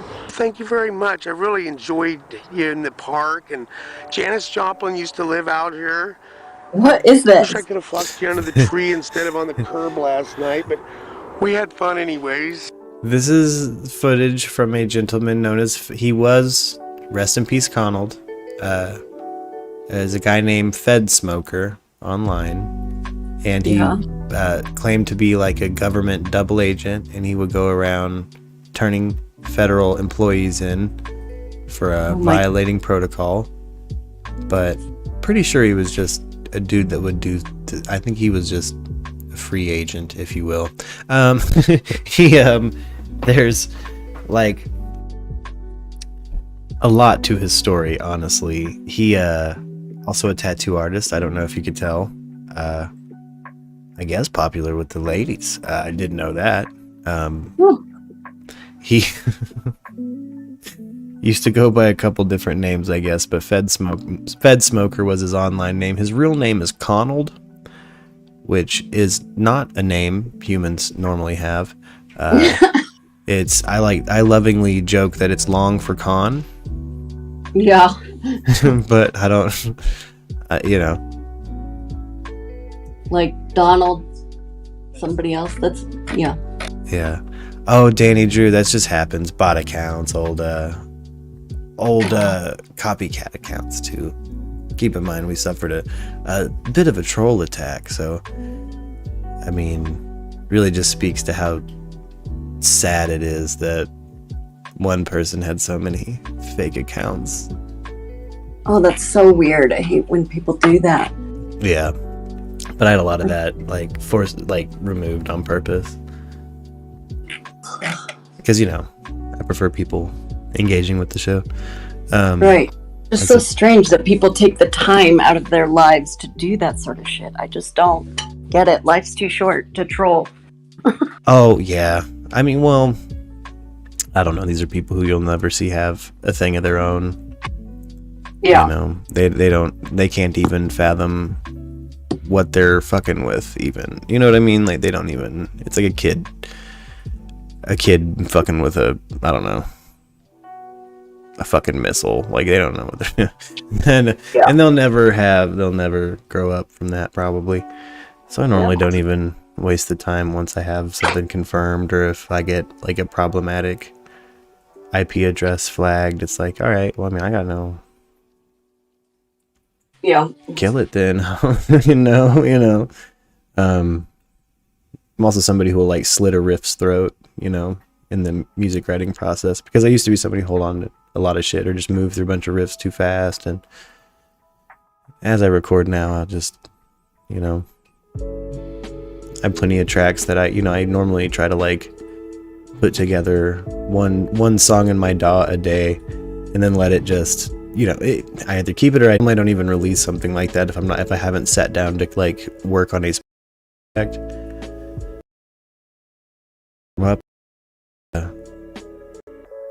Sometimes the Would you be riffs, open to putting that on the stream, or have you before? Because that'd be interesting to see your process. yeah, I've actually got a setup for it now. I'm just trying to work on the right way to get the audio from my little setup into the stream. No mixer at the moment, but I do have a external interface that I'm probably going to hook up and see what I can do. I think I've got enough to make it happen. I thought I did already, but I've had some weird input issues. But part of what I wanted to do today was test it, but for some reason this channel is giving a lot of weird... Like, I set up an audio channel with the input for my stuff in it, but Streamlabs is kind of being an asshole about it. Yeah. So I I must think have... that'd be interesting to watch, or at least like have you speak out loud what goes on in your head and how you do that sort of thing. That'd be interesting. Yeah, and I've really wanted to make like a Merc record where I'm functionally crowdsourcing ideas and running stuff, you know. Yeah, that'd be so fun. Yeah. Oh, thank you, Danny Drew, by the way. Thank you. And if you guys want to like, share, subscribe, I definitely appreciate it. Yeah. Yeah, see, that's given... See, that's given hella weird input issues. Let me just see real quick if that is what it says it is. Oh, fuck, it is.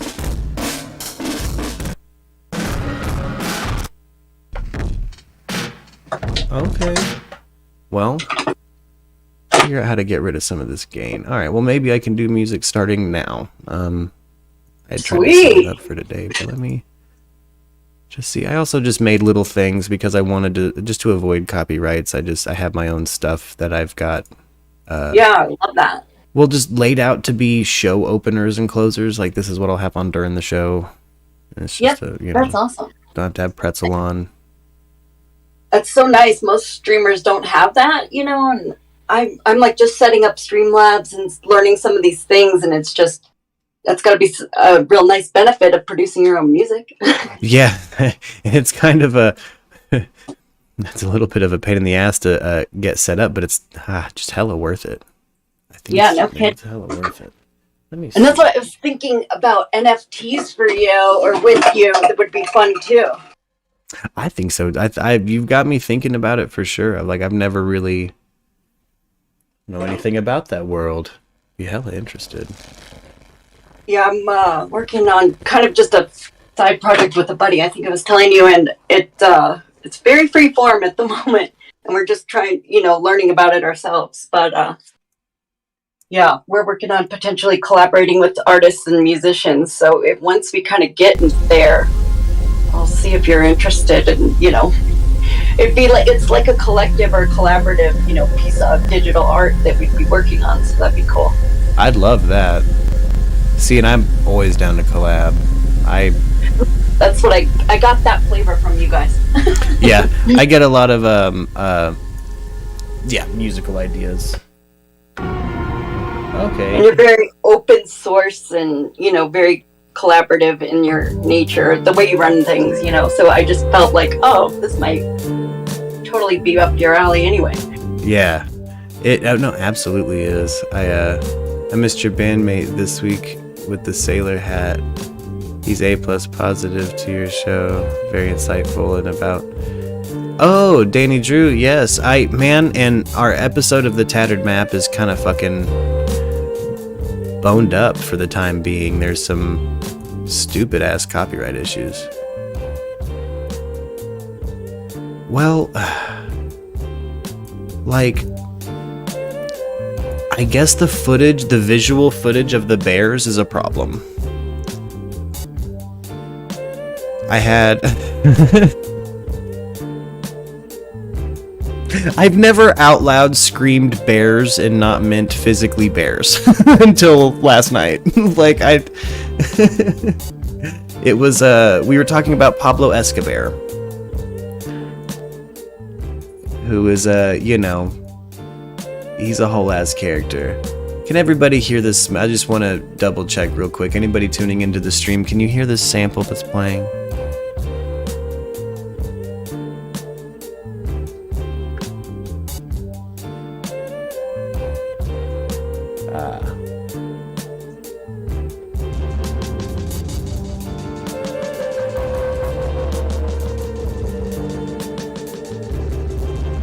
Huh.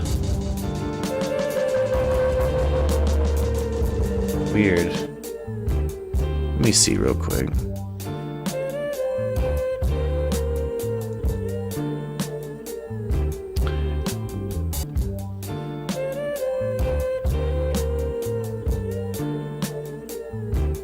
Oh, you can? Hear a little smooth lady singing in the background.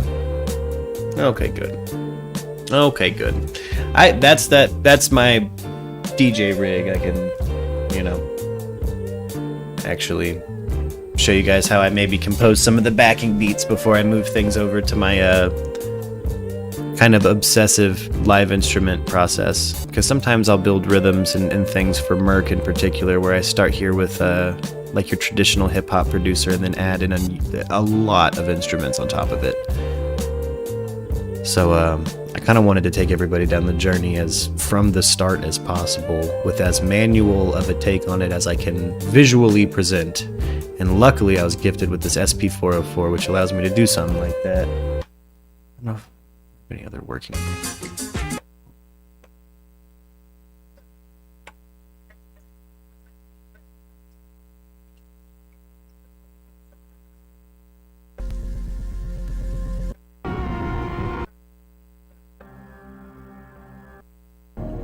Oh,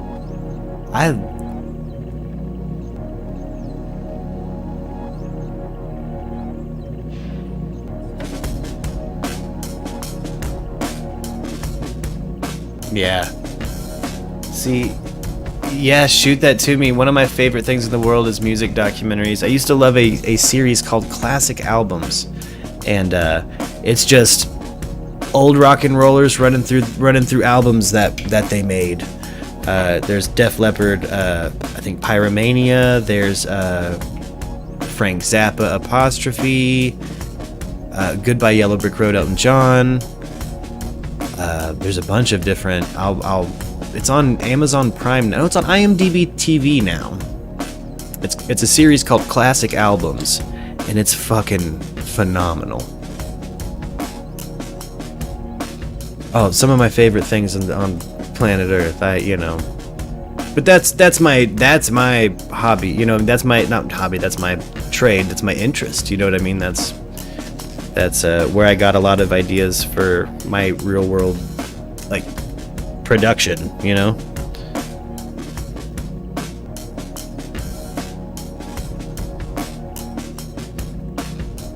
Well, there's no time like the present, and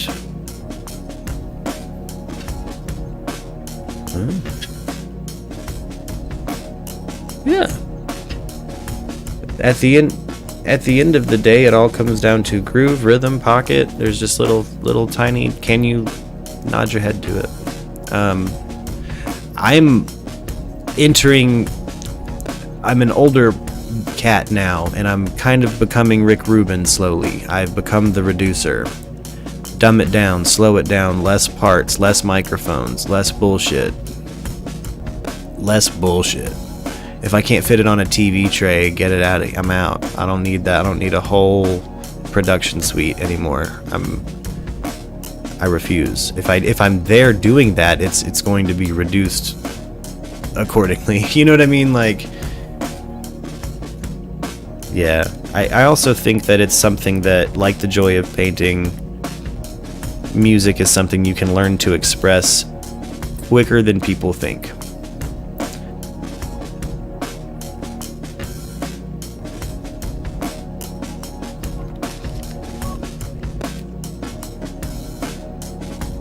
Yeah. An alchemist isn't born, an alchemist is taught, like is learned. Like, and these skills of an alchemist are learned. Like, you don't, you know, this isn't music and people. Yeah, people with high musical ability aren't magical. They weren't born that way. Some people do have gifted natural rhythm and can play things, are prodigious, but that doesn't mean that what they're doing isn't learned, you know, and it's all of it. It's once you learn the form that you can express yourself through it, like a martial art too. I like to compare music to martial arts as much as I really love the book The Tao of Wu. Love the Wu-Tang Clan. Things like that, you know. I endlessly grateful for this little sampler. This sampler is going to end up setting the tone for kind of the future of a lot of sounds that I make as Murk. I've got a few other projects I'm going to release. I'm going to actually release... I've got an instrumental band. We're called Changa Haranga. And we make some pretty crazy fucking music. I'm pretty excited about getting that out there.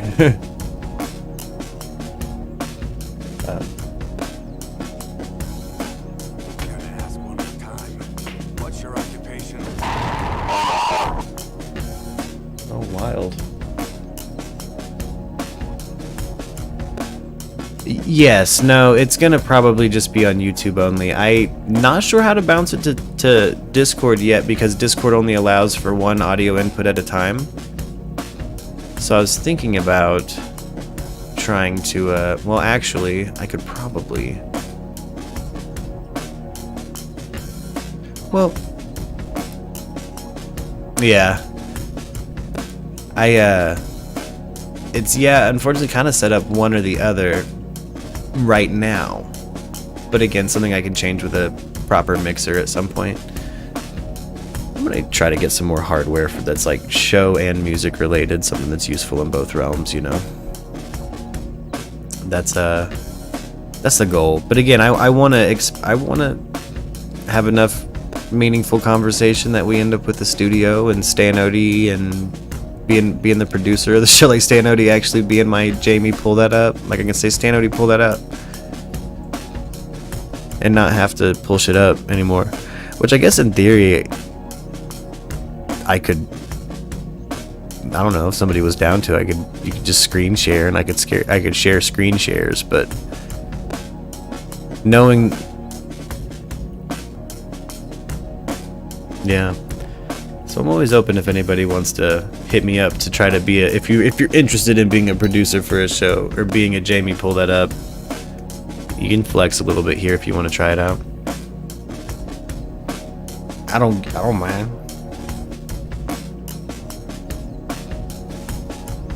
But yeah, so I was going to build a theme of like these kind of just static musical loops of like kind of ambient music that I slowly make more complex over time as the show progresses. By the end of like a month of the show, there'll be hopefully like a mixtape.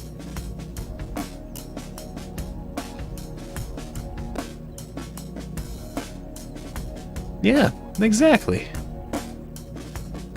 Exactly. And also get input, you know, I'm terrible at naming songs for the most part. I'm pretty bad at a lot of, exactly, I'm pretty bad at the back end for the most part. You know, by back end I just mean like the, you know, wrapping it up. For me it's normally a track in my head. If I'm working by myself, it's not called anything in my mind. It's called sheet music in my mind. So I don't yeah, I don't think about it in English. I think about it in sheet music. I'm not thinking about it in that language, so I'm bad at naming shit. Yeah, it's different if I'm doing something that has a lyric or something like that, or an idea already brought to the table. That's a little different. But like stuff like I'm doing here with you guys, again, I kind of like the idea of we'll freeform the music in certain long form streams while we're freeforming conversation. I don't know. Kind of got an idea brewing, guys. And look,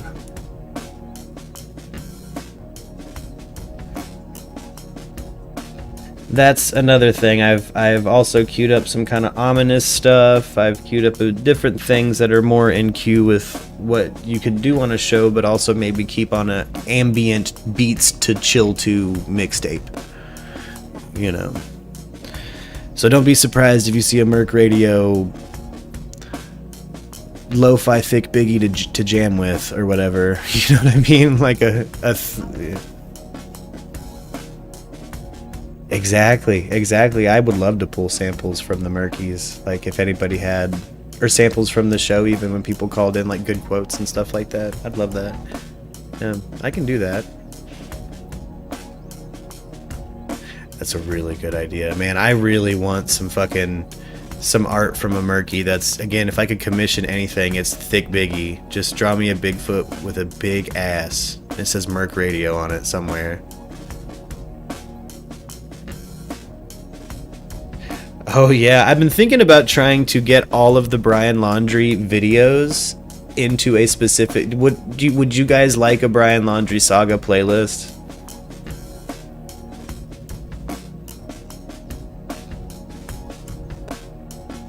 Hours long fucking long form conversations. That's why I was like, I'll probably just keep moving forward and stash it under live streams. Now I've got kind of a new playlist format. Oh, Stan Odie's come in clutch a few different times with some edits for us that are fucking pretty funny. Like his Little Spoon Bros video cracks me the fuck up. So there's again, things if I had the money I would hire, like first things I would hire when if MURKradio was to be like a physical location somewhere, fucking editor and somebody to help me produce the show live. Jamie, pull that up. You know, somebody to help me mix the audio and, you know.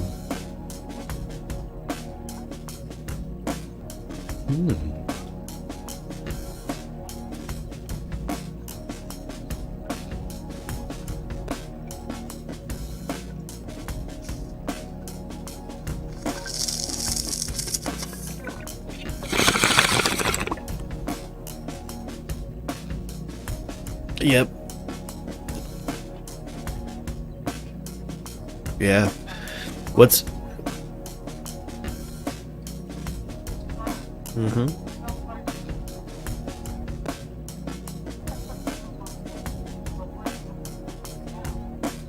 Well, there's a lot of number back end and like weird seasonal things you got to pay attention to when you make a decision like that, in my opinion. Like on a back end thing, like I try to look at things like somebody who's filling a venue or filling a television station.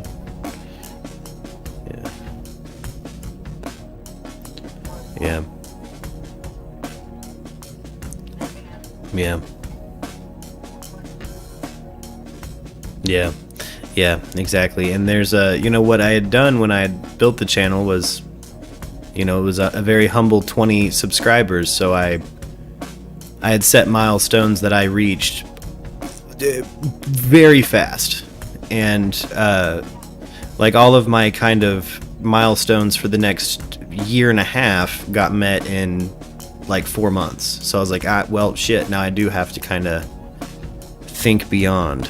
And so another thing I've liked about it though is being fresh to it and letting other people who are interested in doing this see what that's like.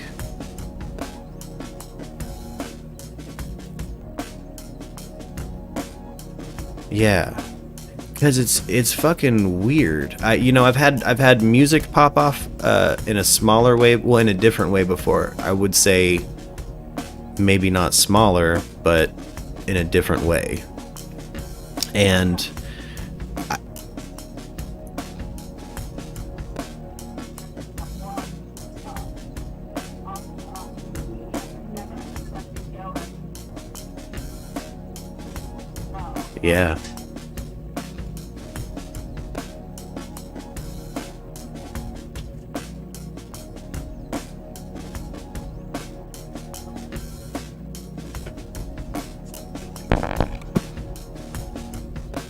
break my microphone. Damn. Sorry, Lux came home and she looks particularly cute today. So I scooted my seat and pulled my microphone cable. Oh my goodness. I'm trapped. In content strategy is increasingly difficult in the realm of video, and about video production just from in classes I've taken, but I never want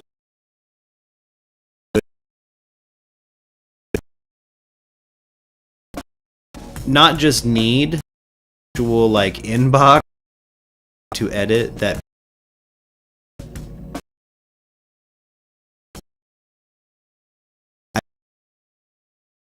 And it changes the way.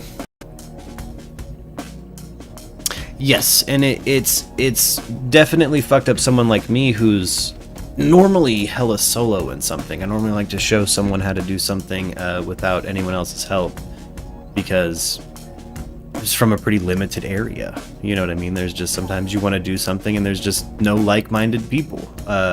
It's because what you're wanting to do is unlistenable and weird. I made way more unlistenable and weird shit than I made digestible shit.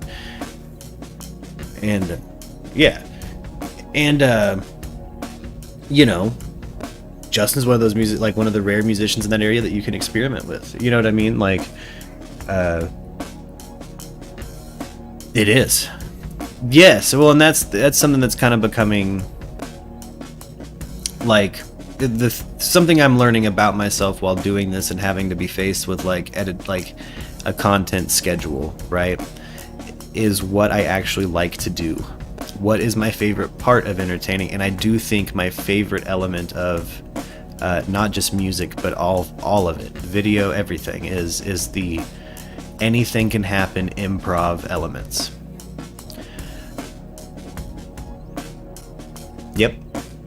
Yep, and well, freeform conversation too. Like, it can go anywhere. It can be anything. I don't like having to be sentimentally attached to an event or a practice or a jam or a show or a stream going a certain way. I just don't like it anymore. Like, I don't like trying that out. I don't like doing it. Like, at the end of it became like theme days, A, weren't working number wise, B, I didn't like it. And the B, like the latter, like really fucking anything else. You know?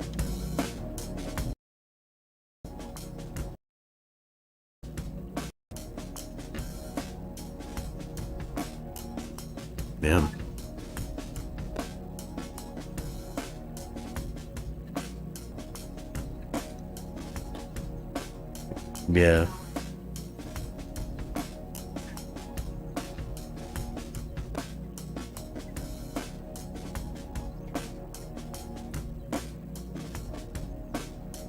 Yeah.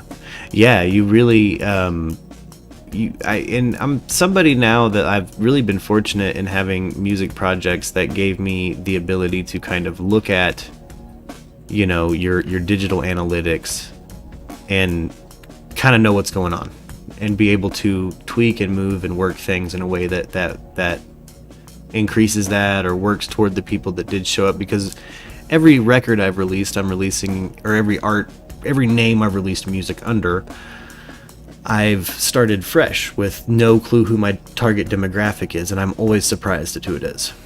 Same with this channel. Like the older.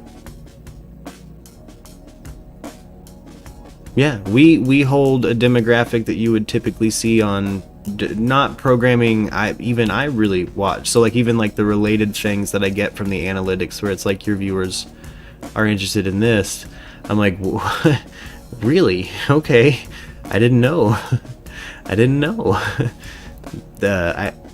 YouTube's an interesting platform. It's become one of my favorite for a creative and content creation and a live.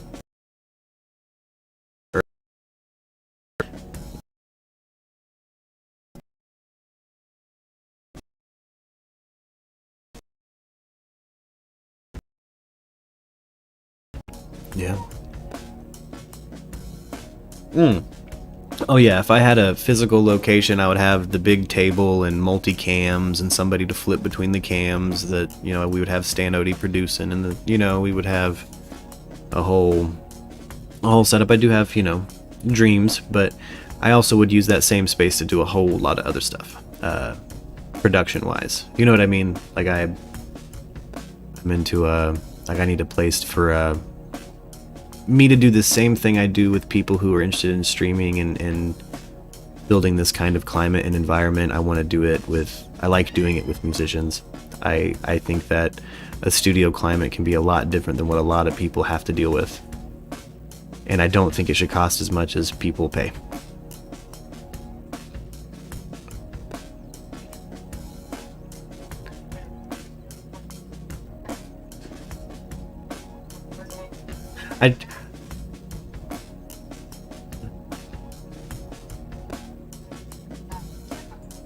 It's incredibly tough to do music on YouTube and Facebook in particular because the algorithm shits on you.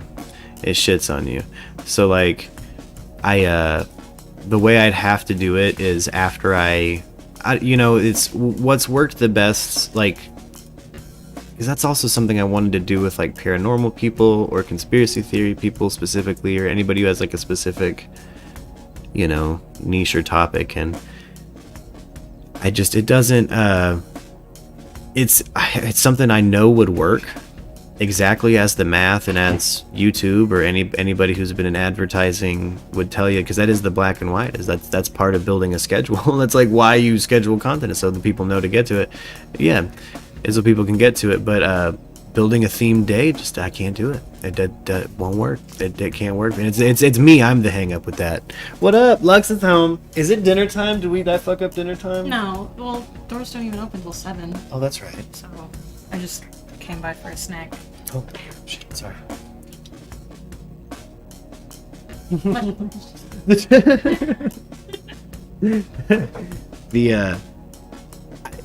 There's a lot in the realm of entertainment though I would do with a studio space outside of kind of continue a freeform content show. I would like this to turn into more of a if there is going to be a theme day, it's going to be like I'm interviewing somebody intimately.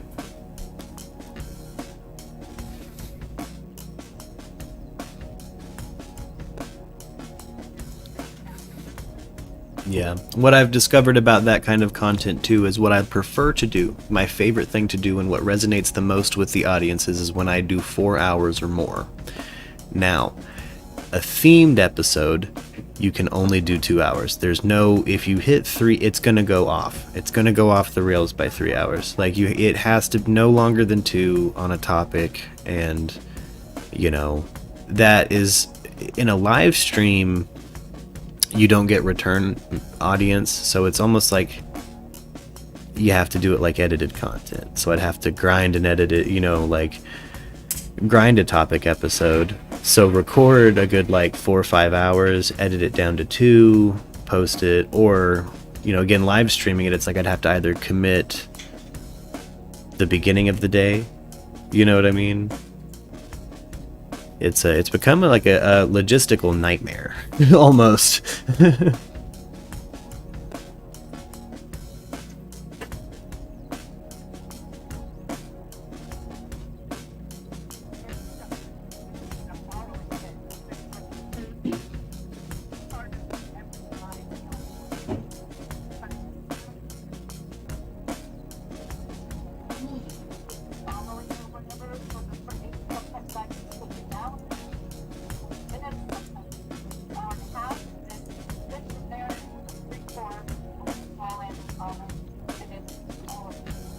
Yeah.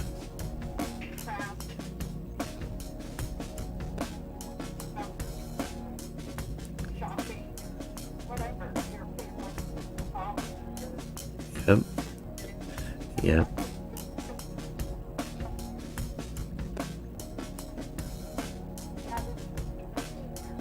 Yeah. Yeah. See, that's kind of what this is. That's what works the best for the flow of what I want to do too. Because again, it's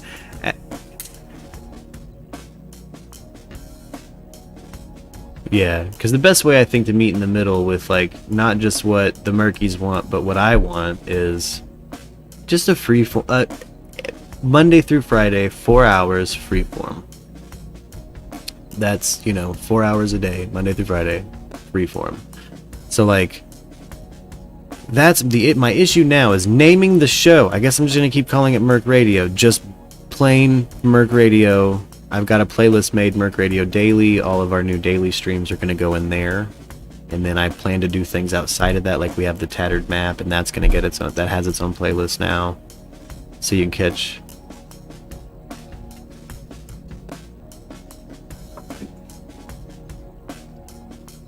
Yeah. Yeah. It's a I think that's a really good idea, or just like I really want to bring back Echo Chamber to really do like the musical side of the channel. It was a show I did a whole season of. It was edited content, had it on this channel, had to take it down once we got monetized, because it's a music review, so it's taking up space.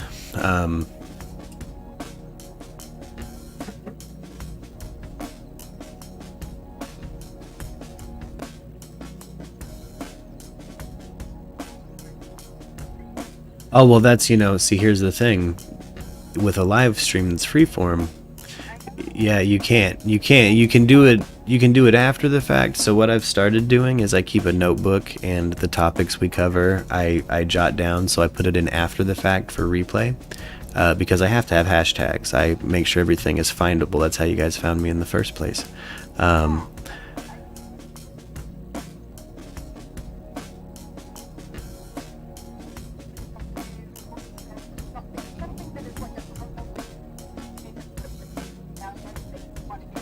Yeah, it just doesn't work. Yeah. Yeah. There's it started like that. That's where I started with kind of morning news, It was just a morning news show is what really this evolved from it was just I think I had an original name. I think it started as the High and Happy Half Hour. And it was just a half hour of Ari, Anthony, and I talking about the news. We'd probably stretch into 45 minutes, maybe an hour. And we did that for a long time, for a while, like a couple weeks at least, or like a month. But it just doesn't take the best. I think the best thing I can do to meet in the middle here after, having the numbers and now some like a month under my belt with the audience. It's like, I think I can, the best thing to do is what worked the first time, which was freeform until there's a trending topic. Once a topic becomes so talked about in the community, that's when I start having streams that I could actually keep 5 hours of. Like Brian Laundrie is one of those topics you can keep going for 5 hours.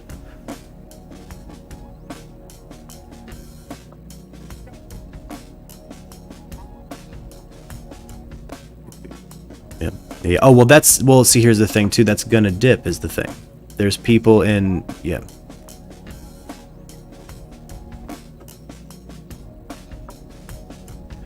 Oh, yeah. No, you genuinely have to find what it is that they're here for and keep it going. Like, again, like it was the conversational aspect of the show, the learning things, the being able to ramble is what kept.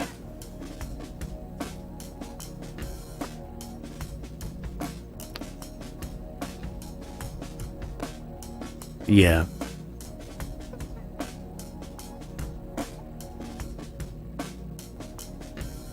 Well. Huh. Yeah, I think this kind of medium needs to be more like this. It's something I've wanted. It's also like it really makes me happy to hear that people don't feel like they're gatekept or they're behind a super chat or something like that, because there are a lot of YouTube channels that I've enjoyed that it's hard to get a word in, and I know that the few that I've followed that kind of helped me in way of example to build this, they, you know what I mean, they have a certain way they do it, and it's I want to be even a little more chill than that, I guess, is what I'm getting at. Like, it's not, it's about conversation because that's what people like. You know what I mean? Like yeah.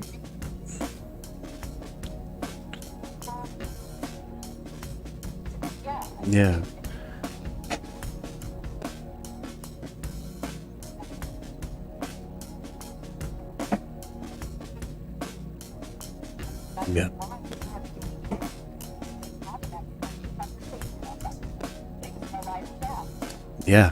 Yeah. And I like that it's just seeing the connections people are making too. I didn't expect this to happen this fast. Again, like I'm definitely one of those creators that when I create something for public consumption, I'm not shocked if a certain amount of people, even if it's just 10 people, like it. I'm like, well, good. I'm glad at least 10 people liked it. I made it to be liked.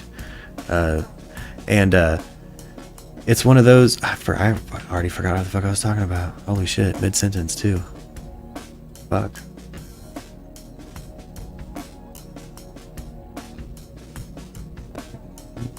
That's been the struggle. That's what I wanted to. That's why I've been looking for a name for the main show, because it's, you know.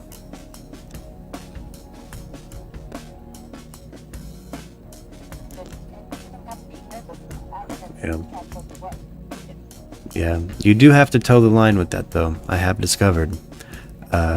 You can't. There's also a certain amount of safety you have to take for the channel and the risk of deactivation by YouTube. Like there's a, like if I find that I have a lot more trouble when I label a stream open chat, and it's fine. Normally, sometimes it just brings an unwanted demographic, I've noticed. So I'm trying to find the right wordage and hashtags to really bring more of the demographic that's shining through in. You know what I mean? Like a way to reach out. Trending things that people that I notice Murkies are following. You know?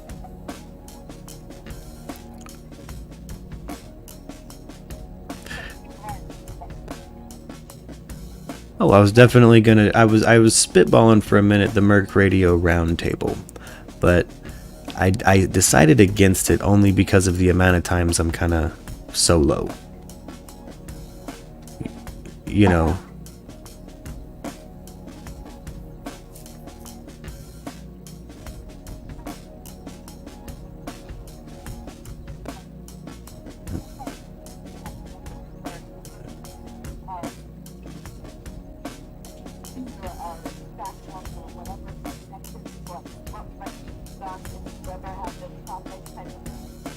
Oh yeah, like a mission statement type of document situation. There's a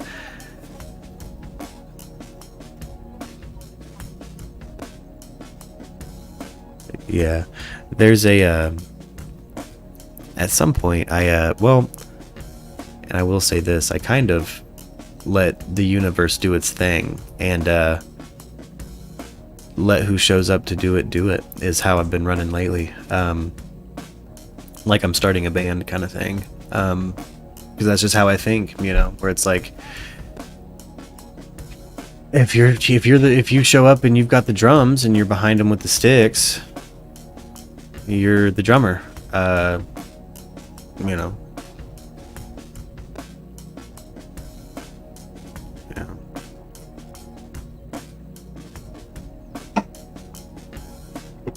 Yeah, but I've been spitballing a name for like the stream, because there's what I mean by the stream is what started off as, it's gone through 1,000 different names now. It's gone through different, I've tried a themed, like two different themed weeks that it just wasn't demographically, like it wasn't statistically worth it. Like, or on myself, I just don't think I can.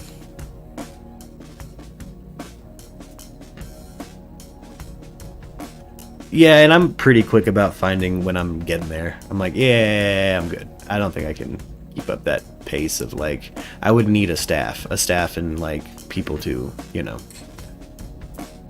help me with that. But it is my dream one day to have a smoothly categorized show where I have not just I used to do it this way, right? Arianthe would send me some topics in the morning. I would lay out my graphics where I would have the topics, and Lux is done. We used to also do a news hour at the end of the week where we would recap our favorites or trending things from the week. We would have it visually on screen, our topics, and hashtagged all the, things like that. But it just didn't quite resonate. It was also just a pain in the ass over time. It was just, it'd be different if I had a different committed person for the production side of things. But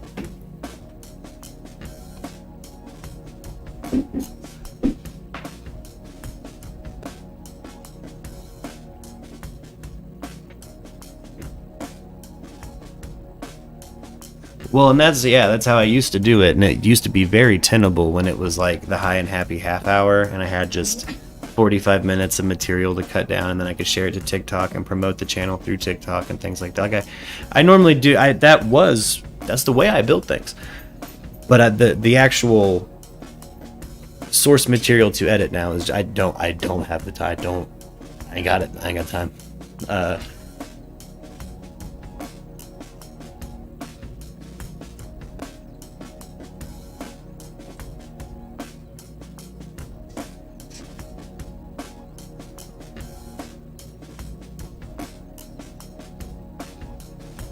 Oh, yeah. Oh, well, no, I actually have a whole button of functionality that will physically do that for me on Streamlabs that I always forget to use. Yeah. Yeah. Yeah, no, I've got that set up too, ready to fire. Again, that's one of those things that I'm the issue there. I never think to use it. I'm enjoying the moment.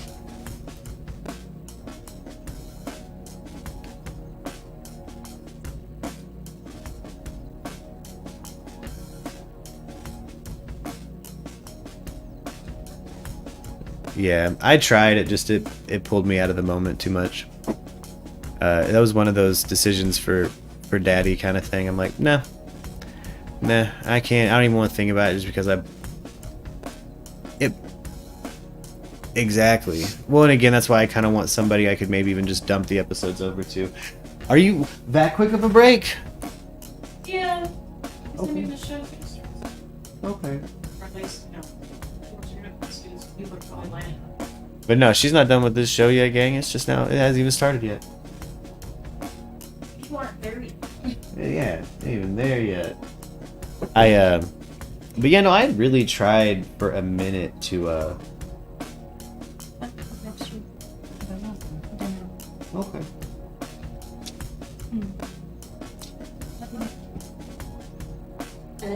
I love you too. Allie says goodbye. Bye. Tried a little bit of everything. Again, what I know will happen again is the same thing that happened 2 times in the past, which is I will, as long as I'm enjoying the moment and we're staying productive and flipping through topics, we will find another trending one, and this will keep growing. So I'm gonna kind of commit themed episodes to fat ass trending topics I can refer people back to a daily stream about. You know what I mean? Where it's like, and I'll just kick over to the, because also what works best is breaking news, all caps. You know what I mean? Like you gotta, yeah, I can clickbait the piss out of somebody. You know, yeah.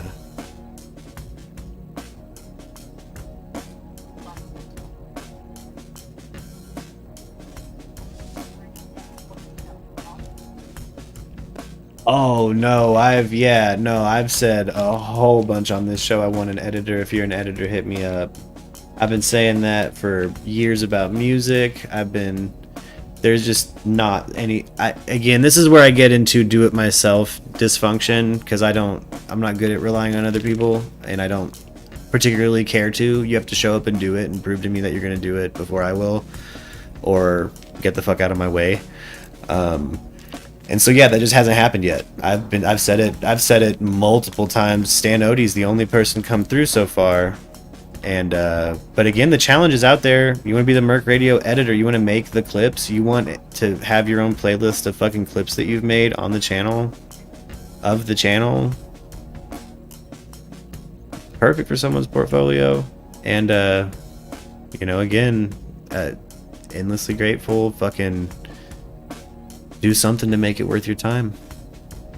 The more the channel grows. But again, like it's just one of those things. People, editing takes a hell of a lot of time. You got to have a certain kind of rig. So already you've kind of, out of the people that I've drawn in, you've already cut that demographic down to, like, you know,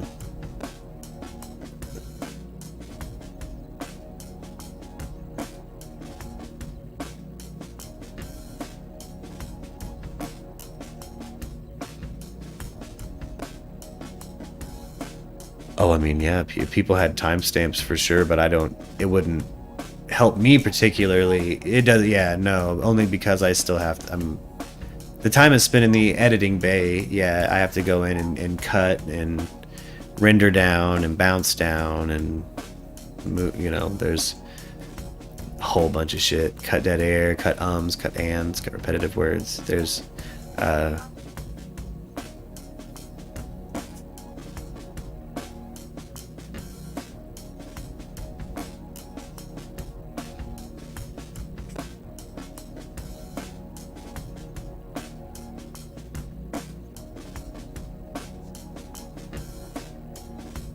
yeah.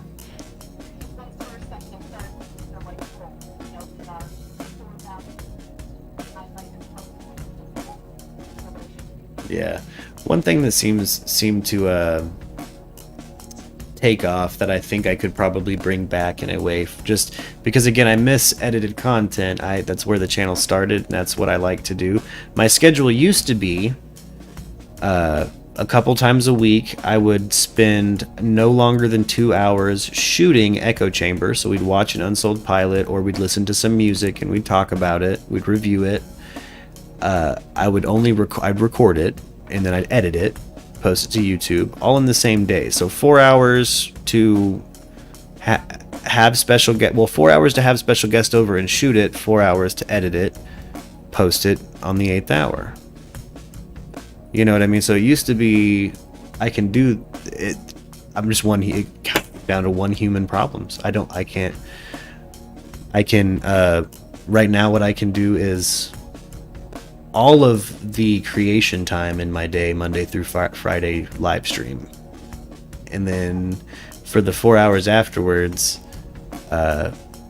it's either I make new content, again, either stacking on the things to edit, or I edit or start working on music and stuff. So like, there's only so many hours in the working day that I can actually, like, it's a 4 hour stream is actually pretty untenable by yourself. Like, I can't, yeah.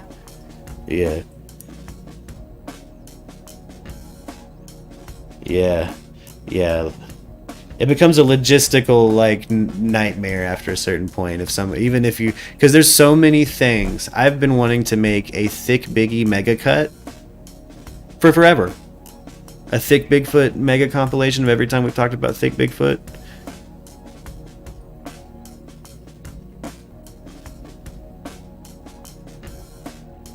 That's just how I do it, because my grind is intense. I just try to be extra.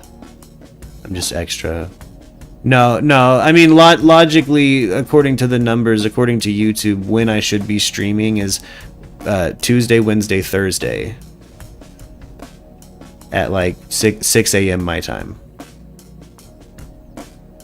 Yeah, and I don't want to do that. I care a lot more about you Murkies, not the randos. You know what I mean? Like, I would rather build a core audience of people who are, you know, here for it, you know, than people who are here necessarily for the trending title, because I'm still going to have those days where people are going to be showing up for the trending title. You know, no matter what I do. If Trisha Paytas tomorrow robs a train and fucking, you know, wrecks said train, I'm gonna talk about it. There's gonna be a whole episode about it. It's gonna say breaking news: Trisha Paytas robbed a motherfucking train. You know, I'm gonna, but I think just, yeah, again, like the downtime things, I like having, it felt like, because I would do a 2 hour stream, but what's the point when The first hour is people kind of piling in because YouTube sucks with notifications. The second hour, you actually get to have conversations. But I've never had a stream for like MURKradio Daily now is what we're calling it, where that second to second and a half hour isn't nothing. It's just good conversation. Like it's like the conversation's just getting really good. You know what I mean? Like, and it.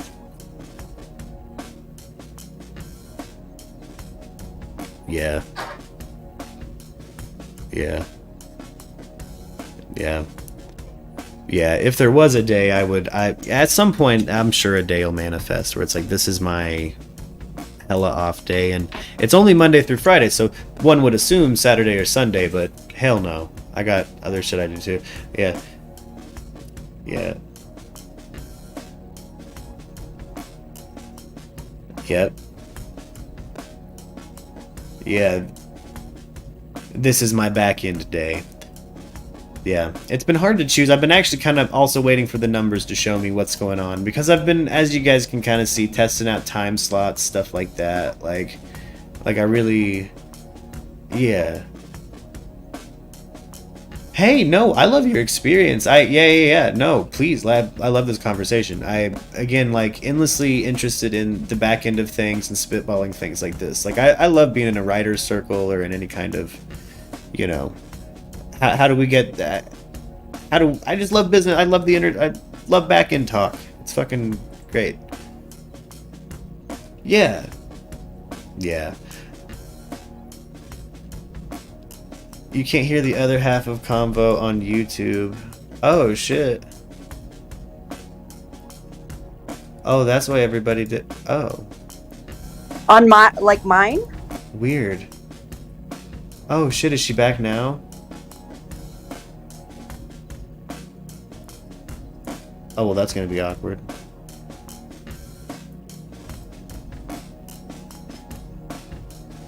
Oh, that sucks. Oh. Oh, because you did that other music thing? Is that why? It might have been something to do with the sampler. Bummer. You're back now for sure. Sorry, people. That must have been weird. You're like, That must have been really awkward, what? gang. My bad. That's why everybody dipped. I was like, I wonder where everybody fucking went. Yeah. Oh, funny. Yeah, Az can hear you now. Hey, what's up, Az? Fuck. Another reason I need a producer, somebody that's just near me also watching the stream. Like, yeah. I don't, I thought Discord would kind of help me fuck up less, but I think I'm at the point I'm like, I might be out of my realm. I might be out of my fucking league on this one. I might have bit off more than I can fucking chew, being the band producer and host of a stream. It's shit. But, you know, if the dude on public access who's blending drinks, running on a treadmill and painting at the same time can also take calls, why can't we have a fucking Discord? Yeah. Well, you know, I'm learning about all this right now. I just downloaded Streamlabs the other day, and so if I start getting up on the new how-tos, I will definitely let you know. Oh, word, hell yeah. Oh, that's why everybody dipped out and it took them a while to come back in. The ads, that's probably what it was, yeah. Could the dab talk... yeah.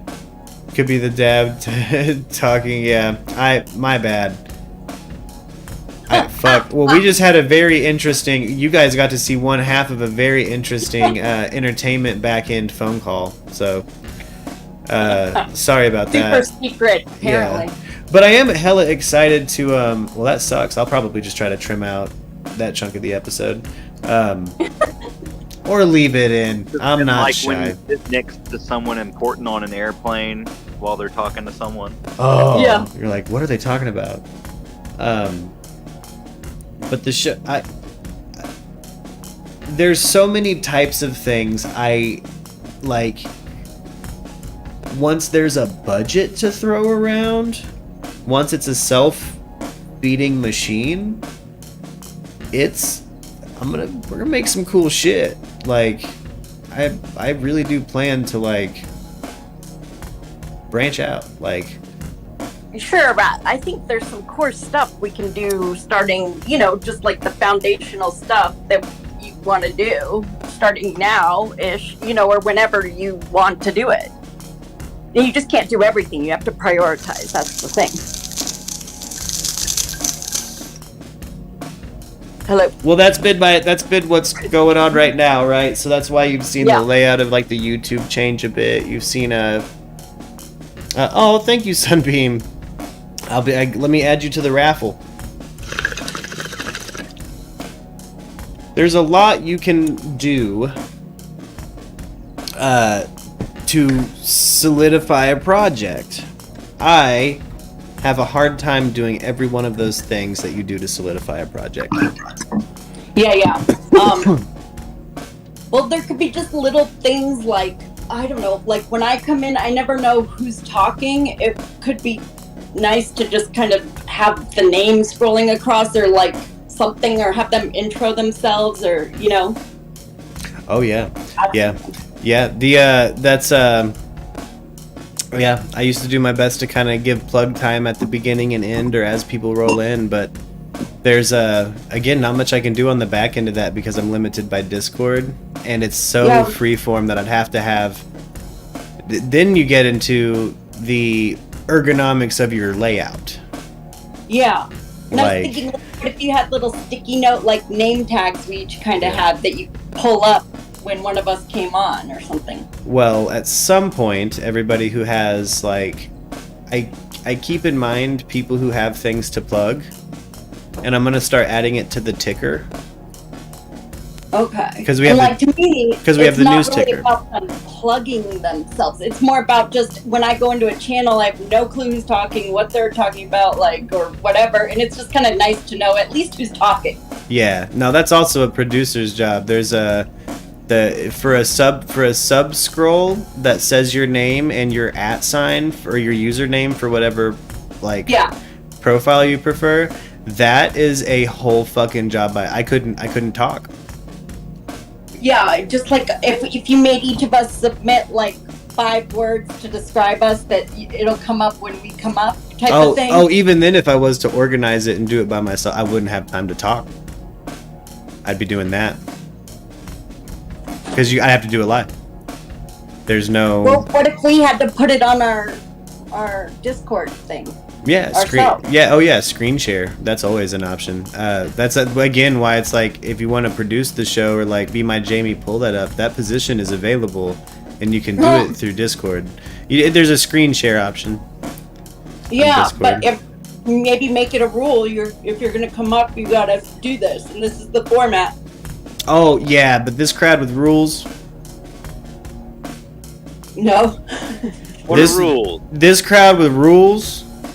It's like a name tag. It's not that hard. You just say maybe what you want to go by, where you are in the world. Oh, do you change your profile picture to what you're talking about? Exactly. Yeah.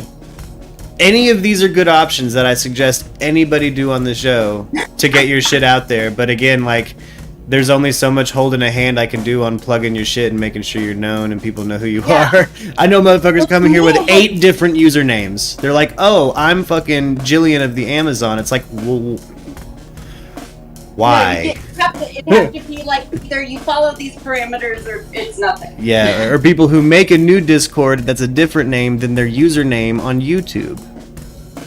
Why did you do that? And like, I don't care if people know my username or follow my stuff. It's not to plug me. It's more to just say, this is who's talking right now for anybody new coming in the channel. Yeah. I'm this girl from Colorado. That's my background. It's, people have to write bios all the time, and this would be like a Twitter tagline or something, I used to love to, that was some of my favorite times on the stream, is being able to plug, because there's also conversations I've had with people where I didn't realize they had something like a fucking book about to come out or some shit. You know what I mean? Would be cool for those people too. Yeah, that's well, and that's, again, that's, it's about success. I do like,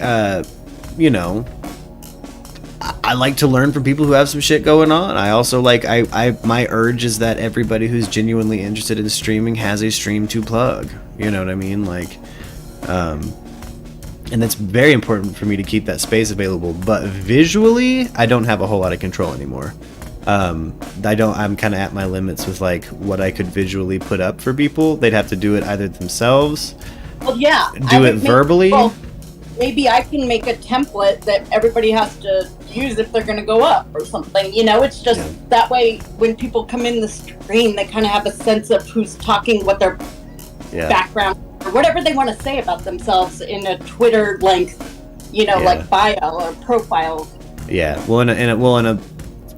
Visually, what I have is what Discord has, so you know who's talking and when they're talking, and that's the box layout, right?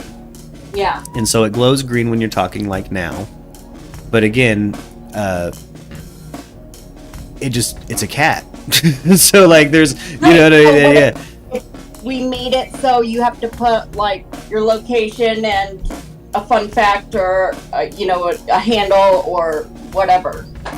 Oh yeah. That's that's when we start dipping into rules, though. We could definitely say it.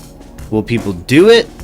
I almost guarantee no. I put money that we'll still get cats and Bubbles and the Murkdus. I'm a Murkdus. I'll probably be Robert Paul Champagne because I change my user profile pic all the time. But I also use this on more than one. Here's the thing about Discord: they're on more than one server. Yeah. So they're not going to want to put that info as their profile picture. But just when they come on yours, or no? Is that not? No, I don't think it's reasonable to ask of anybody. Okay. Like I've tried. There's no rule. You can't. I mean, for the health and potential deactivation of the channel, I closed the chat down for one episode, and it fucking caused a whole fucking. Oh, I'm fucking stalling now. Like, the chat? Oh, free speech is gone because I changed something up. You know what I mean? So sometimes rules, they just don't seem to float with this community. Adding things like that. Yeah. They're going to want to, and again, like, there's a lot of people new to the app, so adding steps to them being able to participate does not work. Yeah. It will not work. Getting them in this bitch to begin with is hard enough. So, like, that's just, like, logistically, I've already played that one out. Like, there's no, you know, we sat around really hard, me and everybody in the boardroom, in the voice channel, kind of talking about how do we add a 10-minute limit to how long people are in before they can just hop into the voice chats? Do we add you have to accept rules, you have to this and that? Umbra and Lux and Arianthe, I believe, were the main hands in setting that up, like, because they know how to. You know, I don't know how to really use Discord that well, so but one thing I will say, just from like a management perspective, it's kind of like making people use a sign in and out sheet that you just know is in a location they're not going to use. You know, it's one of those things too where it's like, what do you do if they don't? It's like maybe a lofty goal then for one day. Yeah. Well, I mean, this is production stuff. This is if I had a producer, they could click to an already set up text that says who is talking, and also maximize them as they're talking if they're on screen, so we can bounce between. If you have something to promote and you're not promoting it, you're an idiot. You know, like, that's your bad. Like, that is also your bad. If I give you if you didn't talk about your shit until I said plug time. Right. And what are you doing? Especially knowing how open you are about it. But like, I would think it's advantageous to them to follow whatever these rules are because you're giving them a little platform. Yeah, but I don't know. It would be, but no, rules don't. Maybe later, float. you know. Yeah, rules don't float. If I had my own Discord and it was only my server, you know what I mean? Like, because there's really no way to do it that doesn't potentially impede on their privacy. Because there's like that other channel I was talking about with their call-ins, they use Zoom. Yeah. So it's a different platform and you can name yourself whatever. Yep. Oh, the dude who infamously went to court as hold on. What was his name? It was like like Anal Lord 69 or some shit. Yeah, like Full Metal Boner. Like, was dude's fucking name, and he was in a Zoom court meeting. He's like, fuck, I forgot to change my username. Perfect. So yeah, there's just it's a little bit up to people. It's also it's gonna have a fair amount of people only listen, so there's only so much time I'm gonna put into the visual anyway. There's like while I'm by myself anyway. But again, once there's a second person, it's gonna look more like. Or, as we grow into more of a collective where everybody's doing their part to, put if they're going to contribute, they also need to do a couple things, that's just. Well, people who like to do those things will show up.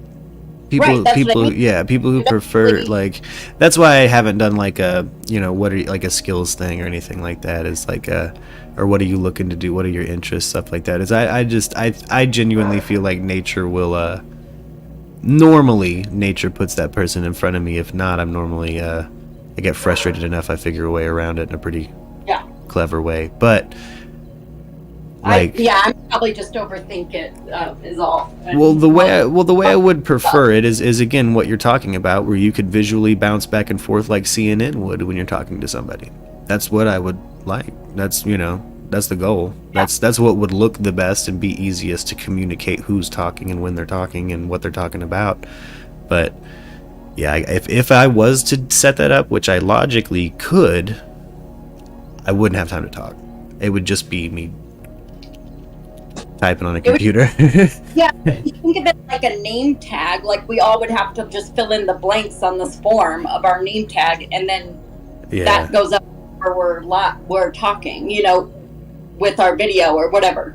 That kind of rule, I think, might actually violate a Discord privacy thing. Yeah, the only issue with doing that with privacy. Discord, like if he had a person doing it, it'd be fine. But if you change your profile picture on Discord, every server in Discord you're in will see your new profile picture. Okay, that's what I didn't realize. That's what I was saying. Like on Zoom, you change it so easy. It's.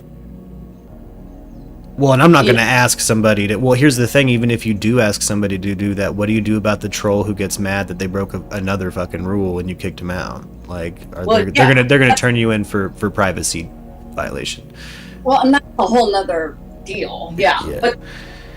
But that's like that's actually one of your biggest, like, when you're running a public server like this, you do have to worry about the rebellious types, the people that are bouncing out, like the people that aren't gonna stay. About though, right? Yeah, so you got to follow the rule. Like you got to hella follow the rules on that, and like privacy and the violation of, like, you can't ask somebody to put their info on their profile picture because they might also be on a Discord server that's just looking at feet. You know what I mean? Yeah. Well, I'm not. Yeah, I'm talking more about this other channel. Like you're able to put up whatever you want. You choose when you go up there. Yeah. Well, people can share their screen, and I will always pop over to a share that screen. Okay. I prefer that. Again, I don't like having to. I didn't have to produce the show at all. If all I had to do was Joe Rogan this shit, show up and sit behind a mic on headphones, that's how I want it. That's how I want it to be. Okay. That's what I was. And I was thinking that's where you were going. Oh yeah. I don't like having to do the digital back into this. Normally, there's a whole other human for this kind of thing. Right. Especially when you want to do something like calls. You're just winging it like you, and like just trying to figure it out, and it's hard. Yeah. Oh yeah. Well, I thought logistically maybe there would be something within Discord that would help me maximize people as they talk, but it just also doesn't. It doesn't have anything like that, which again would be nice, But I've had a really good time with again, like, falling into a live stream format works better than edited content on my channel, which is strange, but also makes sense as to like the new kind of form of the channel, which is open dialogue, like a talk show. Yeah. That, or maybe that's what I hide behind the super chat. Plugged. you want your username on screen? Fucking super chat. That is actually how it's set up technically right now. Is if you want to be on the ticker, or you want to have a message or your chat on the big purple ticker, you just have to super chat minimum of $1, and that's as low as I can set it. Yeah. Where it makes that alert or whatever. Well, it also adds their name, their YouTube username, and the amount that they donated to the ticker, and it also, if they leave a message, it adds it to the ticker forever until I tell it to stop. And that's what that guy was talking about earlier, how you can only get through to the Young Turks because they're fucking huge if you do a super chat. Yeah. They have like thousands of people in their chat. There's no way for them to see Yeah. a random. Well, and they don't have like the ticker hooked up like that either. Like they don't have the bottom scroll like I have, or like a news channel. They don't have their super chats attached to that, so the comment stays up. Right? No, there's other streams that do. Yeah, exactly. One of my favorite streamers is a cat named Based Shaman. Fuck, he's probably live right now. He big inspiration behind how I do things, how I lay things out, because he's I watched him have a very big fan base, and then a scandal. Nothing bad. He wasn't canceled or anything. He just fucking Chris Hansen ended up getting a bunch of his content demonetized and copyright struck. Oh, okay, yeah. And he functionally had to start over. Yeah, I've known of a few YouTubers now that run into something like that, and they just have to start from scratch again. Yeah, so that's why I'm really careful what I review nowadays. Got fortunate to pop off before I got like 3 seasons deep in fucking Echo Chamber, and it had its like before it had its own audience. I was able to fucking cancel it. Just have lost tapes of a whole fucking era of this YouTube channel no one's seen. Yeah. But like there's something it's I don't know. What the fuck was I even getting on about? God damn it. I might have got a little too stoned tonight. Oh, Based Shaman. That's right. Oh, I had to watch him rebuild. That's right. Sorry. He went from fucking had to come back from nothing, and again he's kind of living off of those super chats, which are incredibly important for a YouTube channel since YouTube has implemented them. Like it does show that you're communicating healthily with your channel. And again, I did what I did and turned it into a lottery. So yeah. Fuck them in that greed kind of shit. I don't, I would rather it be, if I am gonna catch a check from super chats, I at least want a Murky to have a fucking piece of merch out of it. You know what I'm saying? Like, goddamn. Yeah, yeah. Goddamn. But there's he, now he averages just a different type of number than when I first started watching him. And it wanes. I've got to actually kind of learn a lot from observing him. He also has what is functionally like a cringe cast. Like he's just being a silly goose, man. It's basically just a silly goose couple of hours with a cat dressed like a shaman. And he's funny. It's a good time. I, always wanted to have that to be the thing that worked, and I'm really glad it is. You know what I mean? Yeah, and I like the idea of, like, there's going to be some common, like, things that come up, like, maybe it's, like, favorite things of the week, or, favorite products, or whatever. Like, a dope enough topic I've found out, or a dope enough quote turns into a fucking t-shirt design someone sends me if Stan Odie doesn't make it first. That's how we ended up with the Diaper Daddy shirt and the Murky Mommy shirt. Angel designed the Murked shirt for us and shit. And there's the normal, it's the white MURKradio t-shirt. That's just like a must. Yep. Stan Odie made that too. So like there's certain thing like Diaper Daddy and things like that little things start catching. And then I'm going to make sure to put everything that comes my way that's art like that this month in November. Once the check rolls in from YouTube, we're going to move over to, we're going to have, I want to say it's going to be a coffee mug with Az's M with the mustache logo. Mm-hmm. And stuff like that. Like there's little things that not only do I catch on to them, like little lingo and like, close circle things, I build merch off of that. I love that. I like to, like, channels do memberships with their little app, like emojis that are custom and stuff. Oh yeah. I think we technically have a super stickers thing or something like that. I like build it. It's like inside jokes usually, or whatever, Yeah. Catchphrases. Umbra made a really, like, one thing I like about Discord is you can make custom like in a server, you can make a server-based emoji, like emoticon, and that's we got a few in the MURKradio Discord. does now for memberships too. If you get levels in memberships. A couple of the people I watch have when they use inside jokes or like catchphrases that they say, or Yeah, I've decided to take what some people who are in the realm of like internet security would say is a fucking bad plan. I've decided to opt out of some of that and like the memberships and stuff like that. Like I'll probably never be a channel that has like a membership option, but at some point I will close down the Discord.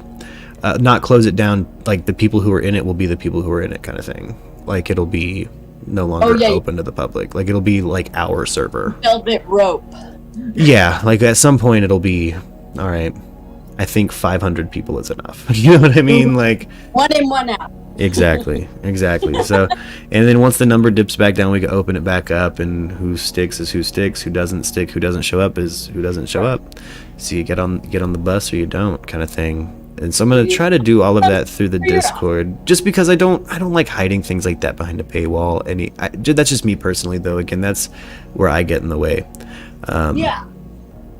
And I think that makes total sense. It's just, there's different perks people do. It's like what people do on Patreon, too. Yeah. Financial advisors, too. People who built their living off of, like, the YouTube grind. They will absolutely advise somebody to do the opposite of what I'm saying and make sure they have fucking a membership option the moment they have it available. Because it does work. It's just a longer grind. Like you get less people. It takes longer.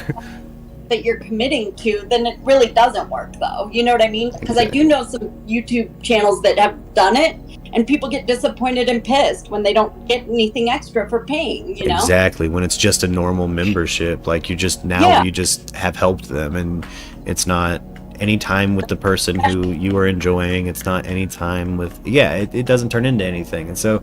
Right. That's why I kind of want to make the Discord the thing that's worth it, Yeah. Like if you want to be a member, like part of the crew, it's just be in the Discord. Yeah. If I say, something like, is anybody on a computer? Can you screen share this or that? Yep. Shit would be perfect. Like we use Slack for another channel I'm a part of, kind of. But I'm not a paying member, but I let them know about Slack, and it's kind of similar, to just. Oh, sorry, I didn't mean to cut you off. No, it just kind of builds community, like self-perpetuating, like the Discord does, because we're all talking amongst ourselves, and we kind of, build that, even if you're not there moderating, which is good. Yeah, damn straight. That's but no, man, if I had my way, this shit would be like Larry King Live. But, yeah. But all stoned. It could get there. Oh, I kind of am starting to think maybe it will one day. It's very early in the format still. It really is. It is. I've never felt that way about any project, but this has been the most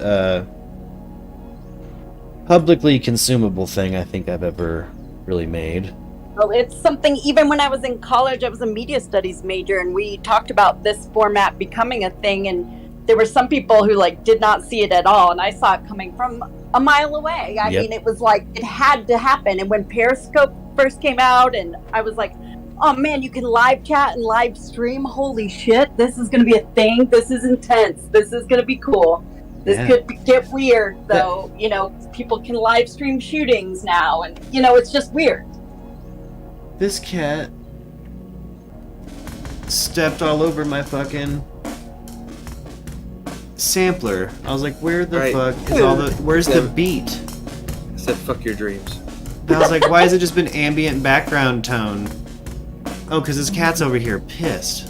It's only 6:30, dude. It is not anywhere near food time for you.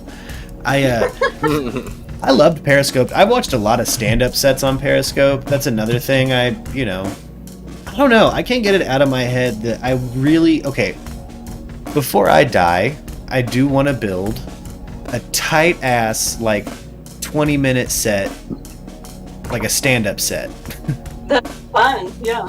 and just go try it. Just go try Good for it. you. Good, yeah. But I also something I would like to stream. Like I'd like to catch it on, like just put it out for free on YouTube. That'd be rad. Yeah. But I'm used to the music grind where you're kind of working for pennies. Sometimes in visual entertainment, they request a higher dollar because it takes more to maintain it. You know? Right. It's a whole brand image. It's everything. It's your voice. It's your look. It's your feel. And with the live interaction, that's why OnlyFans is huge now. You know. Yeah. There's a Twitch would be where we could do more.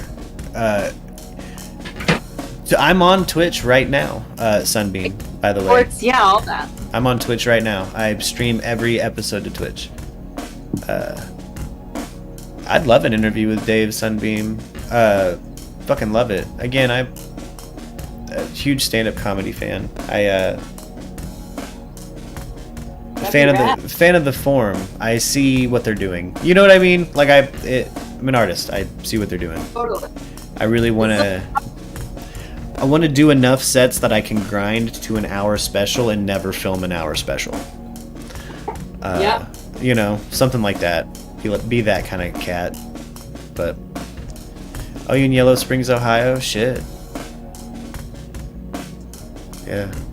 But like, it'd be cool if like we have different Murkies in different locations that could live stream of an event happening that is in the news, or go down to the site where XYZ is happening, or and just kind of be boots on the ground, eyes on the sea. It'd be fun. Oh yeah. Well, that's yeah, also genuinely my plan, especially if it's something that, like I said during the Brian Laundrie stuff, if you guys were to have fucking been like Molly Golightly's fan base and bought me a plane ticket and said I have to go, I'd go. Like, yeah, exactly. Like for me, when I would go to these bartending conferences, I would like, if somebody would have encouraged me at all, I would have worn a GoPro on my head and filmed a lot of that shit. Yeah. And it would be gold. I mean, it was just some of the craziest shit you've ever seen. Yeah. Fun to have. Damn straight. Okay. I'll be right back. I'm gonna kick over to just the music and a screen real quick. I gotta go use the restroom, gang. Oh, you do have legs, huh? I do. I actually I use them sometimes. Sometimes. Don't lie to these people. Only sometimes. Well, I got something gets the chips from the fucking pantry. Isn't it the cat? It's the who somehow just fucking did the same thing to my sampler. How did you do that? How did you fuck that up? Better not be taking my DJ. DJ name. Kitty cat. She's such a pill sometimes, gang. She really is. My DJ name is DJ Kitten Scratch. Don't let her steal it. It was actually me. Surprise, surprise.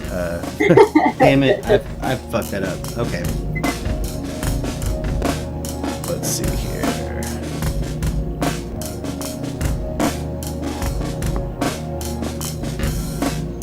Who else is chatting on here, Justin? I believe so. Okay. And I will be right back, gang.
driver's seat after the boss now he's gonna dump the body in the mountain pose. And this one's the taking a bullet square to the head pose.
PS3 and stuff from like 2008.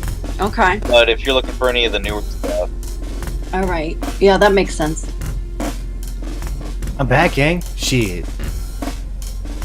Hey. Oh man. Man, we've made it to like a 6-hour mark. Holy shit. I kind of like the idea of maybe a big event Fridays every now and then. Yeah. Big event Fridays. Wah, wah, wah, wah. Oh wait. Oh wait. Oh my god.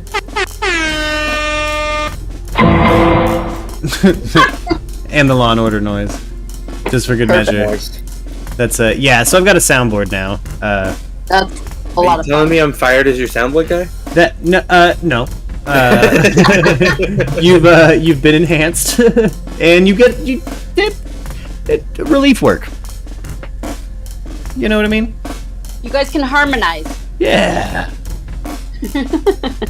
Oh, here we go. This is what I was doing earlier. I was like, how do I get the business where I'm still... my fucking beats got all weird there for a minute. But we're back, bitches.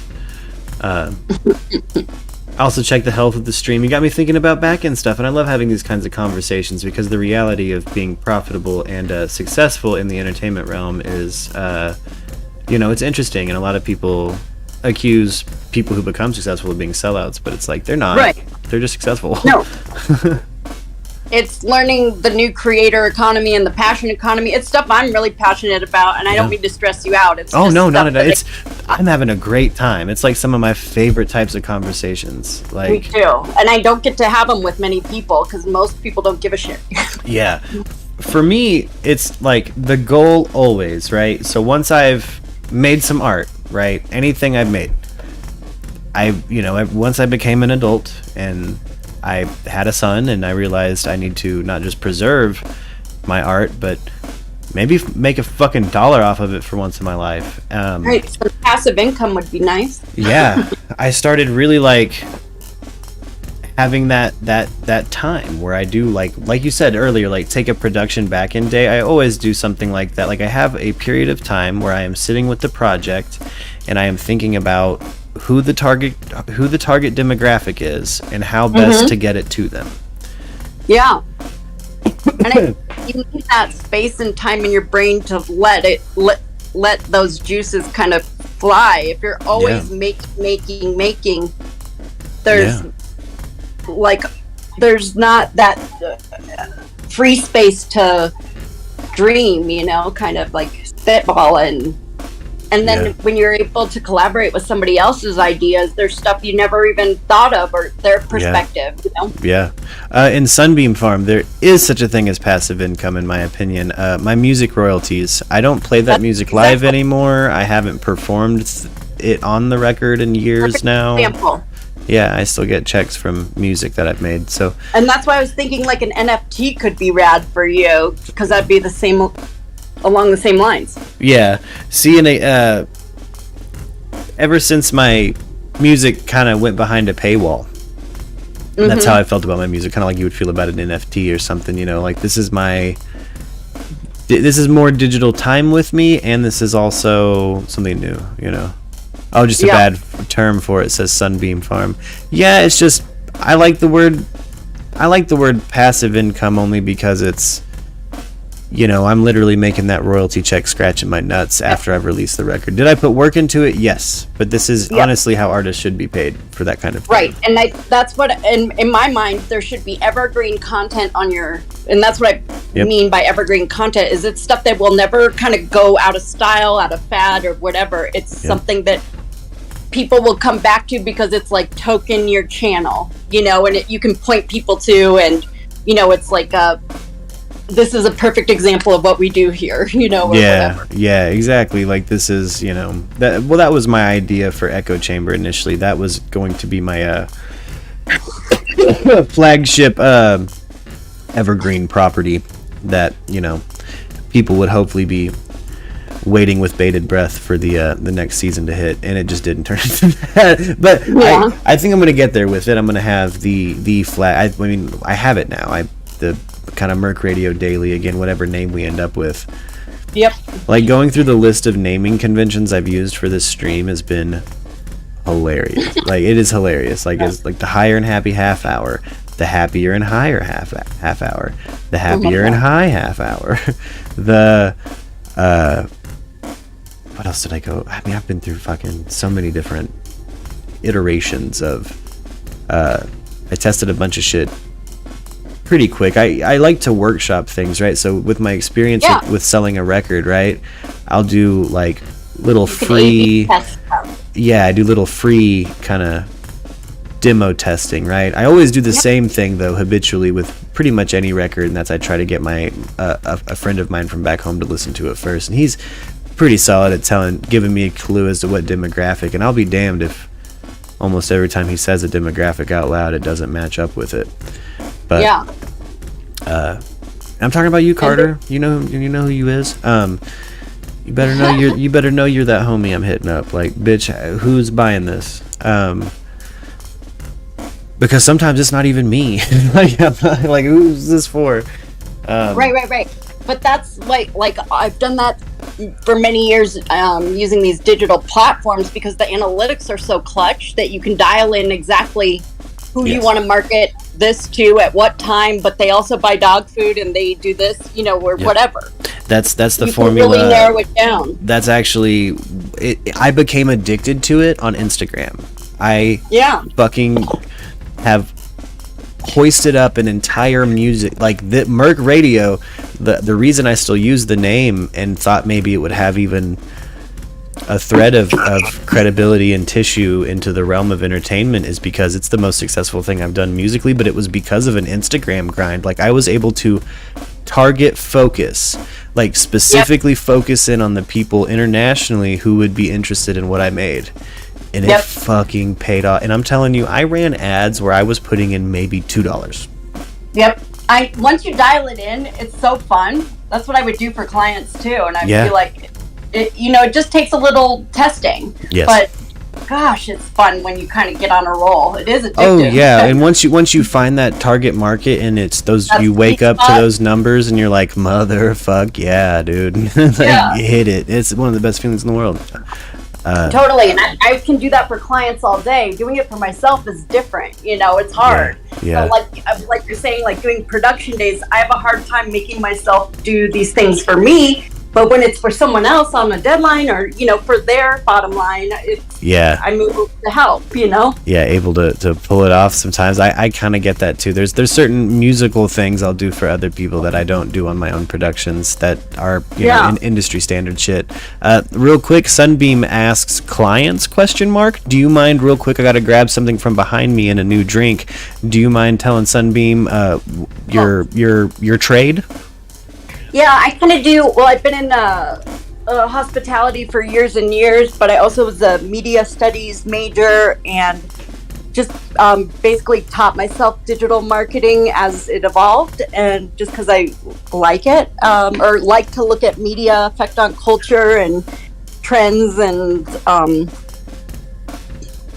so what I do is kind of brand strategy and digital marketing plans. I like to really do whiteboard sessions and facilitate like the direction of a brand and really focusing on their core target market. And by dialing in a lot of different qualitative and quantitative data, and also whiteboarding with like the stakeholders what their vision is and what their kind of what they see as their strengths, and then I kind of see if that aligns with what the market is telling me and what their former clients tell me and all that.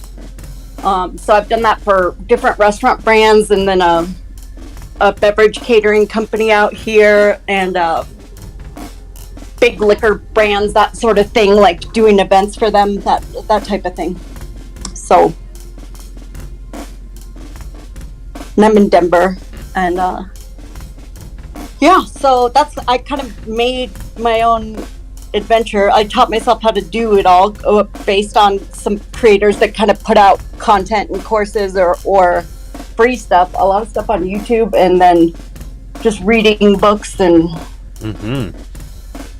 just figuring out, kind of made my own proprietary way of doing that works for my target market, for restaurant bar people that aren't that serious, and musician. I did this for a band once, a honky tonk band that is rad. Yeah, I bet that's fun to fucking market, like to do the back end marketing for, like the advertising for, because that's like again, like that's one of those demographics I bet you can find pretty quick and really fucking grip onto.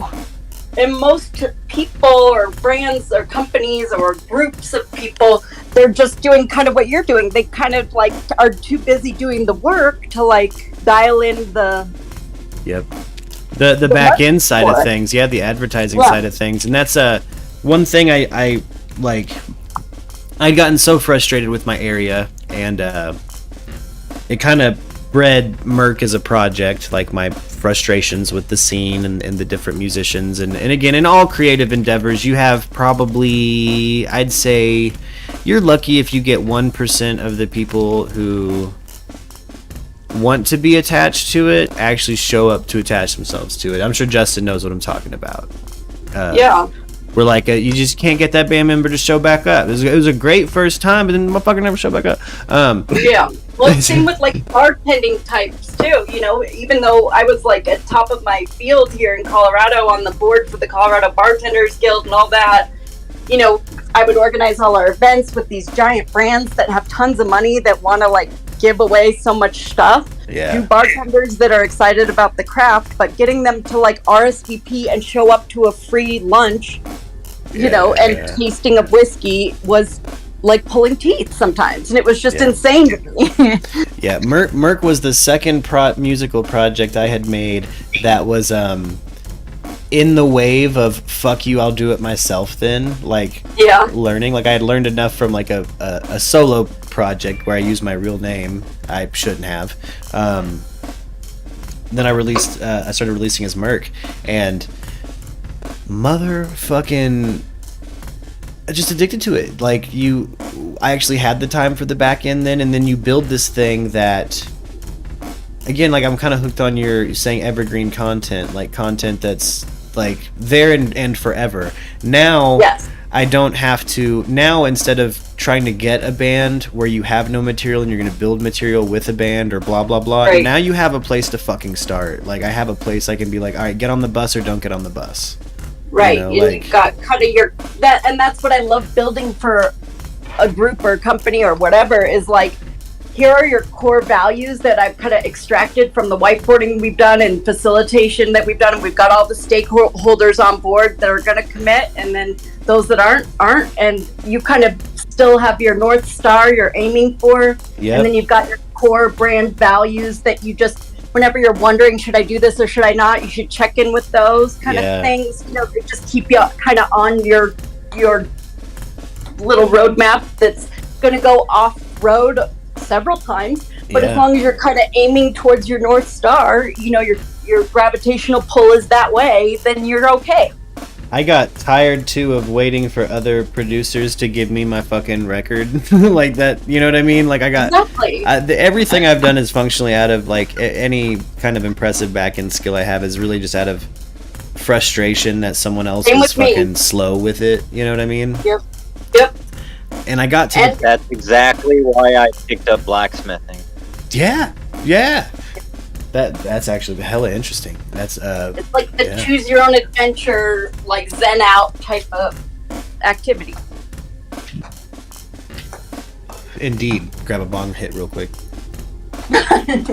Which is another choose your own adventure zen out activity. For some. But I wanted to be sure that I never had ever again that feeling of starting a project with no foundation.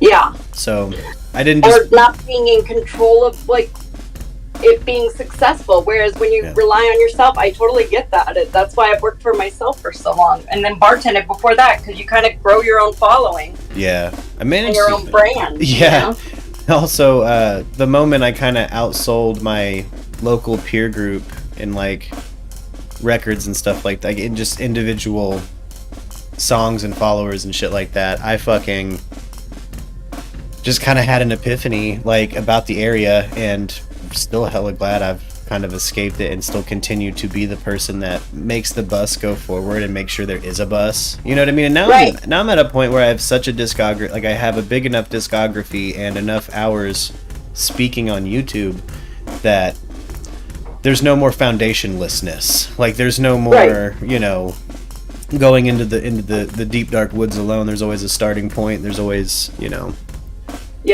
crafted a whole name and personality on a channel to avoid that. Never you want took away the fear of that for yourself. Yeah. And that is a lot of it for people, is they don't even realize that it's kind of what they surround themselves with that's holding them back. It's not really them. Yeah, and a lot of people have a hard time. Like I hear that a lot from a lot of different artists. I don't know where to start. And and it's different for everybody, but for me, normally where I start is I do have to kind of craft a persona. I have to have a foundation. Now I don't have to craft a foundation. I'm Murk. I do. You have it in mind. Yeah, I do Murk stuff. Like you know the brand. Yeah, exactly. And I also know I live the brand. I also know what my target audience is for this stream, and I know what my target audience is now for the music, like for, you know what I mean? And they're both dramatically different. Like I love it when fans of the stream are fans of the music too, because that's just, you know, it's something I never expect. I don't necessarily make them to cross over. It's just something, it was the first thing I had to express that I did have a merch store. There is a place to donate. There is a place, you know what I mean? I did have all of these things, but they're all geared toward music. Like they're, you know, so the first wave of shit in the merch store was all like my record covers and shit. Which is rad. It's such a like touchstone emotional thing for people. So once they already know you and like you, it kind of makes sense, you know, to them. Yeah. At some point I'm going to roll back through with some of the limited edition like collage art I've made for Murk as a music project. Cool. And do some more limited edition runs of stuff and just see if anybody's down. That's where NFT could come in too. Limited editions. That's what they're all about. Yeah. And there's some people who only stream, right? That's their main thing, and so they like to have a bit of creative control over the designs and stuff or the merch related to their stream. And I'm the fucking opposite, because I have the music side of things, so I get to express all of that. I need people. I'd love your art inspired by my music or my stream, our stream.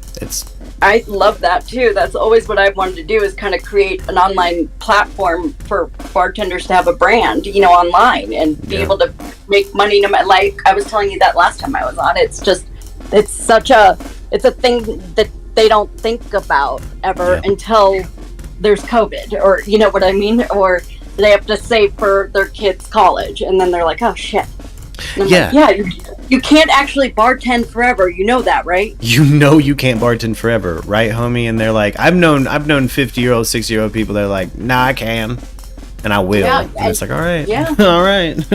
You're gonna be miserable. Yeah, you're gonna fucking hate it. You need to grow past it and become, the person who's employing you to do it. You need to be that Right. person.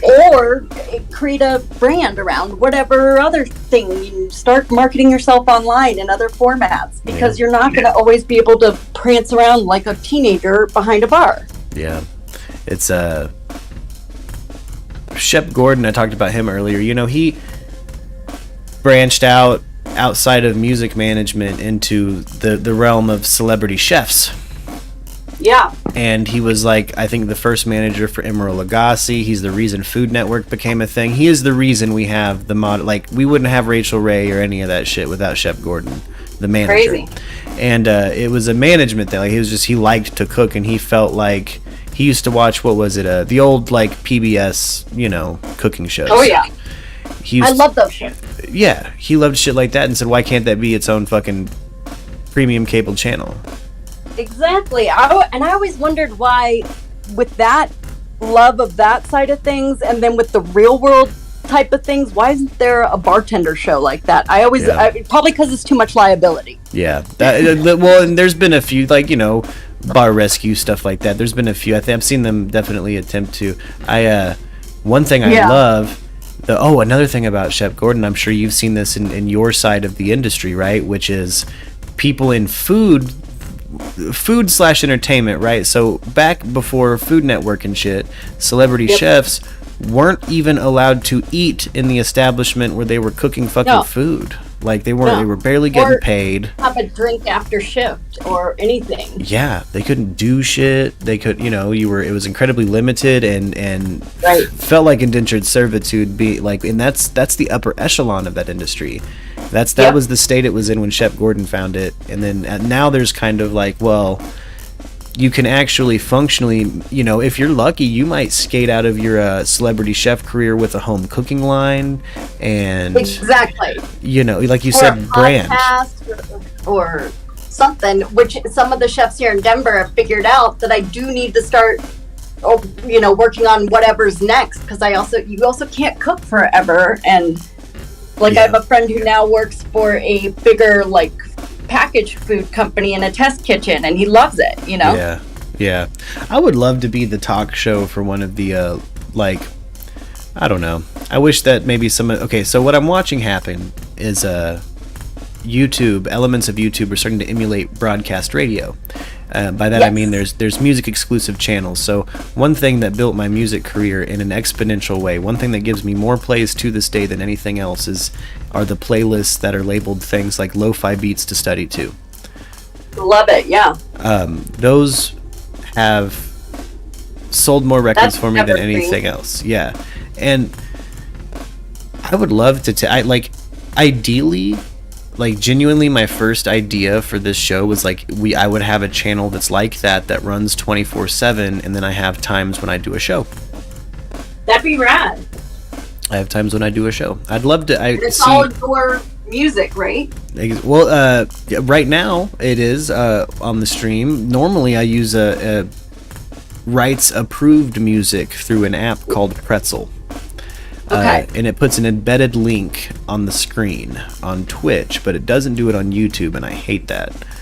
But, again, all solvable issues. I've been thinking about making exclusive music for this content and going back to this format of radio, kind of this is a music hour, this is a talk 5 hours, cool. This is a music 4 hours, this is a talk 4 hours, because I do miss the DJ side of things. I did that for a minute where it's here's some records of mine, here's me talking, here's some records of mine, here's me talking. Nobody watched. It was it bombed hard, but I loved doing it. Guests come on and demo or learn from you and that sort of thing with their own music. Oh, absolutely, especially if you're not an aggregated artist, if you're not an artist that already has a deal or I can play you all day. I can give you play all day. That'd be fun. Yeah, if you're on SoundCloud or something only, I got your back. My stuff, it gets a little complicated. Why I stopped playing my musical backend, my discography on the show, is because I was tired of the emails having to approve the use of my own shit, Yeah. which I had already set to be attached to this YouTube channel, so I shouldn't have been getting the emails to begin with, or copyright strikes. Right. But I was getting to the end of fighting copyright strikes. Again, like things I know I'm going to win because I'm both sides of the argument. So, Right. But I just it became a time sink, and I was like, all right, fuck this. Yep. I'm gonna figure a new way around it, or just go to like spinning records live, like I'm making a track live, like something like Yep. that. Or I have a set, like here's 4 songs, here's 4 songs, here's 4 songs, you know. Or today I'm kind of going over this kind of beat and why it's useful and what I use or something. Yeah, I yeah. think that'd be interesting. Oh yeah, that's I'm gonna try to test that out actually soon. That was kind of my plan for this evening, was to test out a let's build a song, or let's just have a jam, or me leave a static background and just have some fun with noises kind of stream. That's so fun. That's what I was talking about. If there was one day of like, we know all the music people could come in and demo, and you guys can kind of free work some songs or things out. Yeah. As long as it's all their music, that's the only thing you would have to kind of pre-approve probably and make sure, but I don't know. Oh yeah. Well, I mean, I'll sometimes go out there with some samples, but if I do this on Twitch, it's no problem. That's why I was thinking about doing like Twitch exclusive kind of music side of things. And build it up there. That'd be cool. Well, I'm very close to Twitch affiliate. Cool. Just have to get my viewer average up to 3 viewers. Well, I have Twitch. I just need to, I guess, follow you on there. Oh yeah. I again, like I've officially reached every kind of checkpoint that you reach with Twitch. There's just one left, and that's viewership. I just have low viewership. I just got to raise my viewership to a very reasonable minimum of 3. Should I just watch there from now on if I can? Hey, if you can, absolutely. I definitely appreciate Or it. listen at least? Okay. Yeah. In my opinion, it looks better on Twitch. Everything, all the software I have is kind of geared more toward a Twitch kind of thing. Okay. Okay, well, I'll just open that up. Yep. No, I'm not- And I will be... Oh, what was that? On Twitch, it's also a little closer to real time with Discord. Oh, less latency. I like that. It seems like it's built to do this kind of thing a little better. It'd be see, that's why Justin comes in clutch so often when I have technical difficulties. Justin's like my saving grace on like I think I've ran out of like fingers on my hands for the amount of times he's been like, yo, something didn't work. I'm like, oh shit, thank you. Totally, yeah. That shit is a hassle. But I've also got a new little, I don't know, again, I'm still getting fluid with the setup. I kind of have to open up the YouTube specific backend now when I go live, because there's things I have to do because we're a partnered channel now. So yeah, it's a whole back end. I like multi-stream, huh? Yeah, I like being idea guy. Yeah, same here. That's Yeah. like the most fun. Yeah, it's like my favorite. I get hooked to. I'm glad we found each other. That's some of my favorite kind of talk. You know what I mean? Like I love it too. It makes me want to get inspired to do shit again, creative. You know? Oh yeah. It always makes me. That's and that's something that fuels a whole lot of what I do, is just the urge to test something out. You know what I mean? Yeah. And then I get This is such a new frontier too. I'm telling you, you're on just such a great path. I know it's the future. It already is proving itself. And then with COVID and all the data they're getting with how much YouTube audiences grew and the creator and passion economy grew this past year is insane. It just fast forwarded things. people have a lot. They had time. Yep. They had time, and made thanks to the Music people- Modernization Act, people like me were actually getting paid for the first time in their life. And that is rad. Like I had never, received a royalty check because I never made enough to escape the legal loophole of Harry Fox Agency absorbing my royalties. Yeah, there's so much bullshit creators have to go through, but now it's getting to this creator economy and a more a leveling of the playing field. Not it's never going to be level, but the access to the general consumer is so much more than it ever has been, and so much less gatekeepers than it ever has been in history. And it's only going to get more. I've also kind of taken a philosophy when I enter a something I'm passionate about, but it's a gate kept. I've decided to just start making my own yard. Like, well, fuck you then. I don't even want behind your gate, bitch. I don't give a fuck. I got my own shit. Well, you can learn the rules of that yard game and then create your own. And also, anybody out there who's driven by spite, nothing makes your haters worse than having shit going on. Totally. Like, fucking nothing. Starting new shit that you're excited about. Nothing gets your mood better, at least for me. It's like... Yeah. Yeah. That's hold on, let me check. Speaking of back end, it might be a good time to go ahead and let me see here. Yeah, and I can shut up at any time. Just tell me. I'm just no, not at all. Playing around. Not at all, you're fine. I just noticed the viewership dip, but it could be because it's just naturally time to bring her on down. I just wanted to make sure I don't have any YouTube issues. Yeah, it's Yeah, what up, Sunbeam? Alright. I say this is a pretty good time to wrap her on up for now. I gotta go grab some dinner for Luck. She's probably gonna have a break around 7:30 to be able to grab some foods. Feed that woman. Damn straight. I think she's feeding me tonight. Well, she's working hard out in the world. She's the tough one. Hold on, I have a sample that's relevant to this. Let's see if it... Oh. Well, maybe not. I'm gonna get louder samples of fucking everything, I swear. I'm gonna move my entire soundboard over to the damn sampler, too. You know. Well, hopefully, it gave you a little bit of kick to do some things, and I have really sparse clients right now, so I'm able to jump on more now. But I'm interviewing for a couple jobs that are more like full-time, but work from home still, which is good. Hell yeah. But yeah, so as long as I've got more this kind of bandwidth, I'm trying to learn some of this stuff anyway. So if you ever want to chat, let me know. Hey, absolutely.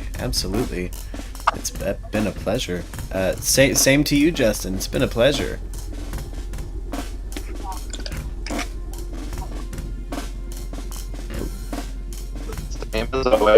Yeah, good to meet you, Justin. We talked a little bit behind your back, Merk. So. Oh, good. Whole reason I built a Discord, or I wanted a Discord. I didn't build that shit. I forced him into talking. I don't know that he enjoyed it, but it happened. He's a good company, always. I'll always say that about this. Yeah, damn straight. Alright, I'm gonna hop out of Discord, my loves. Great to talk with you. Great to talk with you guys. Oh, thank you so much. Happy Friday. Oh, happy Friday, gang. Oh, man. And happy Friday to anybody out there still watching. I think we just got Sunbeam left because we're late on the Friday night, and it's time to close the bar up. I'm gonna kick back over to the ad break screen and just gonna mix a little music for a little bit. So I'm just gonna turn this beat up and let's chill. And be sure to like, share, and subscribe.